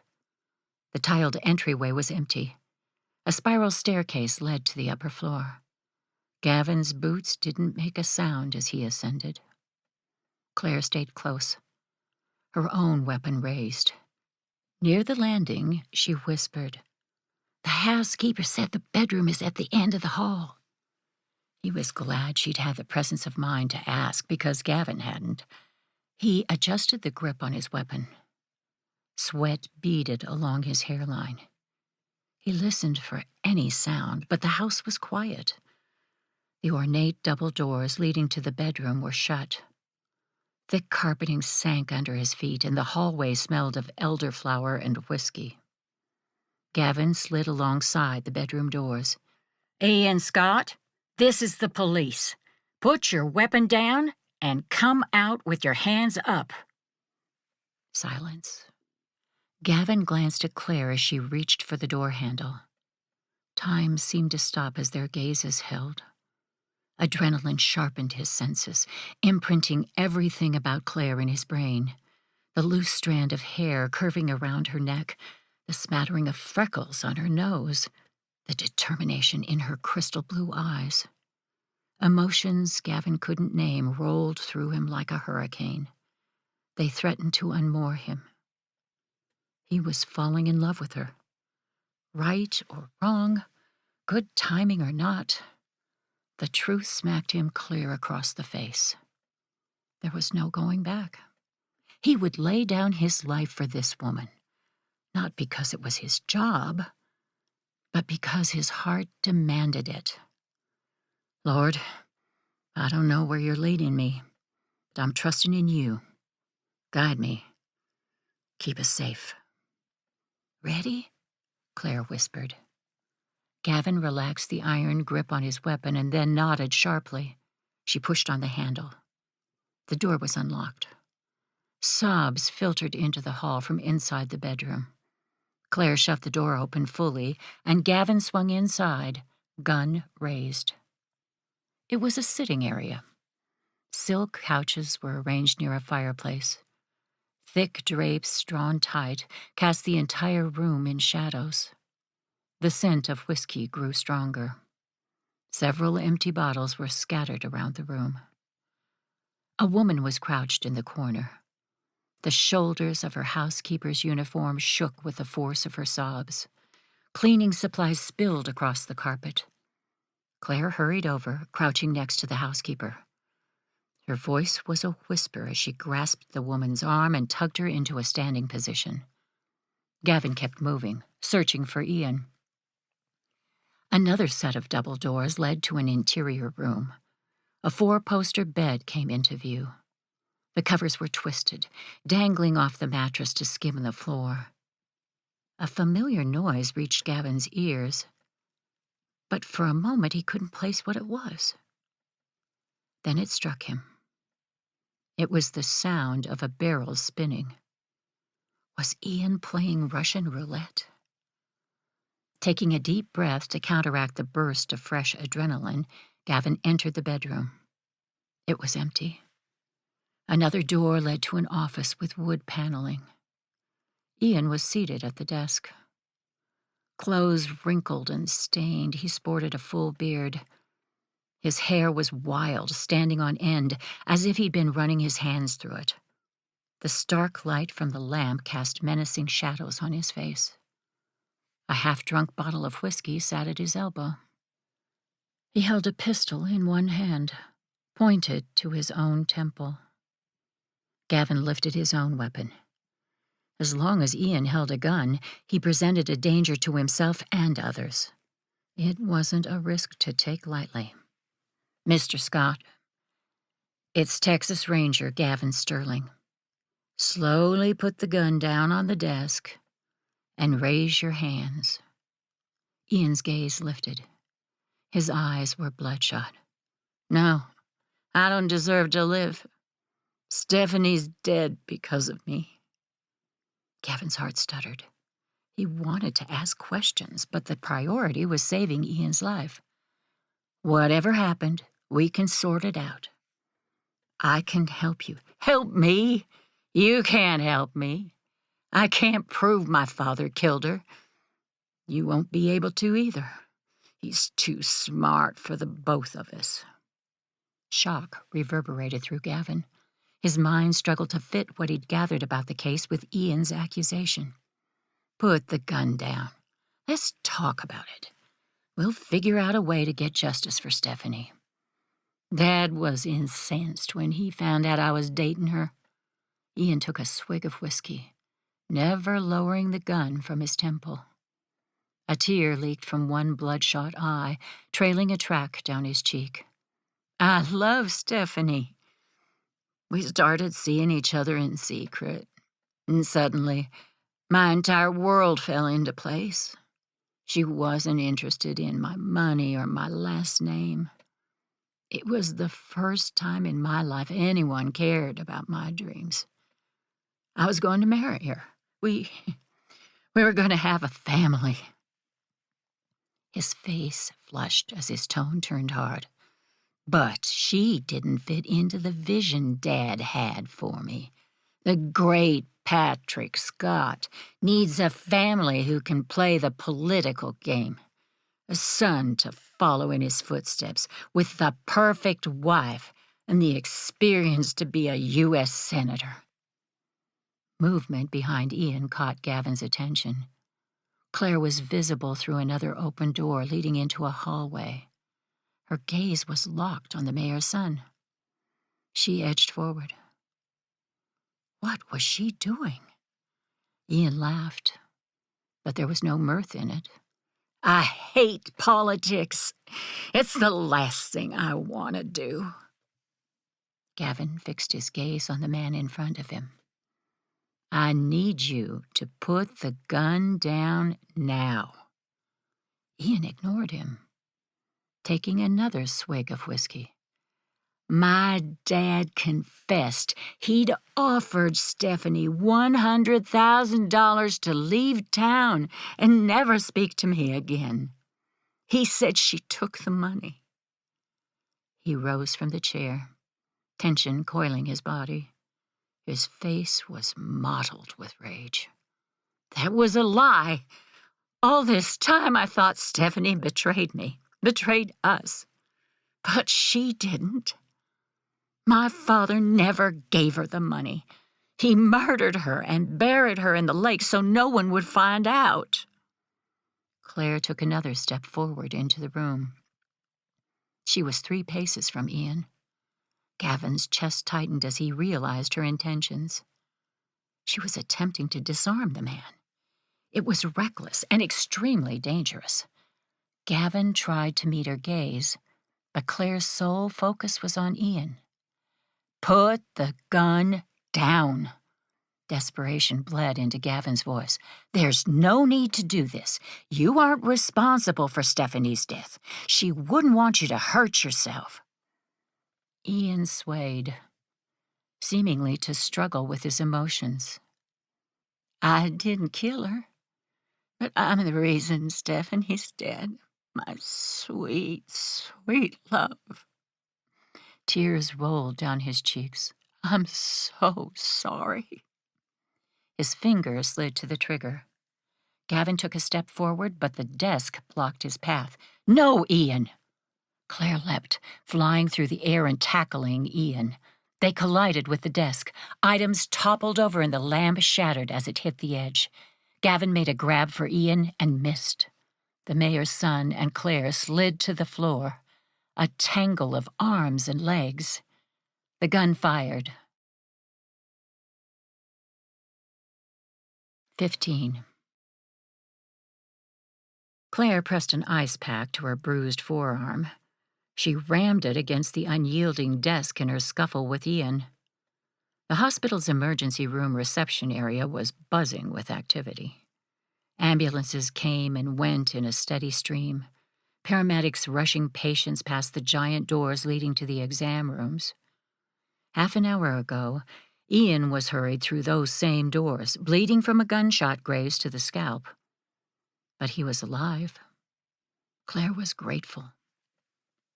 Across the room, Gavin turned away from the coffee machine, holding 2 cups. His long strides ate up the distance between them. Butterflies rioted in Claire's stomach. The man was a distraction she didn't need, but couldn't escape. How was it possible they'd only been working together for several days? It felt like a lifetime. He set the coffee cups on a nearby table. How's your arm? It's fine, just bruised. She tried for levity. Remind me not to smash into any more desks, will you? His lips curved into a smile, but it didn't reach his eyes. Gavin's strong fingers wrapped around her wrist. His palm was warm. He gently tugged the ice pack away from her elbow. His gaze swept over the injury, causing a burst of heat to blaze through her veins. "It's swollen. Are you sure you don't want to have that x-rayed?" "I'm sure. It'll be a wonderful shade of purple tomorrow, but I'll survive." He didn't release her wrist. Instead, he stepped closer, his gaze lifting to her face. An emotion she couldn't quite place was buried in his eyes. It made her breath catch. The bustle of the room faded away. "You scared me, Claire. That move isn't one they teach in the academy." "What on earth were you thinking?" "Saving Ian's life. It's why we're in this job, right? To protect people, even from themselves sometimes." He sighed, then leaned forward to brush his lips across her forehead. It was tender, sweet. Claire leaned into the touch, wrapping her uninjured arm around his narrow waist. The familiar scent of his aftershave calmed her racing mind. Gavin's lips brushed against her hair. The steady beat of his heart thumped against her ear. Claire wanted to sink into his embrace and never let go. But that wasn't possible. There was unfinished business between them. Now wasn't the time to address it, but it had to be soon. Her heart couldn't take much more of this. She released Gavin under the guise of picking up her coffee. She took a sip and winced. "Yikes! They should put a warning sign on that machine. Drink this if you don't want any stomach lining left." He arched his brows. "You're spoiled by that fancy machine in the sheriff department's break room." "Yes, I am. What's the point of being in charge if I can't have decent coffee?" They both laughed. Through the large glass windows overlooking the parking lot, Claire spotted the mayor marching up the walkway to the entrance. Heather, Ian's wife, hurried after him in sky-high heels. Her designer purse banged against her thigh. Claire jutted her chin toward the door. "They're here." Gavin turned, gaze narrowing. Claire straightened her uniform shirt. This conversation had to be handled carefully. If Ian's accusation was correct, Mayor Patrick Scott was a killer. But they had no hard evidence implicating him. Claire needed to ask questions, but she didn't want Patrick to realize he was a suspect. Not yet. She also had to consider that Ian could be lying. He might have killed Stephanie after learning she'd accepted his father's money. Love and hate were often two sides of the same coin, and betrayal could turn deadly. The main door swished open. Patrick's gaze swept the waiting room, zeroing in on Claire as she moved to intercept him. His face was flushed, his suit jacket hanging open, tie askew. "What on earth happened? Where is my son?" Heather joined them. She was faintly out of breath. Her shoulders turned inward and complexion pale. "Is he all right?" "Ian will be fine." Claire pitched her voice low. "He's suffered a minor injury, but should recover. He's with the doctors now. Please come with me so we can discuss what happened." She led the way to a conference room. A large table took up the center of the room, surrounded by faux leather chairs. The scent of stale pizza lingered in the space. Claire waited for everyone to traipse inside, and then closed the door behind her. She took a deep breath. "Ian attempted to commit suicide." Heather sank into the nearest chair, hugging her purse to her chest. She appeared stunned. Color rose in Patrick's cheeks, and he crossed his arms over his chest. "That's preposterous. I will not tolerate you lying about my son. First that horrible newspaper article, and now this." "Stop right there." Gavin's tone brooked no argument. "Claire isn't lying. In fact, she saved your son's life. You should be thanking her." Patrick's mouth popped open and then shut again. His jaw worked. Heather placed a reassuring hand on his arm. "You have to forgive the mayor. He loves his son deeply, and this news is disturbing to us both. It's difficult to wrap our minds around." "Heather's right." Patrick shook his head. "Why on earth would Ian attempt suicide?" "He was distressed over Stephanie Madden's murder." Claire kept her attention locked on the mayor. "Are you aware, sir, that your son and Stephanie had a secret relationship?" Heather paled further, but there was no flicker of surprise in her expression. She'd known about the relationship, or at least suspected. Claire remembered Heather had been standing next to the mayor in the photograph taken at the campaign event, the same picture that caught Ian and Stephanie flirting. Patrick stiffened slightly. "Yes, I was aware of their relationship, but they broke up before her death." "Ian says you paid Stephanie $100,000 to leave town and never speak to him again. Is that true?" Heather's eyes widened, but she remained silent. Claire could practically see the wheels turning in her head. She was wondering where they were going with this. "I did what was necessary to protect my son." Patrick jutted up his chin. "Stephanie was after his money. I knew it from the beginning, but Ian was foolish. He couldn't see the wicked woman for what she truly was, manipulative. I offered her cash, and she took it." "Hold on." Gavin pitched forward. "You gave Stephanie $100,000 in cash?" "I did. The day before she left town, as a matter of fact." None of the money had been found, either in Stephanie's vehicle nor at her house. Claire had spoken to her extended family members personally.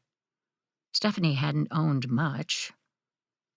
Her bank account at the time of her death had $300 in it. So, what happened to the cash? Patrick's brow furrowed. "Sheriff King knew all about this. I told him myself. It's part of the reason he believed Stephanie left town." Anger washed over Claire, and it took everything inside her to keep from balling her hands into fists.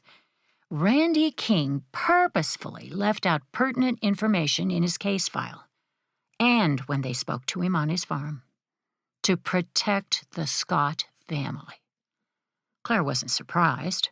Sheriff King and Mayor Scott were old friends, but his decision infuriated her all the same.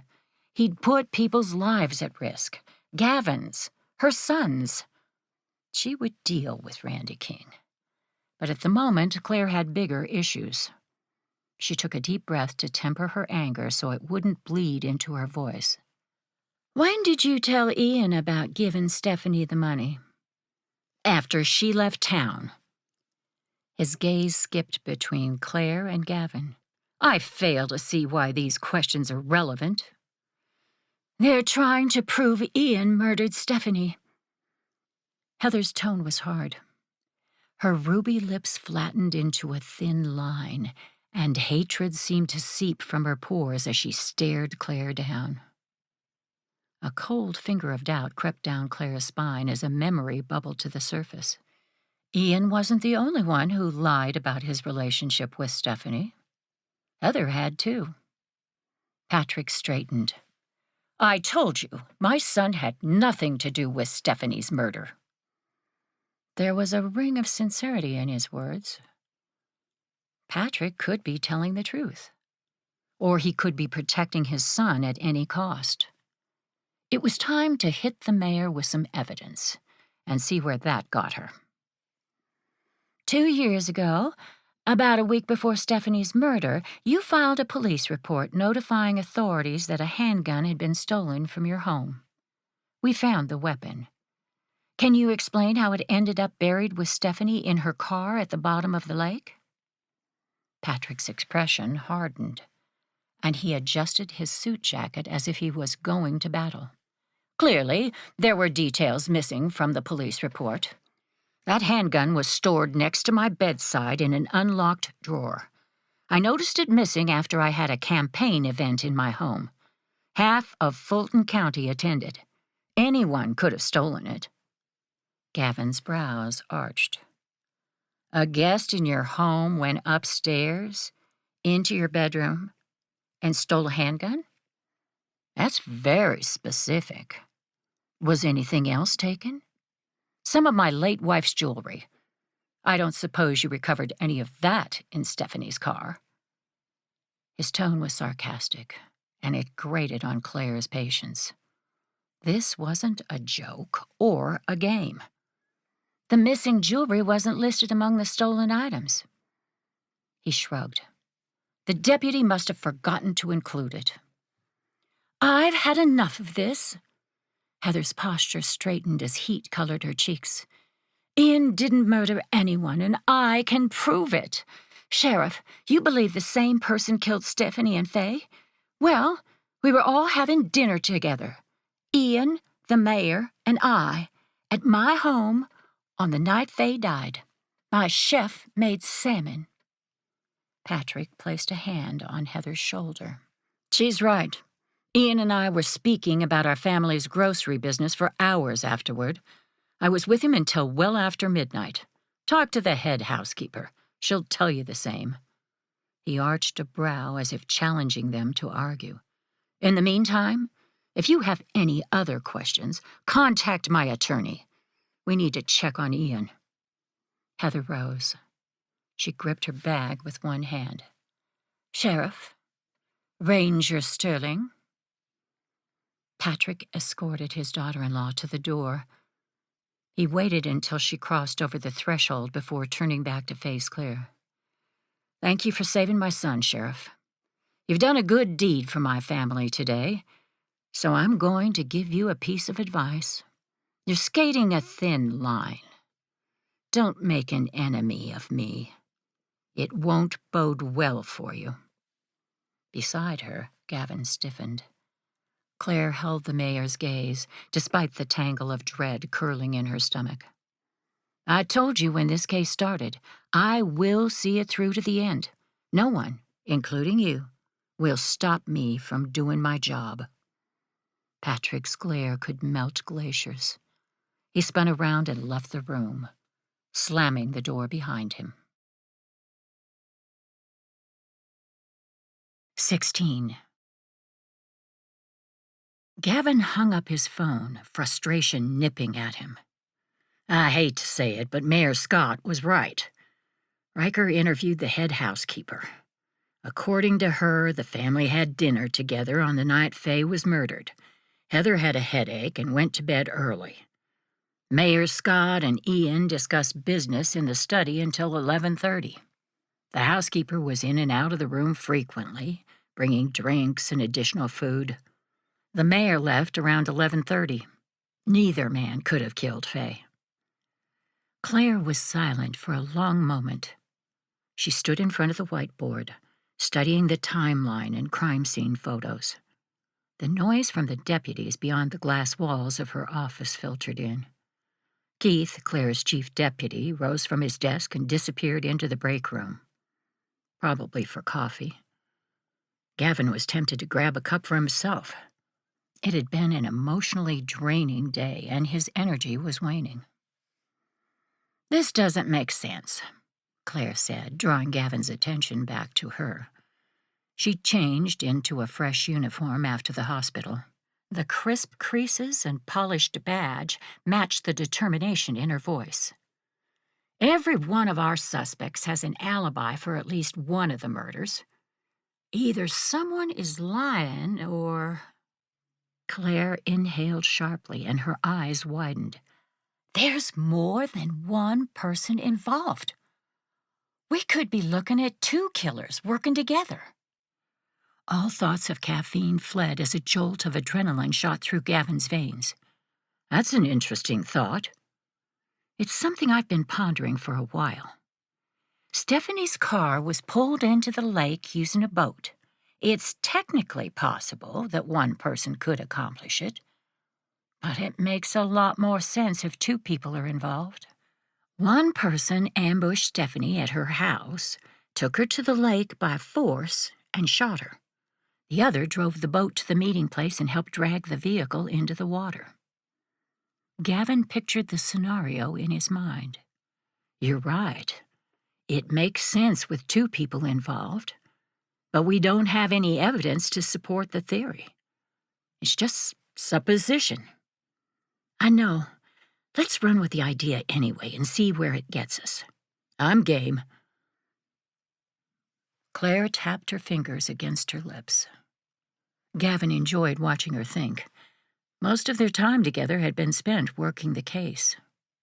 What would it be like to hang out on the lake with Jacob and fish? Or share a candlelight dinner together before snuggling on the couch with a movie? He wanted to find out. Had he messed everything up by being honest with Claire about his fears? Gavin didn't know, and now wasn't the time to ask. Claire had enough problems on her plate. After the case was over, when she had some time to grieve Faye, then he'd see where they stood. Claire dropped her hand. Do you believe Ian is telling the truth about his father? I do. At least, I'm convinced Ian believes his father killed Stephanie.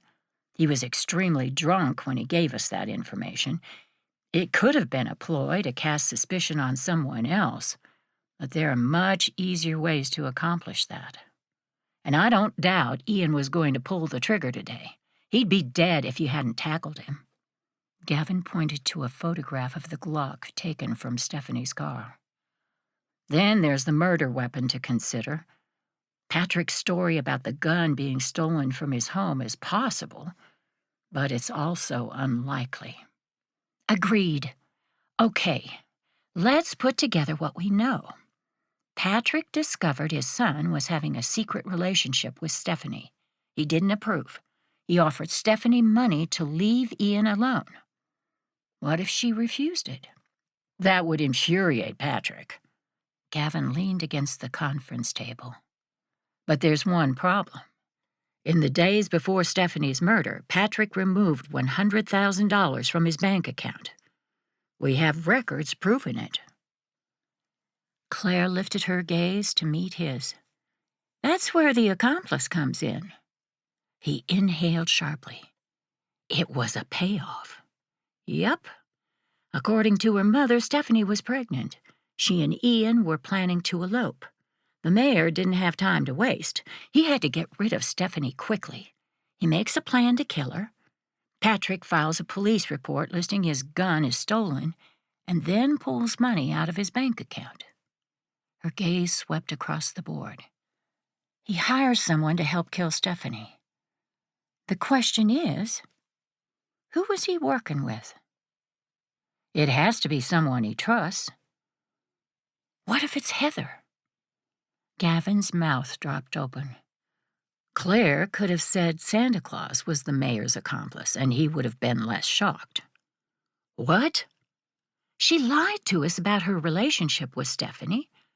Why would Heather do that if there was nothing to hide?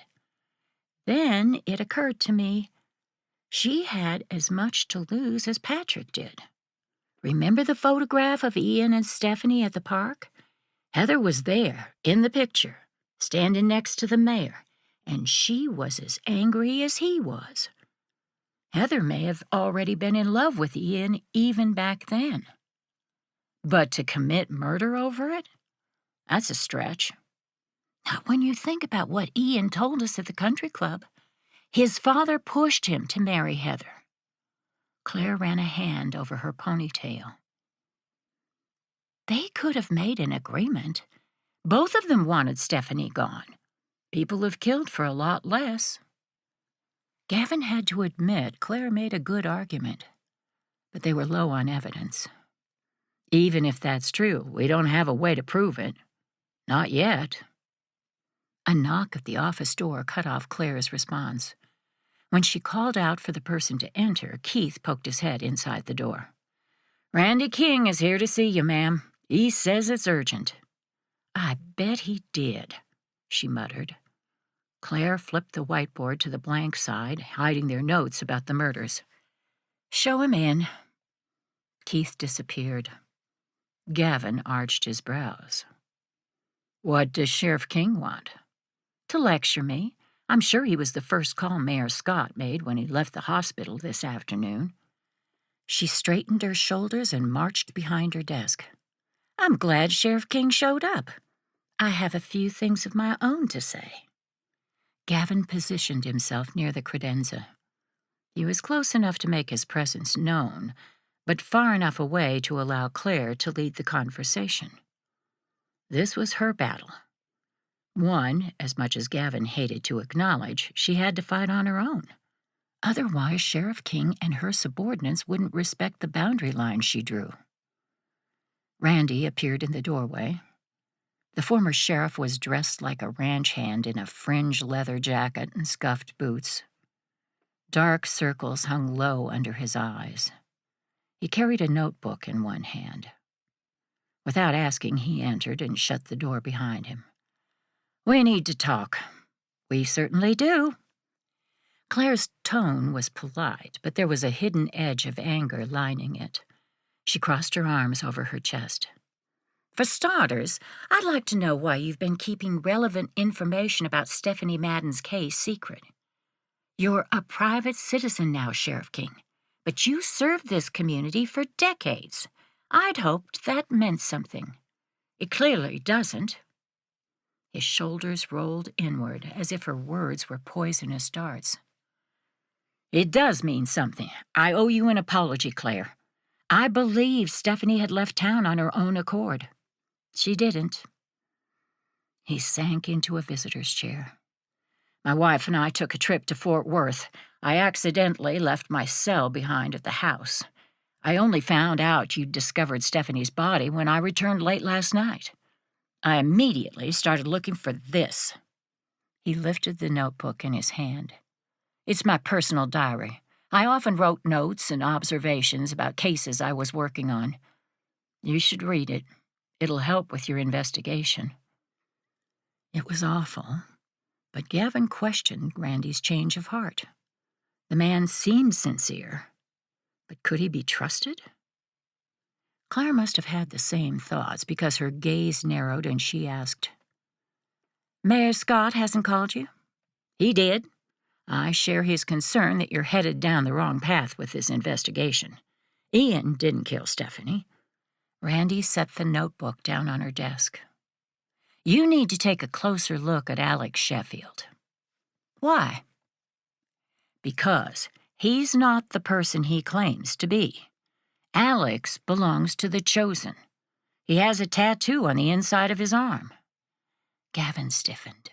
You knew Alex was a member of the Chosen, and you're just now telling us? I didn't know it was relevant until Stephanie turned up dead. Xavier is still missing, right?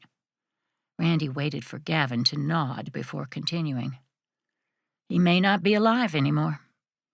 If the rumors are true, Alex challenged Xavier for a leadership position in the group. It failed. Since then, he's been towing the line. But this may have been the opportunity he needs to frame someone else for crimes he committed, starting with Stephanie's murder. She betrayed him by dating Ian. When Alex found out, he was furious. How do you know all of this? As you pointed out, I was sheriff for decades. Witnesses and conversations are all listed in the notebook. Randy glanced at Gavin and then focused back on Claire. Learn from my mistakes, follow the evidence, Sheriff, and ignore everything else. Claire wrapped the ends of her oversized cardigan around her midsection. It was late, and although her body was exhausted, her mind wouldn't shut off. Dishes rattled in the kitchen as Gavin cleaned up after dinner. She'd offered to help, but he insisted on doing it himself. There was something comforting about his steady presence in her home. Thunder lit up the night sky. The white flash illuminated the lake and woods behind her house. There was another storm coming. In more ways than one. Since discovering Stephanie's body in the lake, Claire had the overwhelming sense that the killer wasn't done with her. Not yet. It was an awful feeling she couldn't shake. After the conversation with Sheriff King, she'd read every page of his notebook. Most of it was based on innuendo and rumors, but it all had to be looked into.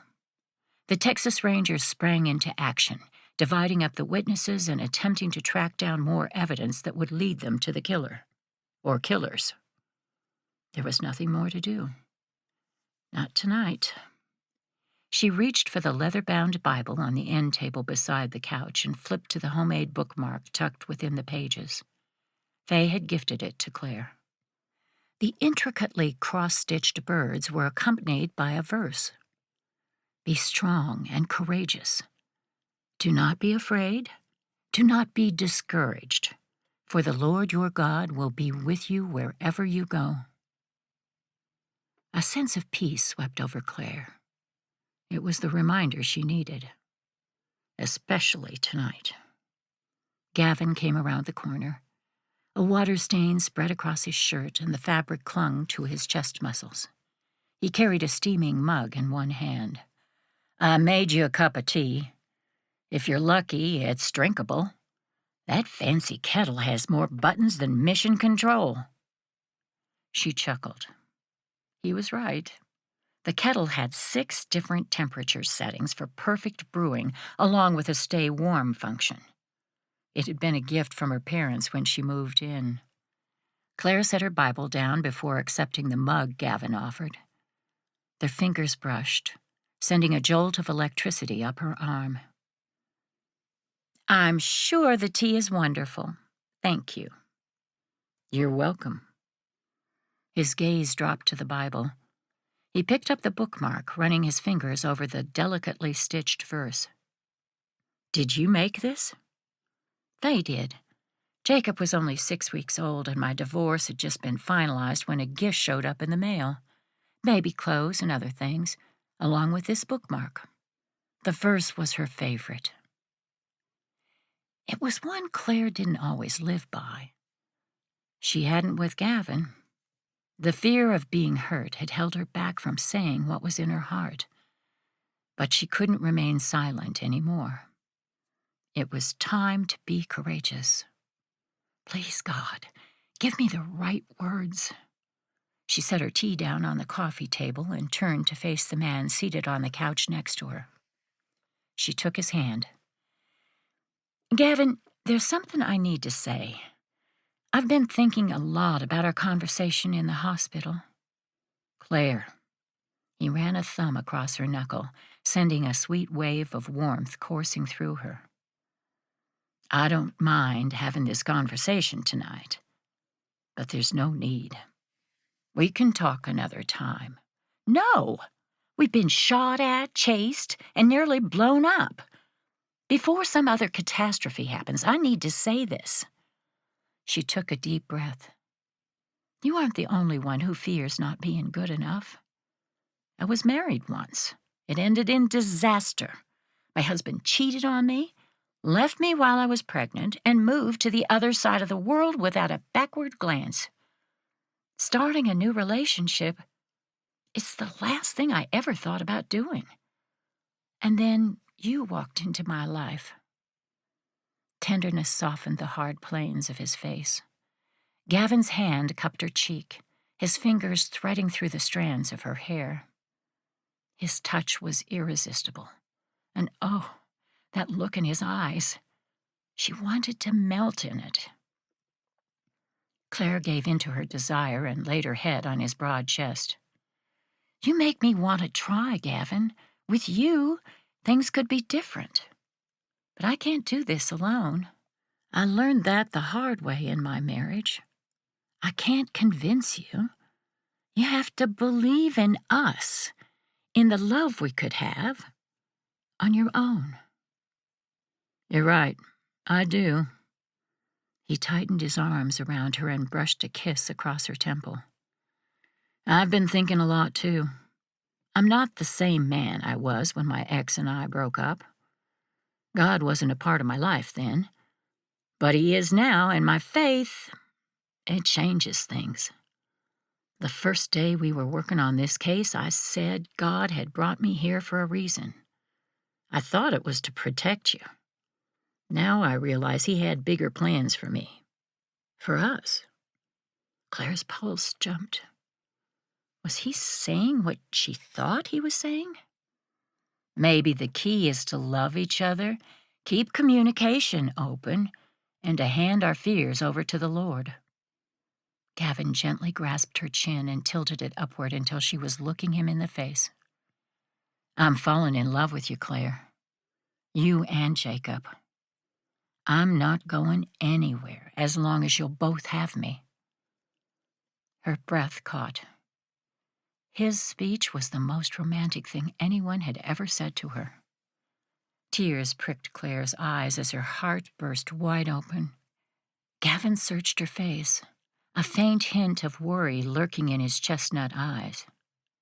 "Did I say too much?" Claire swallowed past the lump in her throat. "No, you said everything perfectly."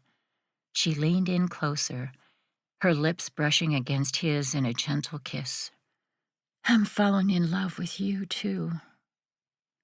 He inhaled sharply, and his hand trembled slightly as he tilted her head to deepen the kiss. Claire lost herself in the moment. She was safe with Gavin. There would be bumps along the road during their romance, but she knew with every ounce of her being that he would never purposefully hurt her. She could trust him with her heart. When the kiss ended, they were both breathless. Gavin pulled her back into the circle of his arms. Claire rested her head on his chest, snuggling into the comfort of his embrace. They stayed like that for a long time, not talking, just enjoying the quiet moment together. Rain tapped against the window pane. Finally, Gavin sighed. "It's late. I should go. We have a meeting first thing tomorrow morning with the entire Ranger team." Reality came crashing down on Claire like a bucket of icy water. Things with Gavin were settled, but the case wasn't over.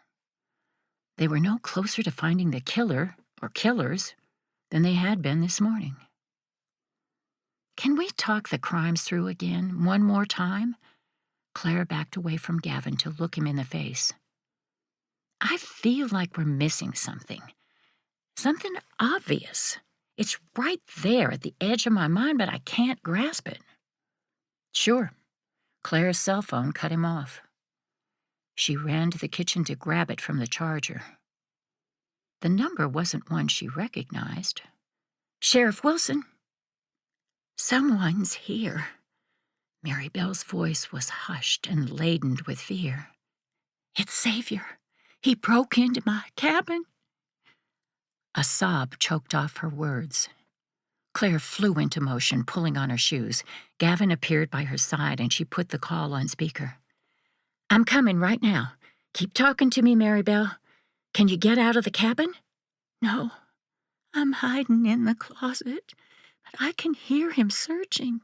Hurry, please. He's going to find me, and when he does, he'll kill me." 17.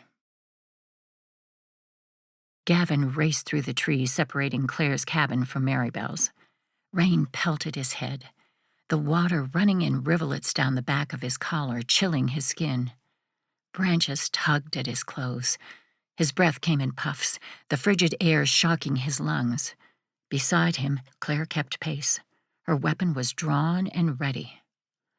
The cabin's lights were on. The back door swung open in the wind before slamming shut again, as if by an invisible hand. Pieces of the knob were scattered on the concrete. Xavier must have broken it while forcing his way inside. Gavin positioned himself next to the door, his boots sliding from the mud trapped in their treads. Claire peeked in a window. Her wet hair was plastered to her head. She wasn't wearing a coat. Mud spatters painted her tennis shoes and the bottoms of her yoga pants. She dipped down next to Gavin, the scent of her citrus perfume mixing with the smell of the rain. "I don't see anyone in the living room." Gavin adjusted his hold on the weapon in his hand. His gaze skimmed the road leading to the cabin. Where was the trooper assigned to watch the property? He should be here by now. They'd called for backup before leaving Claire's house. I don't like this. It felt like they were walking into a trap. A scream came from inside. It was terror-filled and shrill. A fresh wave of adrenaline burst through Gavin's veins as the sound suddenly cut off. He sprang to his feet. There was no choice. Trap or no trap, they had to go in.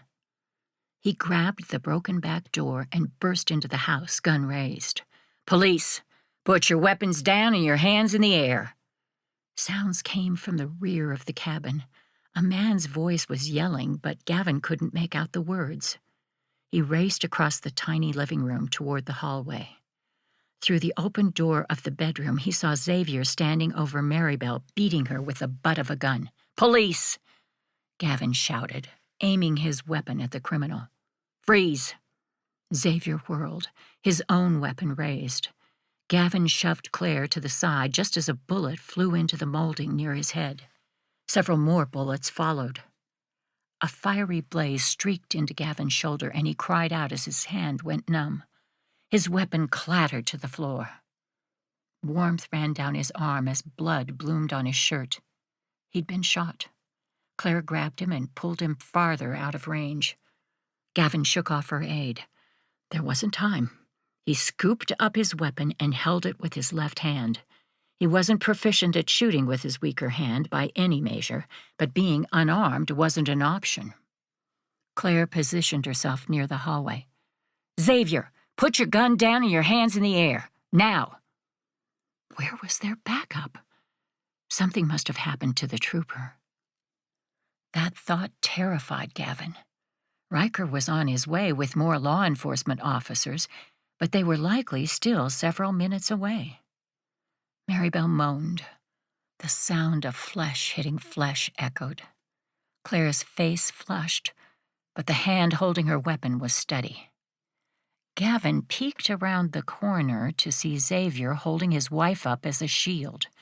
Her head lolled. She was bleeding badly from a wound on her scalp. Xavier raised his gun, pointing it at Claire. "Stay back. I ain't going to prison, Sheriff." "Oh, yes, you are." Gavin gritted his teeth. It was either prison or Xavier was going to meet his maker. There were only two ways out of this situation. "We can discuss it when you put your weapon down." He laughed. It sounded manic and desperate. "How stupid do you think I am?" Xavier stepped back into the bedroom, dragging Maribel with him. She moaned and he gripped her tighter, shaking her slightly. "Who is setting me up, you dumb cow? Who is it?" What was he talking about? Gavin cleared the thought from his mind, along with the pain of his gunshot wound, and took aim. If he could just... Xavier shifted, and the moment was gone. Sweat dripped into Gavin's eyes. He didn't have a clear shot, but there was more than one way to solve that problem. He locked eyes with Claire, pointed at Xavier, and then pointed at the door. She gave a sharp nod of agreement. The worry in her blue eyes nearly undid him. It wasn't for herself, for him. Somewhere in the back corner of his mind, Gavin realized an additional weight rested on his shoulders. Every decision he made from here on out affected Claire. It wouldn't stop him from doing his job. Protecting others was his purpose. But it was a deep responsibility to carry someone else's heart. And a blessing. Gavin bolted for the back door. Pain punched his arm with every step. He ignored it. Outside, the icy rain numbed his wound. The thunderstorm slowed to a brisk drizzle. Lightning lit up the sky. He raced around the corner of the cabin and approached the bedroom window. Xavier was screaming something at Claire. It didn't make sense. Something about being framed. Shivers racked Gavin's body as he took aim. He forced his muscles to stop and held his breath. Everything faded away as the world narrowed to the man in front of him. Gavin didn't relish shooting someone, but he would do what was necessary to save lives. He pulled the trigger. Glass shattered as the bullet flew through the window and slammed into Xavier's back. Maribel gave a short scream as the couple tumbled to the ground. Claire rushed into the room, gun drawn. She kicked Xavier's weapon away from his still fingers. Gavin tossed his handcuffs to her before clambering through the window. Shards of glass sliced at his palm. Maribel was tucked into a corner, moaning. Gavin approached her. "It's okay now. You're safe." She sobbed and grabbed his arm. He comforted the older woman, glancing over Maribel's head toward Claire. She had her fingers on Xavier's throat, checking for a pulse. "He's alive." Relief rippled through Gavin. He didn't regret taking the shot, but he was thankful it hadn't ended Xavier's life. He fumbled to remove his phone from his pocket but couldn't make his injured fingers work. Maribel was crying, lost in her own world, her gaze focused on something only she could see. She was going into shock. That was deadly. They needed paramedics, now. Claire whipped the sheet off the bed and pushed it against Xavier's gunshot wound. "Gavin, come hold this while I call for help." He did as she asked. The sheet turned red with Xavier's blood. His hands were cuffed behind his back, and he remained unconscious. Gavin's head spun as the adrenaline wore off, and the throbbing of his wound increased. He glanced at his shirt. It was saturated at the shoulder, but it didn't look like the bullet had hit anything major. Claire tucked her phone against her ear. She took another sheet and ripped it with her teeth. Wrapping the bandage around Gavin's arm, she pulled tight as she spouted off commands to dispatch. Keith's voice came on the line. His tone was frantic, but his words weren't clear. Gavin leaned in closer. Claire froze. The phone dropped from her ear as she whirled. Without a word, she raced from the room. Gavin yelled her name and then scooped up the phone. "Keith, what happened?" "An emergency call was made from her parents' house. They're under attack." The house was on fire.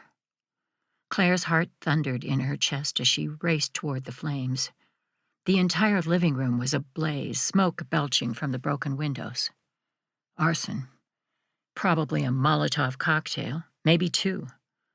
There was no other explanation for how the fire could spread so quickly during a rainstorm. Panic rippled through her. Where was Jacob? Her parents? Visions of every horrible scenario flashed through her mind. No, God, no. She put more fuel into her legs, wishing Gavin was with her. The memory of him screaming her name as she ran from Maribel's cabin echoed in her mind. But there hadn't been time to explain. Besides, he'd been shot. The injury was serious enough to slow him down, even if he'd wanted to help. Thinking of Gavin made her knees weak. His shoulder had been bleeding badly. What if... No. She couldn't go down that road. Raindrops coated her face and dripped into her eyes. Her tennis shoes slipped in the mud and she hit the ground hard on one knee. Pain ricocheted through her thigh. Claire shoved herself to a standing position and kept moving. The back door to the house flew open. Smoke poured out and two figures appeared. It took Claire a moment to recognize her mother and father.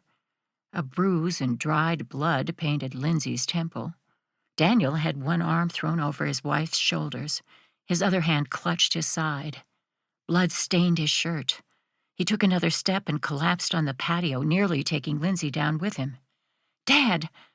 Chest heaving, Claire joined her parents. She bent down to grab her father's arm. Together with Lindsay, they got him on his feet. Instinctively, Claire knew her mother was headed for the truck sitting in the driveway. Daniel needed a hospital. They headed in that direction. "There's no time." Daniel's voice was hoarse as he tried to shake off Claire's help. "He has Jacob." Claire's world tilted and spun. "Who?" We don't know. Someone threw bombs through the window and set the house on fire. I tried to stop him and was shot. He ripped Jacob straight from your mother's arms." Tears poured down Lindsay's face, mixing with the soot and blood. Based on her mother's injuries, she fought to keep hold of Jacob. It was a miracle the intruder hadn't shot her, too.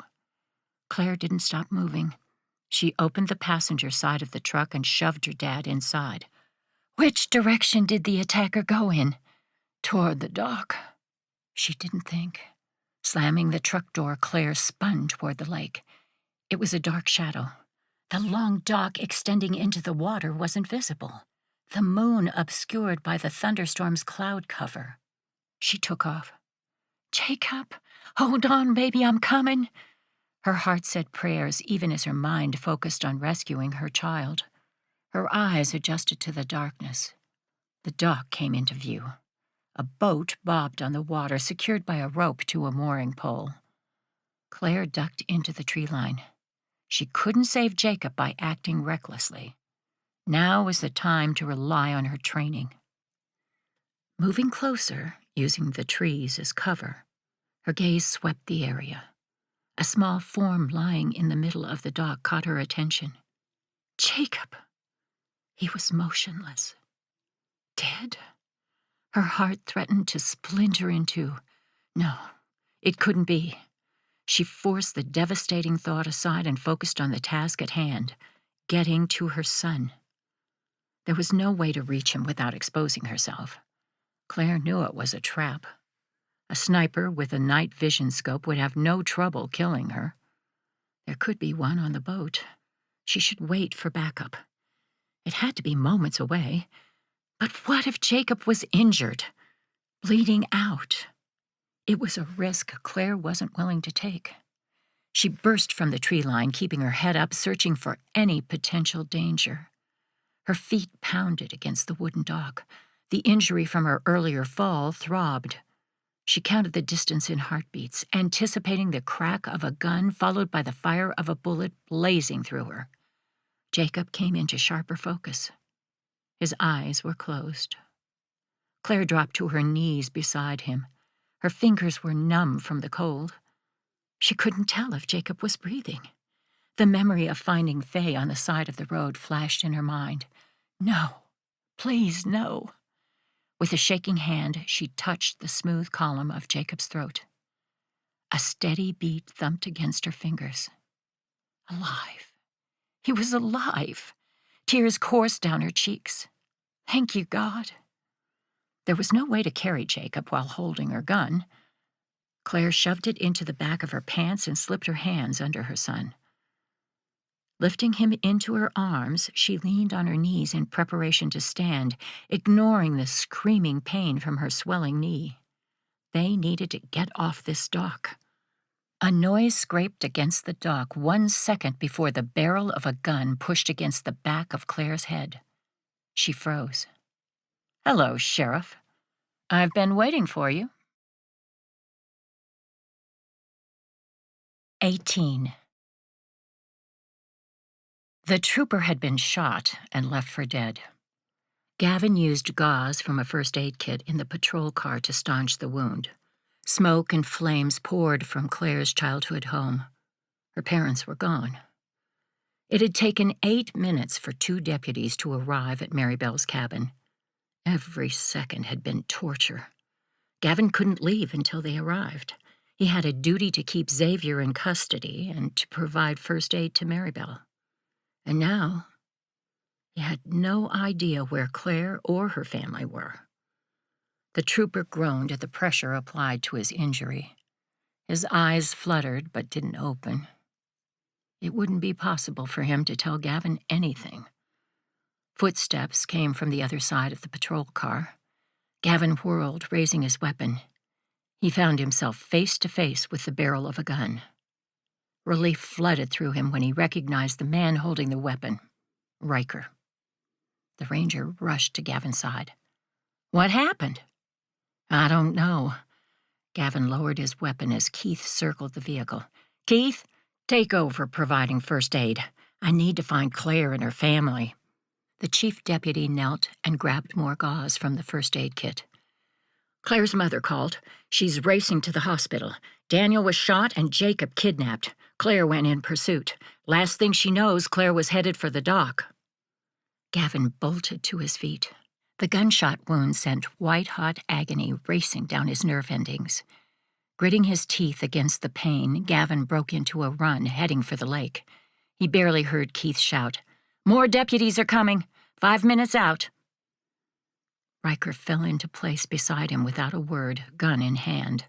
The heat from the blaze eating the log cabin faded as they raced for the dock. A boat, similar to the one the intruder had escaped in on the night of the bombing, was pulling away from the mooring pole. Claire and Jacob were on it. There was no question in Gavin's mind. The boathouse. He deviated from the path to race for the building. Claire's father owned boats for his business and had moved several into the newly secured boathouse. Gavin's head swam and he stumbled. Riker caught him before he hit the ground. "I'm driving the boat," Riker said. "Good idea." Gavin didn't intend for the rescue to turn into a suicide mission. He brushed off Riker's aid and kept running. At the boathouse door, he punched in the code.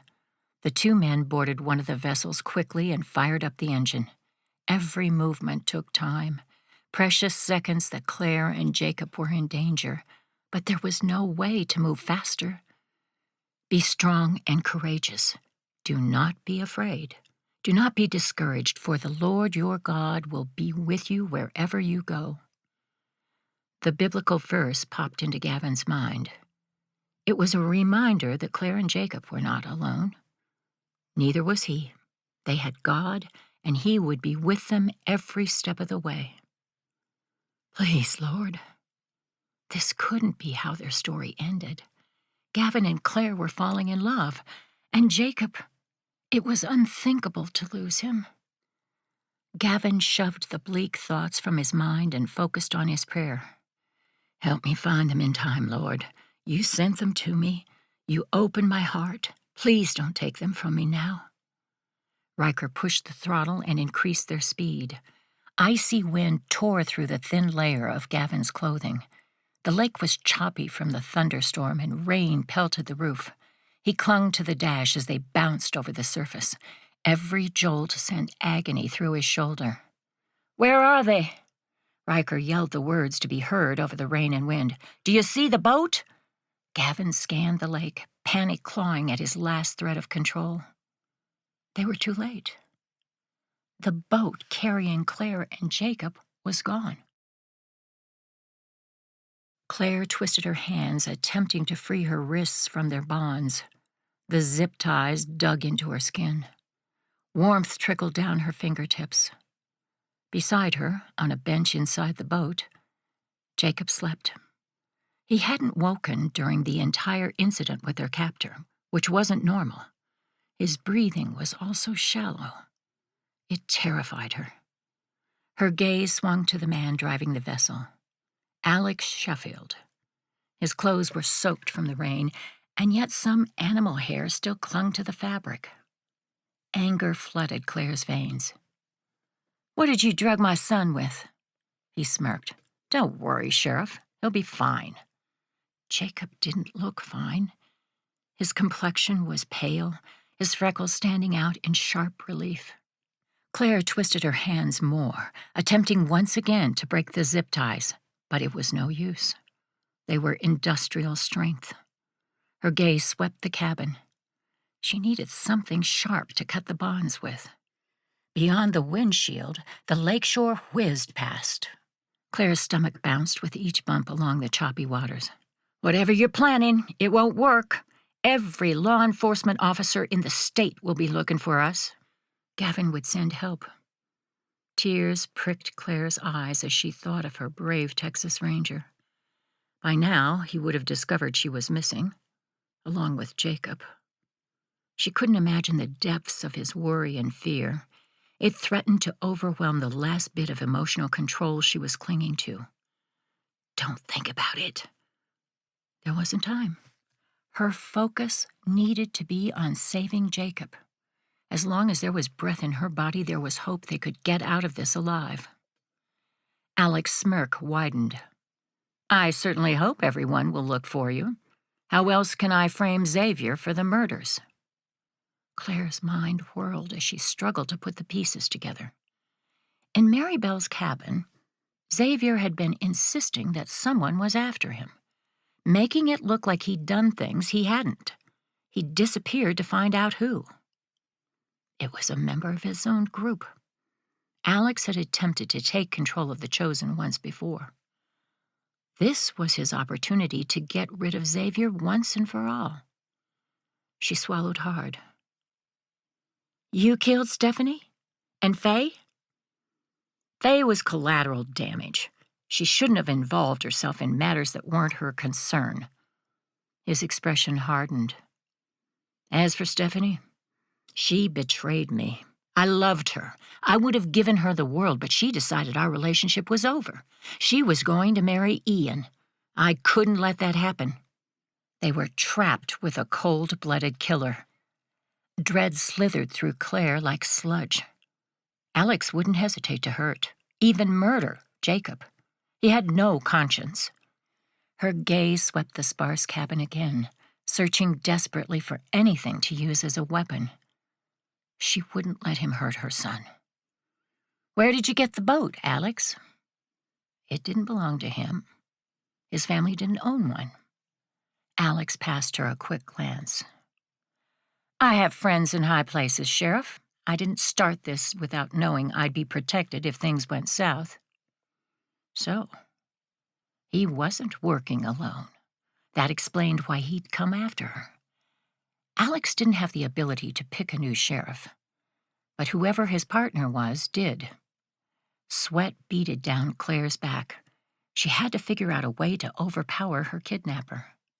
Alex lowered the boat's speed, bringing them closer to shore. The boat's rocking increased.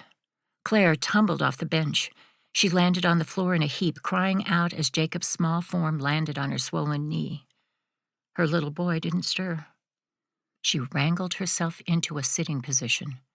Jacob's breathing was still shallow, but steady. Claire took some small comfort from that. She closed her eyes, folding herself over her son's small form. Please, God, give me strength. Help me get through this. Watch over Jacob and keep him safe.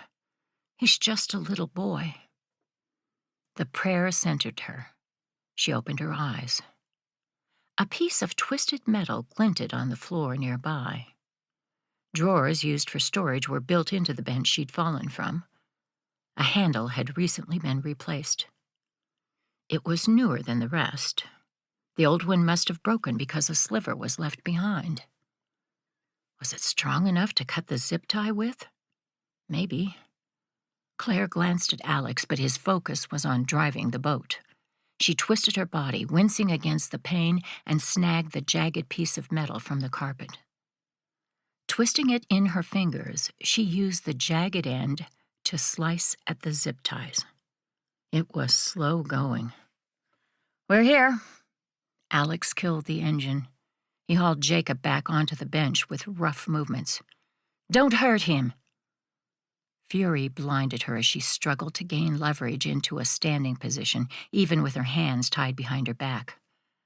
The zip ties were weaker, but she still couldn't break them. He's just a child. He has nothing to do with this.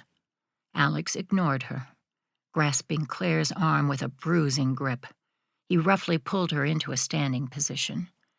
Pain shot through her swollen knee, and she cried out. The jagged piece of metal tumbled from her fingers. Alex began dragging her to the door. Let's go.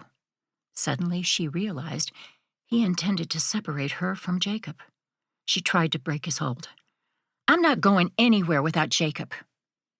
Alex tightened his grip and shoved a gun into her side. Stop. His foul breath washed across her cheek, his dark eyes cold and flat. Evil. If you do as I tell you, then Jacob will be left alive someplace safe where he'll be found. Fight me, and I'll kill him. Claire's knees went weak.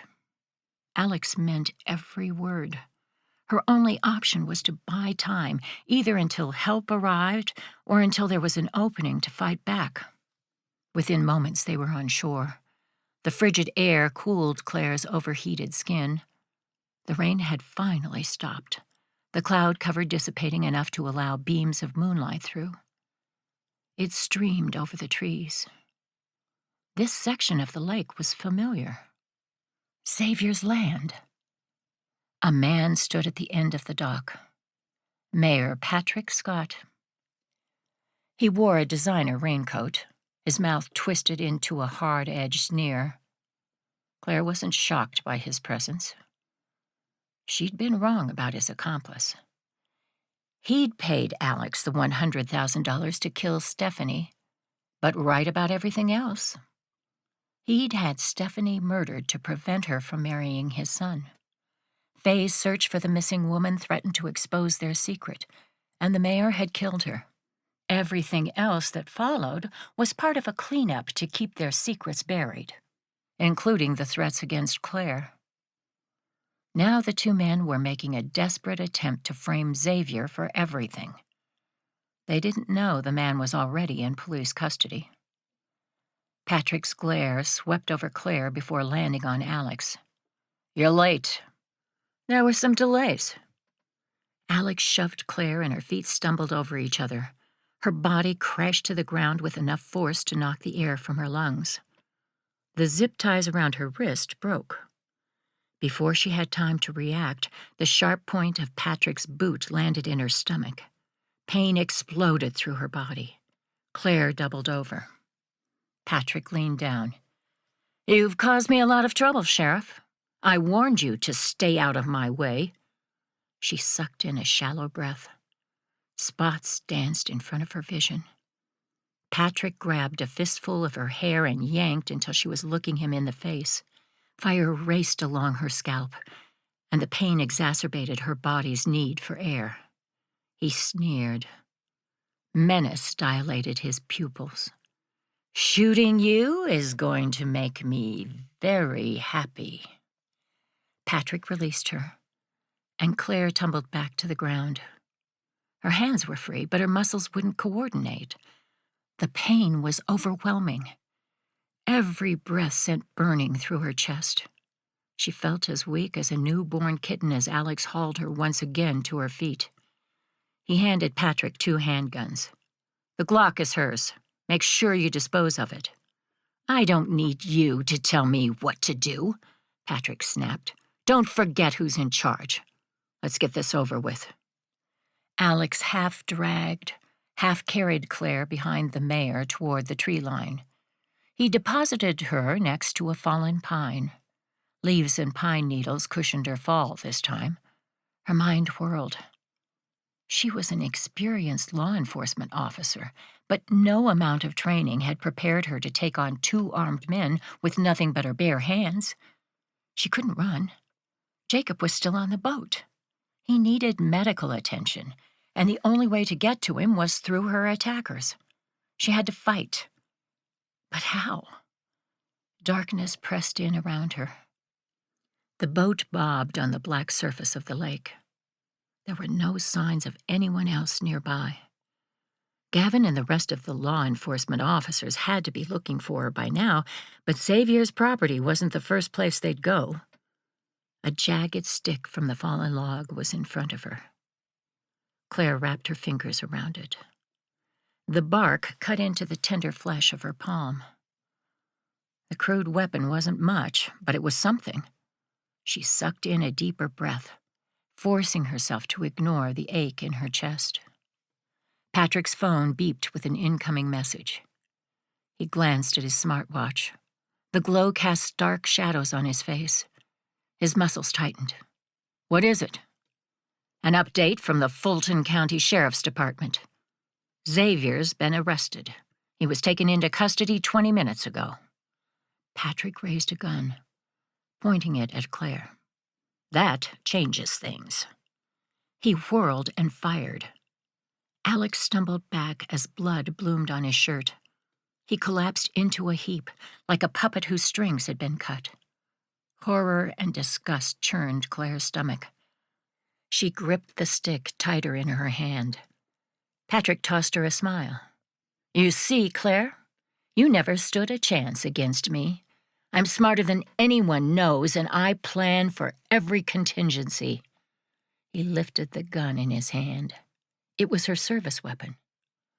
"You'll die, but at least you'll go out a hero, killed while shooting your kidnapper." Claire shifted her body weight in preparation to attack.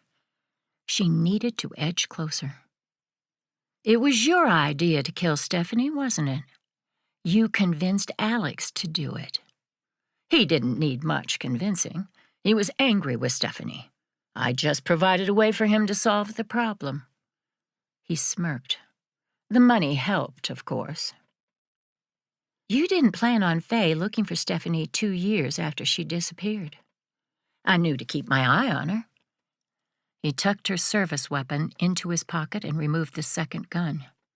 "I heard rumblings around town and asked Alex to meet with Faye at the bakery."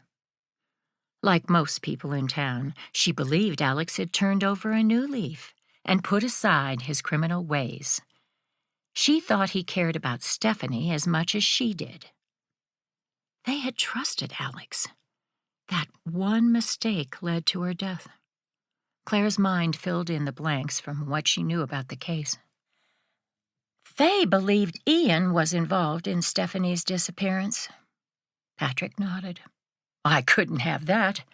I ordered Alex to eliminate her." His tone was callous. Claire's body shook with rage, even as she slid toward the mayor. One hand gripped the stick. With the other, she grabbed a handful of dirt. "Alex sliced her tire and shot her in cold blood. And the private detective she hired." "Yes, most of the threats against you were him, too. I was the brains, but he was the muscle." Patrick pointed the gun at her.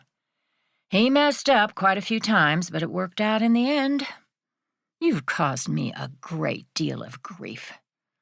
Like I said, I'm going to enjoy shooting you. Now." She flung the dirt in his face, and the mayor yelped as it hit his eyes.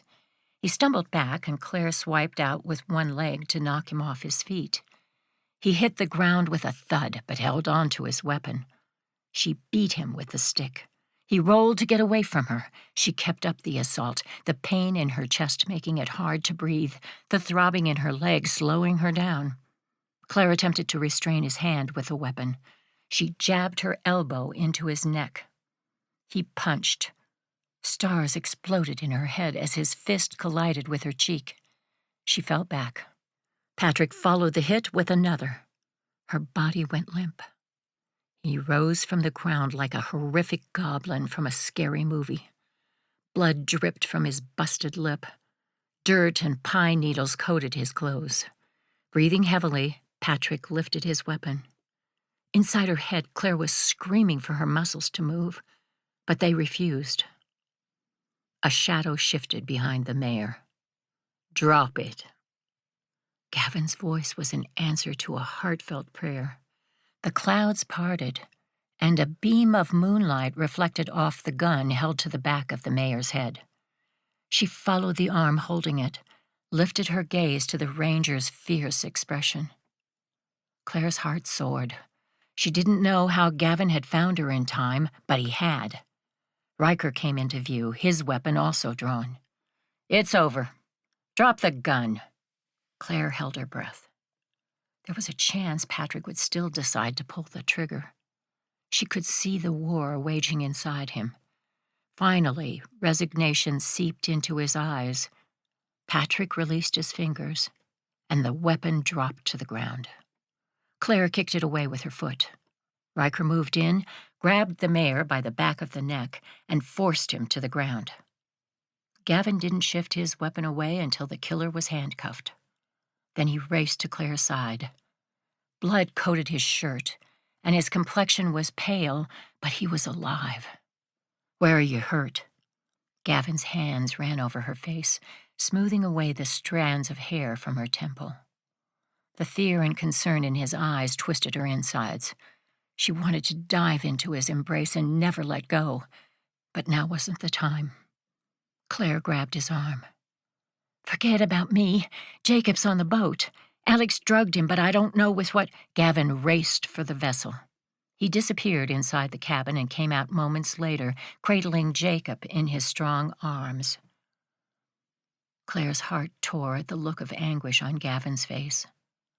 She struggled to her feet. "No, please no." "He's okay, Claire." Gavin closed the distance between them. "He's waking up." Relief rippled through her, threatening to weaken her knees and send her back to the ground. Tears ran down her face as she pressed a hand to her son's cheek. Jacob's eyes opened, his sleepy gaze fixing on her face. "Hi, Mommy." She showered him with kisses. "Thank you, God. Thank you." Gavin wrapped his arm around her, tucking her close. Tears shimmered in his eyes. He brushed his lips across hers. "I love you, Claire." The world stopped, stealing Claire's breath. There was no denying the truth. Her heart belonged to Gavin, and always would. Claire met his gaze before returning his kiss. "I love you, too." 19. 6 months later. Gavin shrugged on his suit jacket and ran a hand down his tie. Nerves jittered his stomach. There were only 20 minutes until he had to be at the altar. The box with the wedding rings bulged against his leg. He pulled it out of his pocket and turned to Riker, his best man. "Guard these with your life." Riker plucked the box from Gavin's hand. "I don't think it'll come to that, unless you know of some other murderous criminals threatening you or Claire. I mean, I'm still recovering from last year. There's no way I'm helping you out again." Gavin barked out a laugh. He gave his friend a gentle shove. "You barely did anything. I'm the one who was shot. The doctor called it a flesh wound. 30 stitches and you were good as new. Face it, Gavin. I drove that boat like a pro to Xavier's property, sliding it right up to the shore so you could race in there and save Claire. We both know who the actual hero is." He scoffed, buttoning his suit jacket. "You only knew where to go because I told you. If I hadn't overheard Xavier talking about being framed, you'd still be in that boat, wandering around, looking for Claire." Riker raised a hand, his grin widening. Okay. You win. This time." They both laughed. The humor was dark, especially for Gavin's wedding day, but there wasn't any way to escape how he and Claire had fallen in love, or how close they'd come to losing each other. Patrick Scott had been convicted and would spend the rest of his life in prison. His obsessive need to control Ian's life drove him to murder. His accomplice, Alex, died from his injuries. Neither man would ever harm Claire or anyone else again. For that, Gavin was grateful. Xavier was also in prison. His arrest had led to the Chosen being dismantled. The survivalist group had been running a major drug operation for years. Maribel still lived in Fulton County. She'd gotten medical care for her heart condition and her health stabilized. Claire and Gavin visited her from time to time. Ian moved several states away to start his life over. Riker opened the ring box. He whistled. "I can't believe you're taking the plunge. I was sure you'd stay single forever." "So was I." "God had other plans." Gavin's mouth quirked. "Watch out. You may be next." Riker snorted. "Not a chance. I have no interest in marriage, kids, or a white picket fence." He clapped a hand on Gavin's back. "But I'm happy for you, man. Truly, you've got something special with Claire." Yes, he did. Over the last 6 months, they'd fallen more and more in love. Each day Gavin spent with her and Jacob was a blessing. He couldn't wait to start their lives together. "Gavin! Gavin! Gavin!" The thundering sound of footsteps accompanied the repeated shouting of his name. Gavin turned as Jacob hurtled into the room. The little boy slid to a stop seconds from crashing into a couch. He grinned, eyes sparkling with happiness. "I'm ready!" He looked adorable in a suit and bow tie. Gavin was tempted to ruffle the little boy's hair, but it was obvious someone, probably his grandmother, had attempted to tame the unruly curls.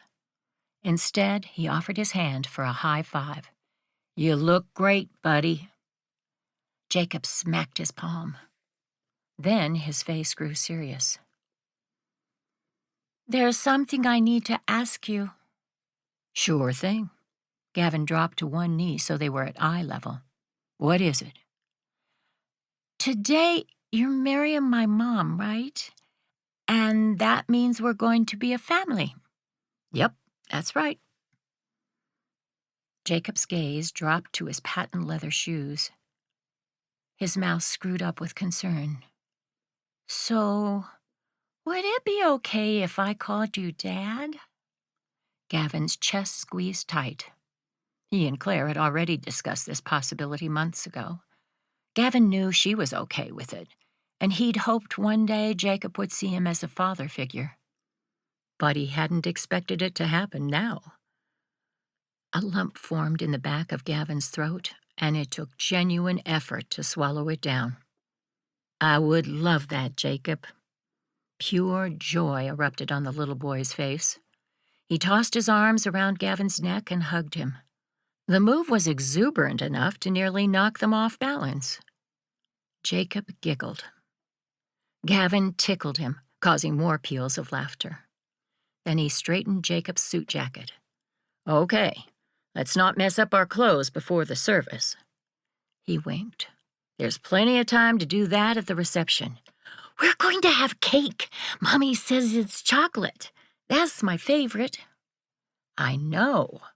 We picked it with you in mind." A knock on the doorframe interrupted their conversation. Claire's father, Daniel, stood in the doorway. His suit was pressed and beard neatly trimmed. In one hand, he held a leash. Gavin's dog, Lucky, greeted the room with a bark. Jacob raced to his side and petted the Labrador's head. The two were best buddies and had been since the day Gavin adopted Lucky from the animal shelter last year. In the end, the puppy with the white spot on his head had stolen his heart. Gavin couldn't resist bringing him home. It was the beginning of a new life, one in which Gavin left the old hurts in the past and let himself chase his dreams, all of them. "Time to go," Daniel announced. He locked eyes with Gavin. "You ready?" "Absolutely." Wild horses couldn't keep him away. The church was filled with summer flowers. Pews overflowed with guests. All the members of Company A were there. Lieutenant Rodriguez with her family, Grady and Tara, Luke and Megan, Weston and Avery, Bennett and Amelia. Gavin considered them all close friends.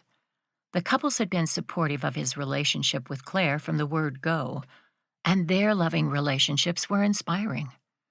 He couldn't believe he'd ever worried about having a family alongside his Texas Ranger career. Riker joined him at the altar. The music started and the rear doors opened.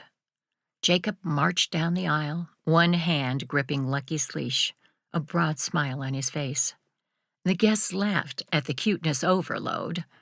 Claire's mother, seated in the front row, dabbed at her eyes with a tissue. Jacob was supposed to take his seat next to his grandmother, but deviated from the course to climb the steps of the altar. He grinned up at Gavin and then turned to stand with him. Lucky sat, obediently. Chuckles and claps came from the audience. Riker patted Jacob's shoulder. "Smart move, kid." It was a brilliant move. Gavin couldn't imagine Jacob being anywhere else other than at his side. It felt like his chest would explode with happiness and love. He bent down to whisper in Jacob's ear. "Your mom comes out next." "I know." The music changed. Gavin's gaze shot to the rear of the church, his heart in his throat. Claire appeared at the end of the aisle on her father's arm. The wedding dress flowed over her curves in layers of soft fabric. Her hair was intricately curled and decorated with small flowers. She carried a matching bouquet. The ribbon wrapped around the flowers was the same shade as her eyes. Each step Claire took forward made Gavin's heart beat faster. He'd never seen a more beautiful sight. Their gazes locked. Time stood still as the church and everyone else faded away. Gavin saw his future in Claire's eyes. She was his everything. The love between them would last for a lifetime. The vows they were about to take. Promises neither would break. He placed a hand on Jacob's shoulder as emotion threatened to unravel him. God had answered his prayers. It was all here in this church. Love, friends, a family. Even a dog named Lucky. This has been Ranger Honor, Texas Ranger Heroes, Book 5. Written by Lynn Shannon. Narrated by Cindy Pillar. Copyright 2021 by Lynn Shannon Balabanos. Production copyright by Lynn Shannon Balabanos, 2023.